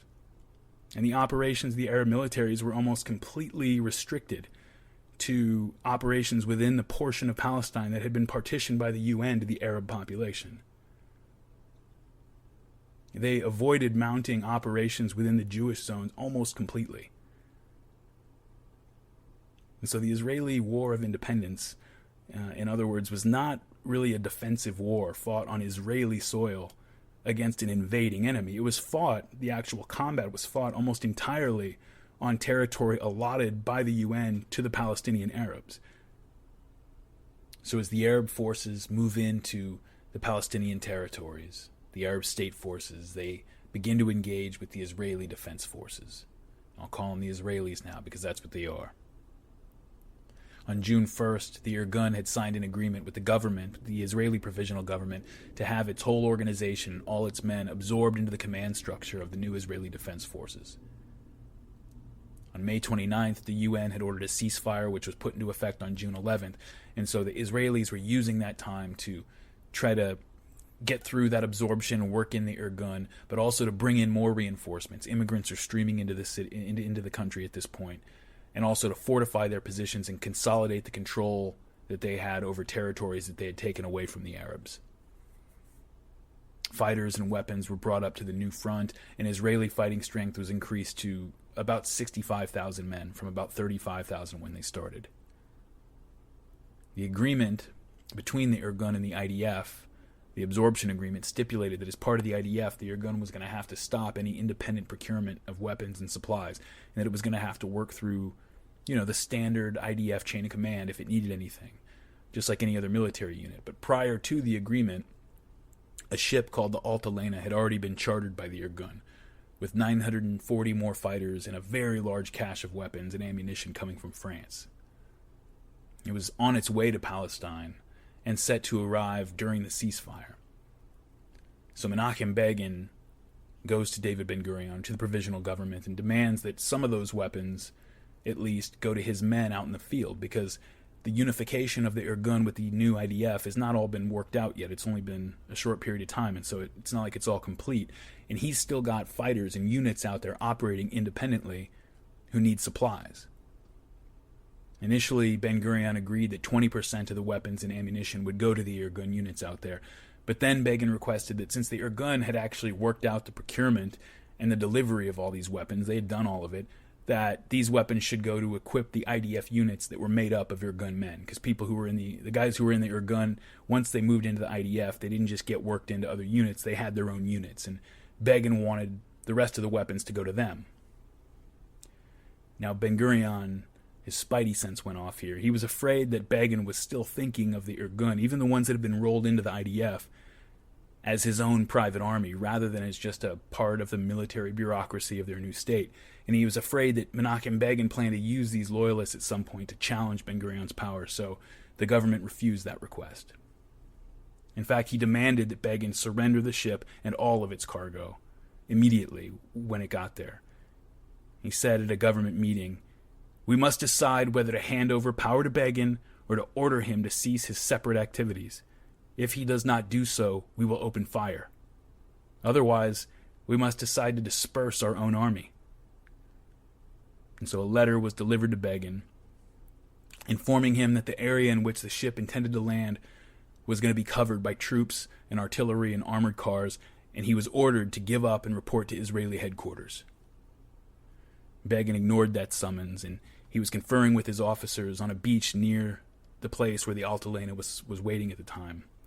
And while they're deciding what to do, IDF units roll up and a firefight breaks out between the Irgun and the IDF. Eventually, the IDF brings in heavy weapons and a lot of reinforcements, and they overrun the Irgun's positions. Menachem Begin and a few others manage to get into a rowboat and make their way out to the Altalena while they're being fired on from Israeli small boats. Begin orders the Altalena to make its way down to Tel Aviv, where the Irgun would be able to muster a lot more shoreside support for the landing. And word starts to get around about what's happening, and a bunch of Irgun members, including ones who had been brought into the IDF already, leave their posts and start making their way to meet the ship at Tel Aviv. Rumors begin circulating all over the country that the Irgun was going to launch a military coup against Ben-Gurion's government. Shlomo Nachtemon, the Jewish author, in his book on the Altalena incident, he wrote that Ben-Gurion instructed the Israeli Air Force, which was only a few planes at this point, but sufficient for this task, that Ben-Gurion ordered the Israeli Air Force to sink the Altalena at sea with Ben-Gurion on it before it made its way down to Tel Aviv.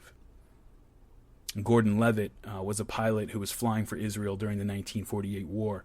In his book, Under Two Flags, wrote that the deputy commander of the Israeli Air Force delivered that order to him and several other non-Jewish volunteer pilots when Jewish pilots refused to carry out that mission.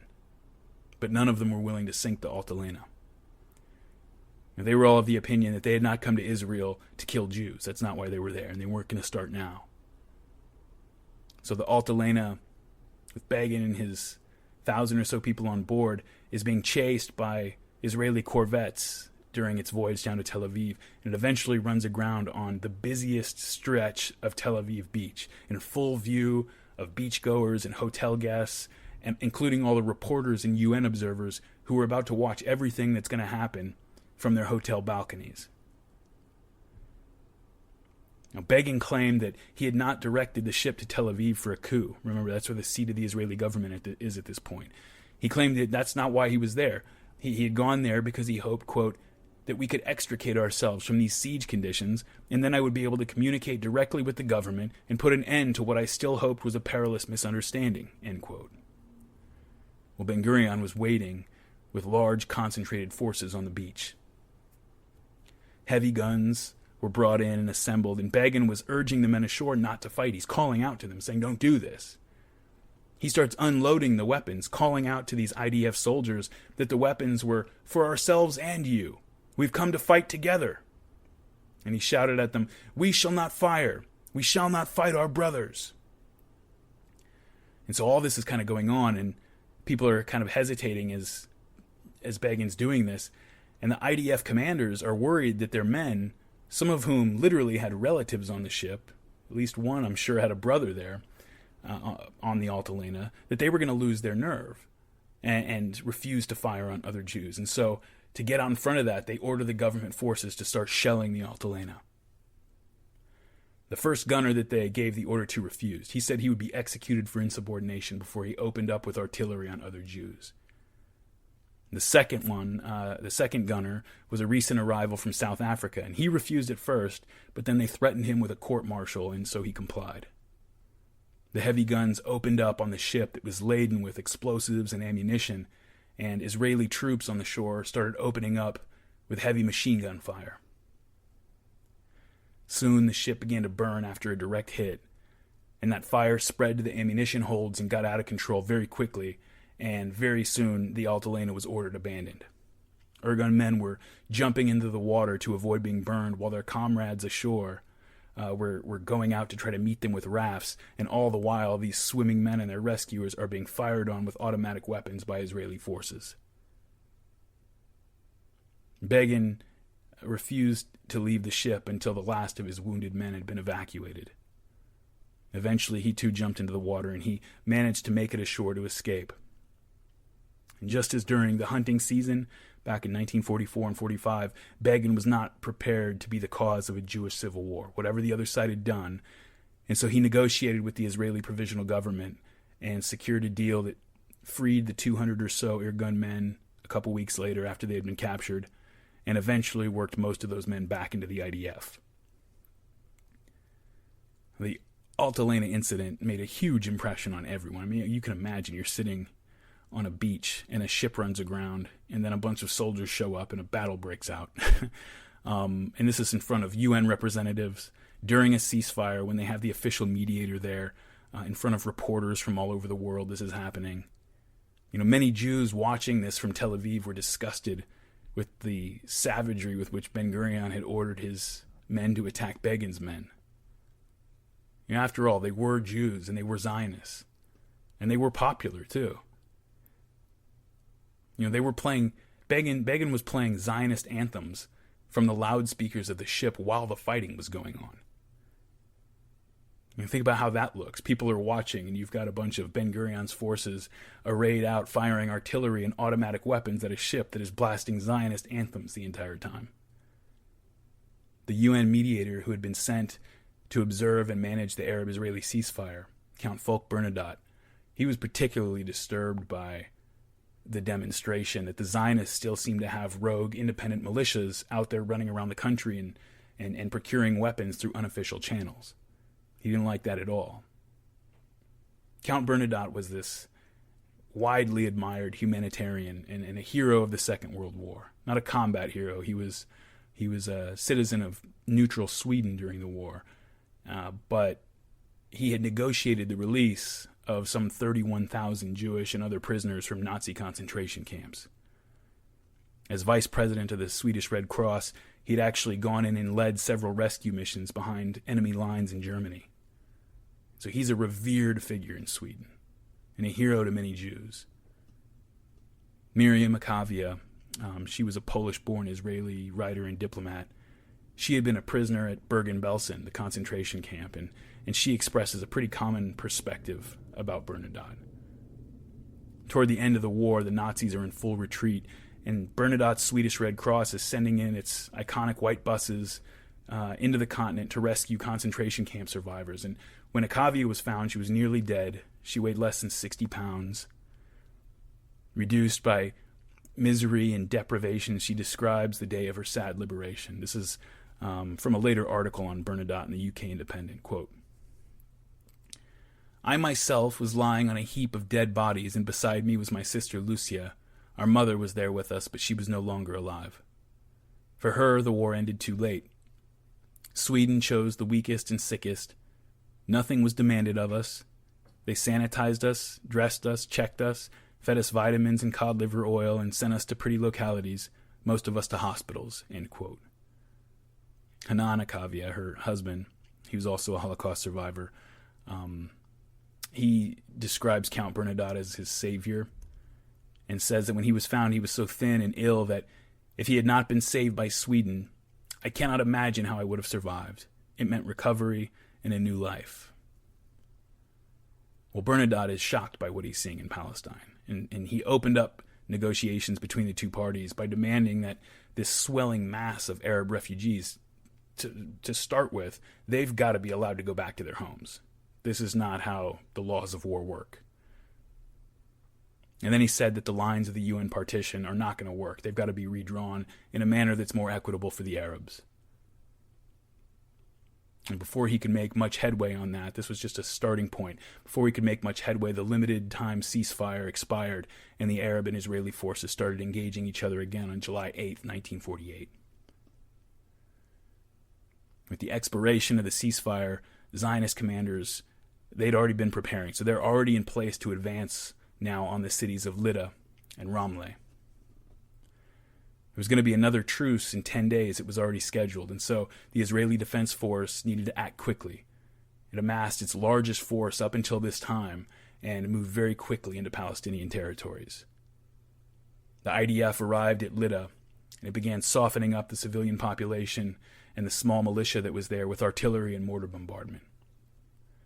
After a very brief battle with the city's few defenders, Israeli forces, which are backed up by armored vehicles and mounted weapons with artillery and mortar support, very quickly they had taken strategic points around the city. These demoralized and untrained Arab resistance fighters are easily overrun, and the population just huddles in their homes and in a few mosques, treating the wounded and trying to bury the dead men, women, and children that are scattered around. No one's permitted to leave any of their buildings, and the Israeli soldiers are marauding through the streets and homes while the leadership tries to decide what to do with so many civilians. The terrified population of Lydda had heard of the massacres, and so they're in a complete panic, as you can imagine. Several thousand of Lydda's citizens had been confined to the Grand Mosque near the center of town, about 3,000 or so. It was said to be so full that you couldn't actually sit down. Everybody had to stand up. There was no room for anybody to sit down. And this was on a July day in the Middle East when a British commander who was present said that it was over 100 degrees in the shade. And so things are starting to get difficult, and tensions are starting to get, tempers and tensions are starting to flare. People who are left to marinate in their own filth and waste, like the Louisiana Superdome during Hurricane Katrina, with no food, no water, no toilets, sweating in the July heat and the stink of this unwashed humanity and screaming infants as they wondered if they were about to become the next Deir Yassin. So put yourself in that place for a minute. Imagine that you're there with your child or your wife. Maybe give yourself, a scorching headache from the dehydration and lack of sleep and stress from worrying about whether the next soldier that comes through that door is going to start shooting. After some time goes by, a few Israeli fighters killed some Arabs, and when they were questioned about why they'd done it, they said that they had been shot at. Not sure if that actually happened or not, but that was the excuse that they gave to their commanders. And so once news spread that they had been shot at, the IDF forces just went on a rampage. They went berserk. They smashed through the town, firing into crowds, shelling buildings that they knew were full of people, and throwing hand grenades into the windows of homes that are full of people. In 30 minutes, 250 Arab civilians were dead. All the able-bodied Arab men were rounded up, leaving nothing but the old people, the very young, and the women. Any Arab, regardless of age or sex, that was found outside after sunset was to be shot on sight, and many were. And so with all the able-bodied men rounded up and confined, most of them were shipped off out of the town, you've got nothing but the old people, the women, and the children basically left in this city. This is a big city, 40, 50,000 people. And so you've got nothing but the helpless remaining citizens huddling in terror with most of the able-bodied men gone, and they're just hoping that the armed men who are now prowling the streets, these bands of men, are not going to choose their door to kick in order to loot or assault or rape or kill. Soon news of the situation reaches Israeli headquarters, and the leaders are trying to discuss what to do with this mass of people. The future Israeli Prime Minister and Nobel Peace Prize recipient Yitzhak Rabin was there that day, and he recorded what happened in his diary. As they were trying to figure out what to do with all these civilians. Rabin writes, quote, "After attacking Lydda, later called Lod, Ben-Gurion would repeat the question, 'What is to be done with the population?' waving his hand in a gesture which said, 'Drive them out.' Driving out is a term with a harsh ring. Psychologically, this was one of the most difficult actions we undertook." End quote. Well, if he thought that this was tough on him and his men, it was going to be much harder on the people that they were about to drive out. The order was given to use any necessary means to quickly expel the residents and cleanse the area of the people that Ben-Gurion referred to as strangers. The following day, 35,000 Arab civilians, virtually all women, children, and the elderly, were rounded up and marched out of their homes as refugees, driven into the desert with only what they could carry. The Israeli soldiers looted the city with abandon, and they were stopping the fleeing residents to search them for valuables as they were going out. The Israeli commander in charge of the city, Shmaryan Gutman, he informs us that the Arabs were grateful to be allowed to leave, thankful that they were not just massacred. Now, while this is going on, a parallel operation is being carried out in the nearby city of Ramleh. Leaflets and loudspeakers and radio broadcasts threatened the residents with extermination, and bombings and bombardments and sniper fire got the population moving. Many of the current inhabitants of both cities were refugees from earlier raids. They had been either in Jaffa or some of the other villages, and they had fled to these cities. And so they needed very little convincing about what the Israelis were capable of. And so in one stroke, between 50 and 70,000 Arabs were purged. Some bussed off to concentration camps, but the majority just sent out into the desert. In just the month of July 1948, over 100,000 Arab civilians would be driven into homelessness.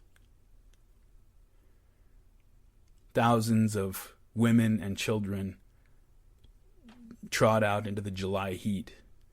The few remaining people were elderly and disabled folks.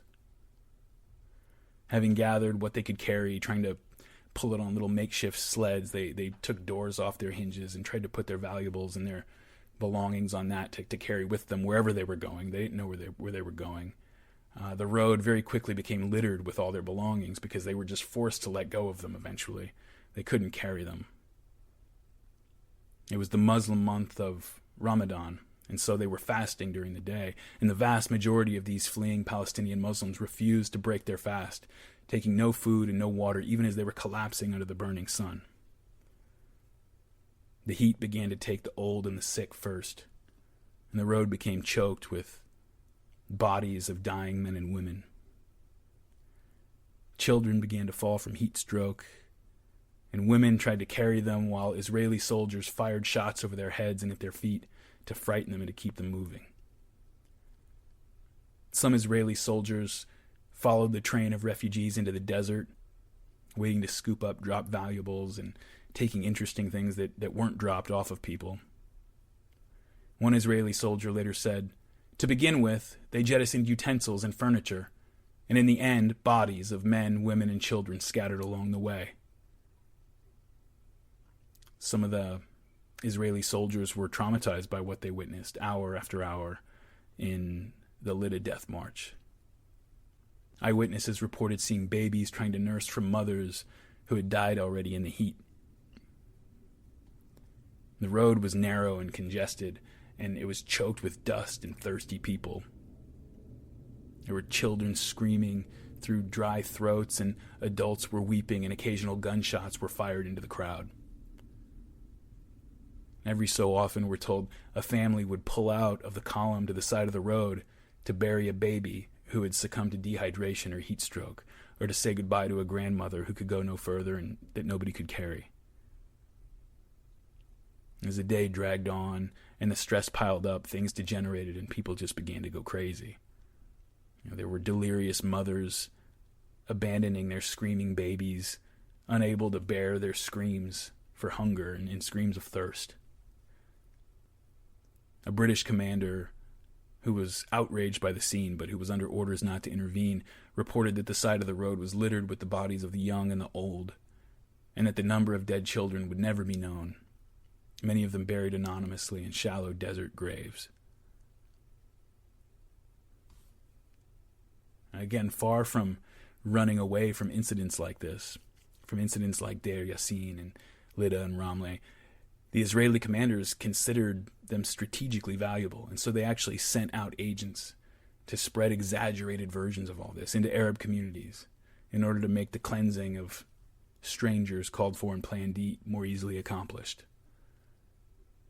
The Israelis spread it by word of mouth, leaflets, radio broadcasts, and again they would circle villages and towns that were filled with Arabs and announce with loudspeakers what was going to happen to them.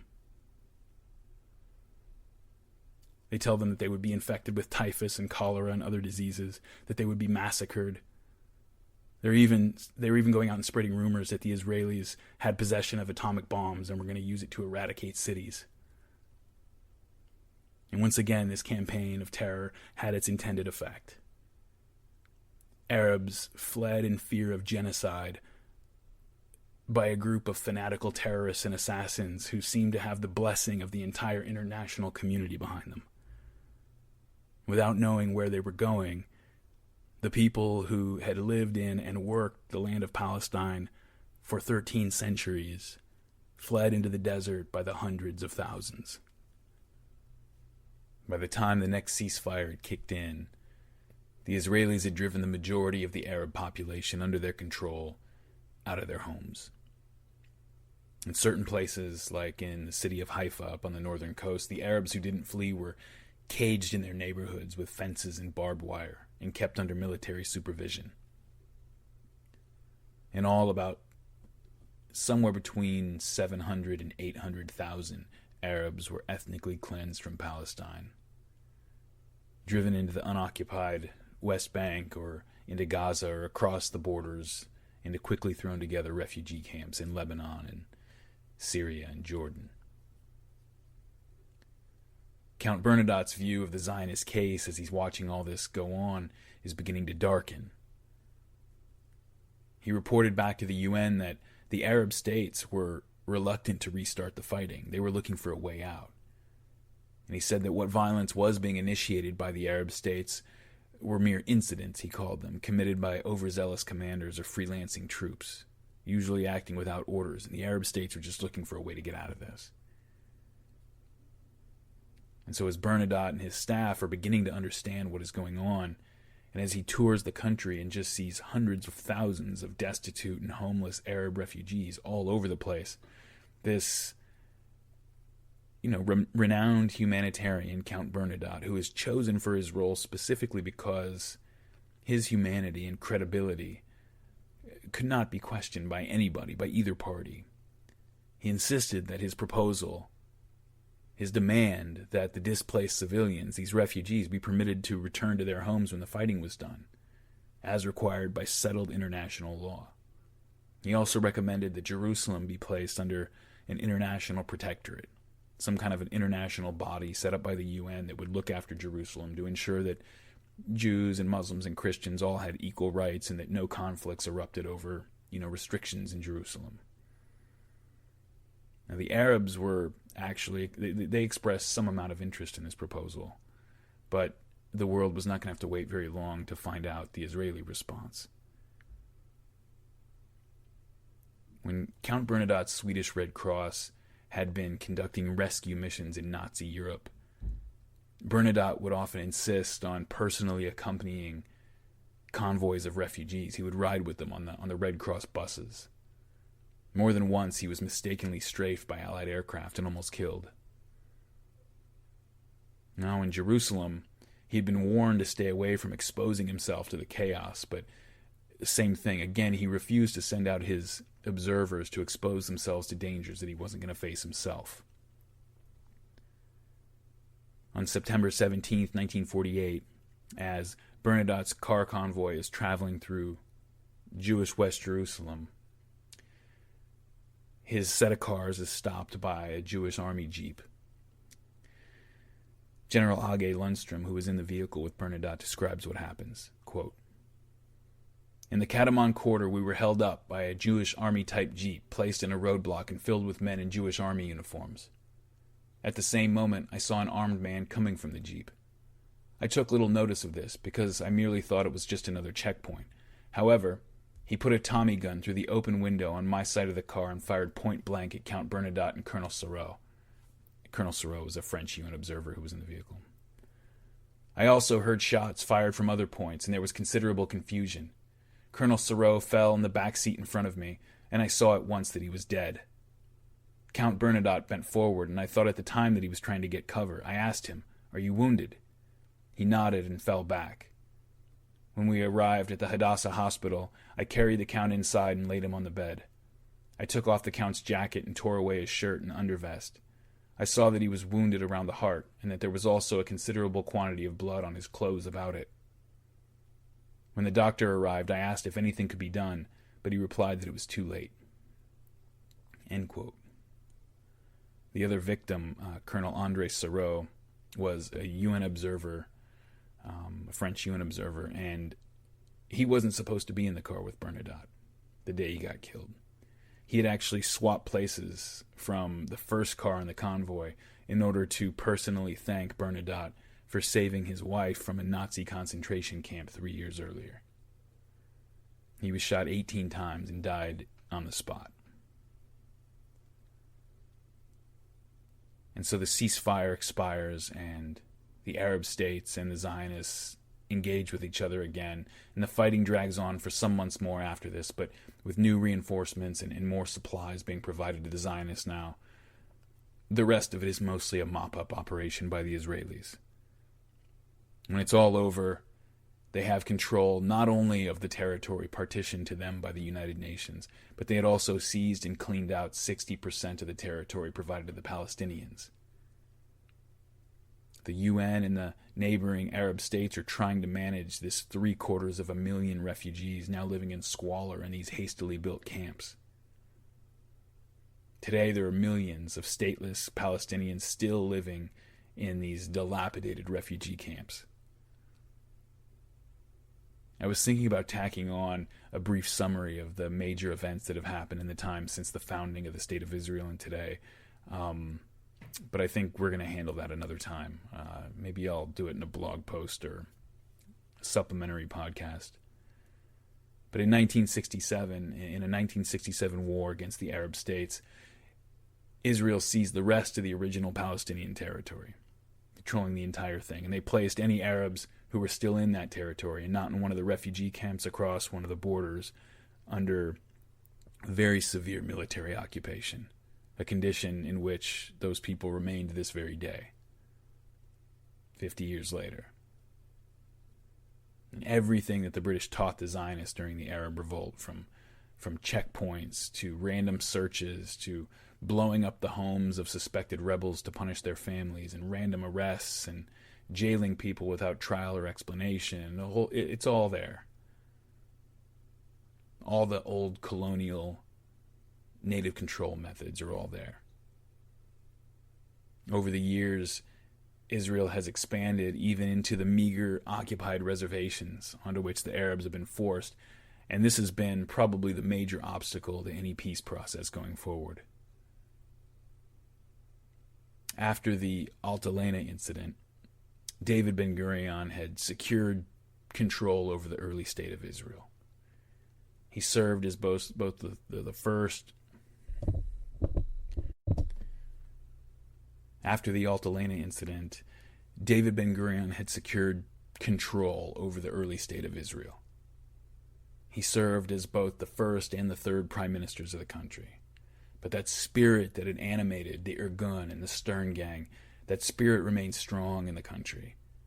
And the subsequent conflicts that continued between the Israelis and the Palestinian population that it now ruled, and also with the surrounding Arab states, has continued to bring Israel more and more in Begin's direction over the years. After everything that had happened, Jabotinsky and Begin and their revisionists were going to get the last laugh after all. Because in 1977, Menachem Begin was elected Prime Minister of Israel. After he'd served 2 terms, he was succeeded by Yitzhak Shamir, the terrorist leader of the Stern Gang, who had personally ordered countless murders, including the assassinations of the British official Lord Moyne and Count Bernadotte. The bodies of the 2 murderers who had assassinated Lord Moyne in Cairo were eventually brought back from Egypt and buried in Israel with full military honors.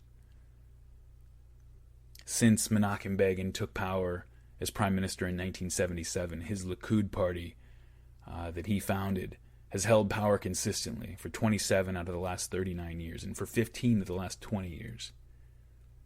In 2005, the Likud Prime Minister Ariel Sharon ordered the evacuation of Jewish settlements from Gaza and placed that city in the south and the whole area under siege.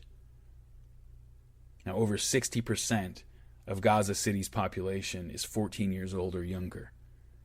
And the Israelis literally have it surrounded by a wall with remote control machine guns dotting the top of the wall facing inward toward the inmates.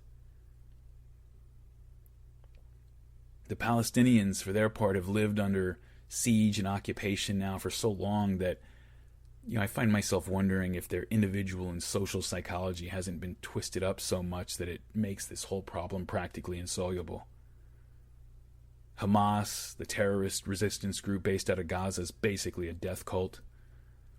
celebrates suicide bombers as martyrs of war. When you can't win a fight, you start to celebrate losing. And so they celebrate suicide bombers as martyrs in a war where they have to make their own weapons in basements. And when your enemy has state-of-the-art attack jets and tanks and satellite surveillance and cruise missiles and helicopters and nuclear weapons. Every so often the Palestinians will lash out and the Israelis will attack. They did that recently in 2014 when they threw their forces at Gaza. When it was all over, 66 Israeli soldiers and 6 civilians were dead. 66 soldiers, 6 civilians.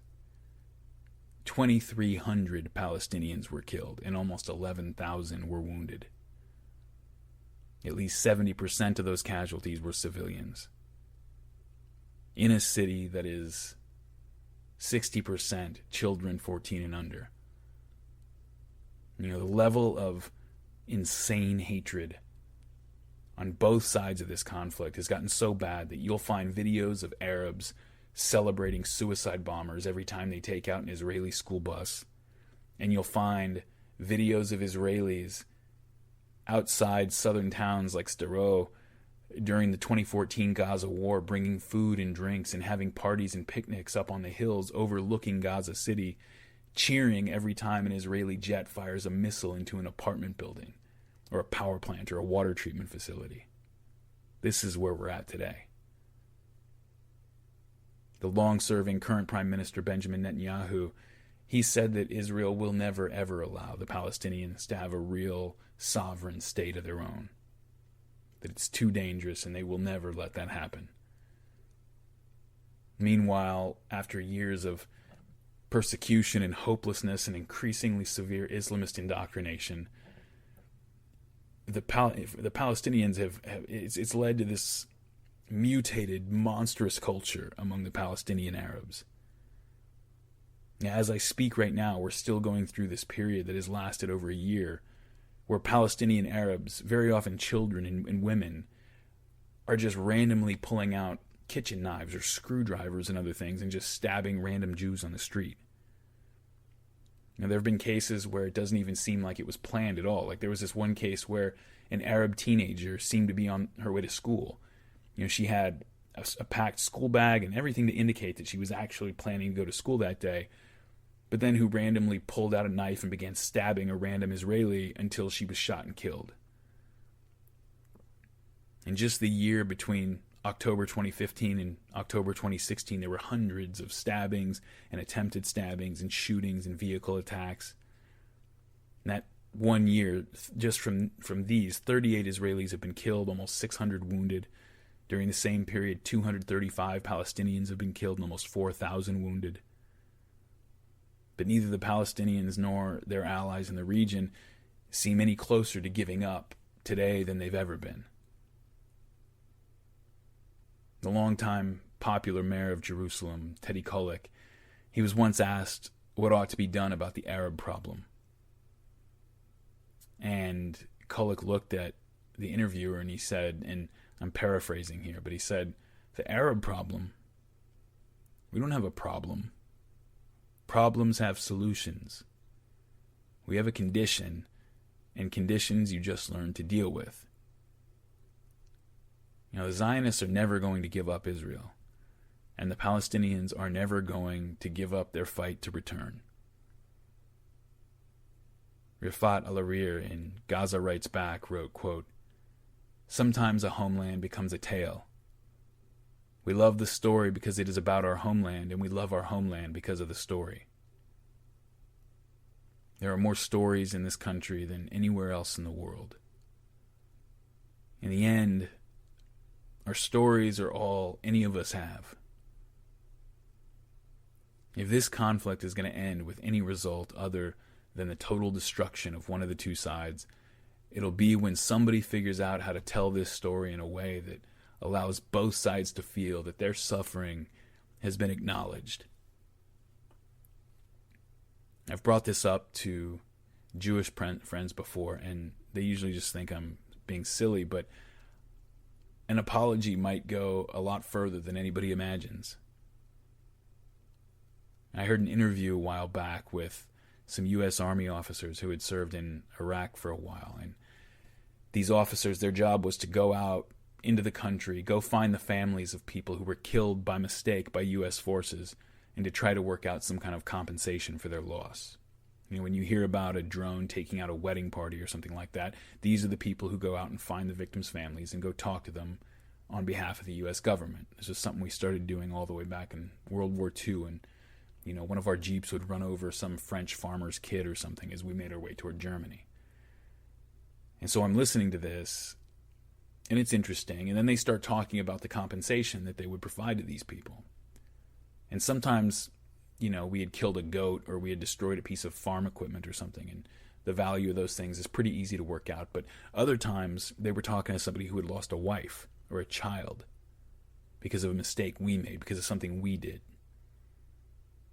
And so the interview asked this officer what kind of compensation that we would typically provide for something like that. And the officer said something, I don't remember. It was like $5,000 on average, something like that.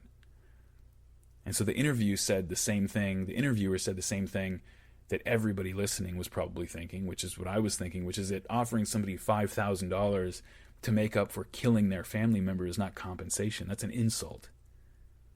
That was the first thing I thought. But the officer, who had done this many, many, many times over a few years, unfortunately, he said that it typically did not work like that. He said the program was actually incredibly successful and that the people were almost always grateful. But he said they weren't grateful for the sum of money, which by itself would be insulting. He said what made the difference was just the fact that the suffering and the loss experienced by these people was being recognized. That we took the initiative, that we came to them and took responsibility and told them that we were wrong and we were sorry and we wanted to make it right. The officer said that, he said, look, everyone everywhere in the world knows that there are such things as wars. Whether or not they agree with the reasons behind this one or that one, people know that they happen. And everyone knows that in wars, sometimes things happen that shouldn't happen. However much it hurts, people generally get that. What people want is recognition. And he said you wouldn't believe the miracles that can happen when you actually try it. For any solution to the Israeli-Palestinian conflict or the Arab-Israeli conflict, or I guess now the Jewish-Muslim conflict, it's expanded to that. For any solution to even get off the ground, if there's going to be a solution, it's going to have to begin with the Israelis recognizing what they have done to the Palestinian people. With them saying, look, it was crazy back then. Okay, we didn't know what else to do. We didn't have a home, and it was pogroms, and then the Holocaust, and everything else that was going on, and we were desperate, and we just didn't know what else to do. But none of that was your fault, and it shouldn't have landed on you, and we are sorry. We are sorry. And then, by the time any of us, your people or my people, were born, this stuff was already happening. It had been happening, and then we were caught up in it. You were taught to hate us, we were taught to hate you, and then by the time we're teenagers, I'm being conscripted into the IDF, and you're being taught how to make a Molotov cocktail to throw at me. So can we work this out, or what? All my Jewish and Israeli friends laugh when I bring that up. But I'm going to keep waiting around for somebody else to come up with a better idea.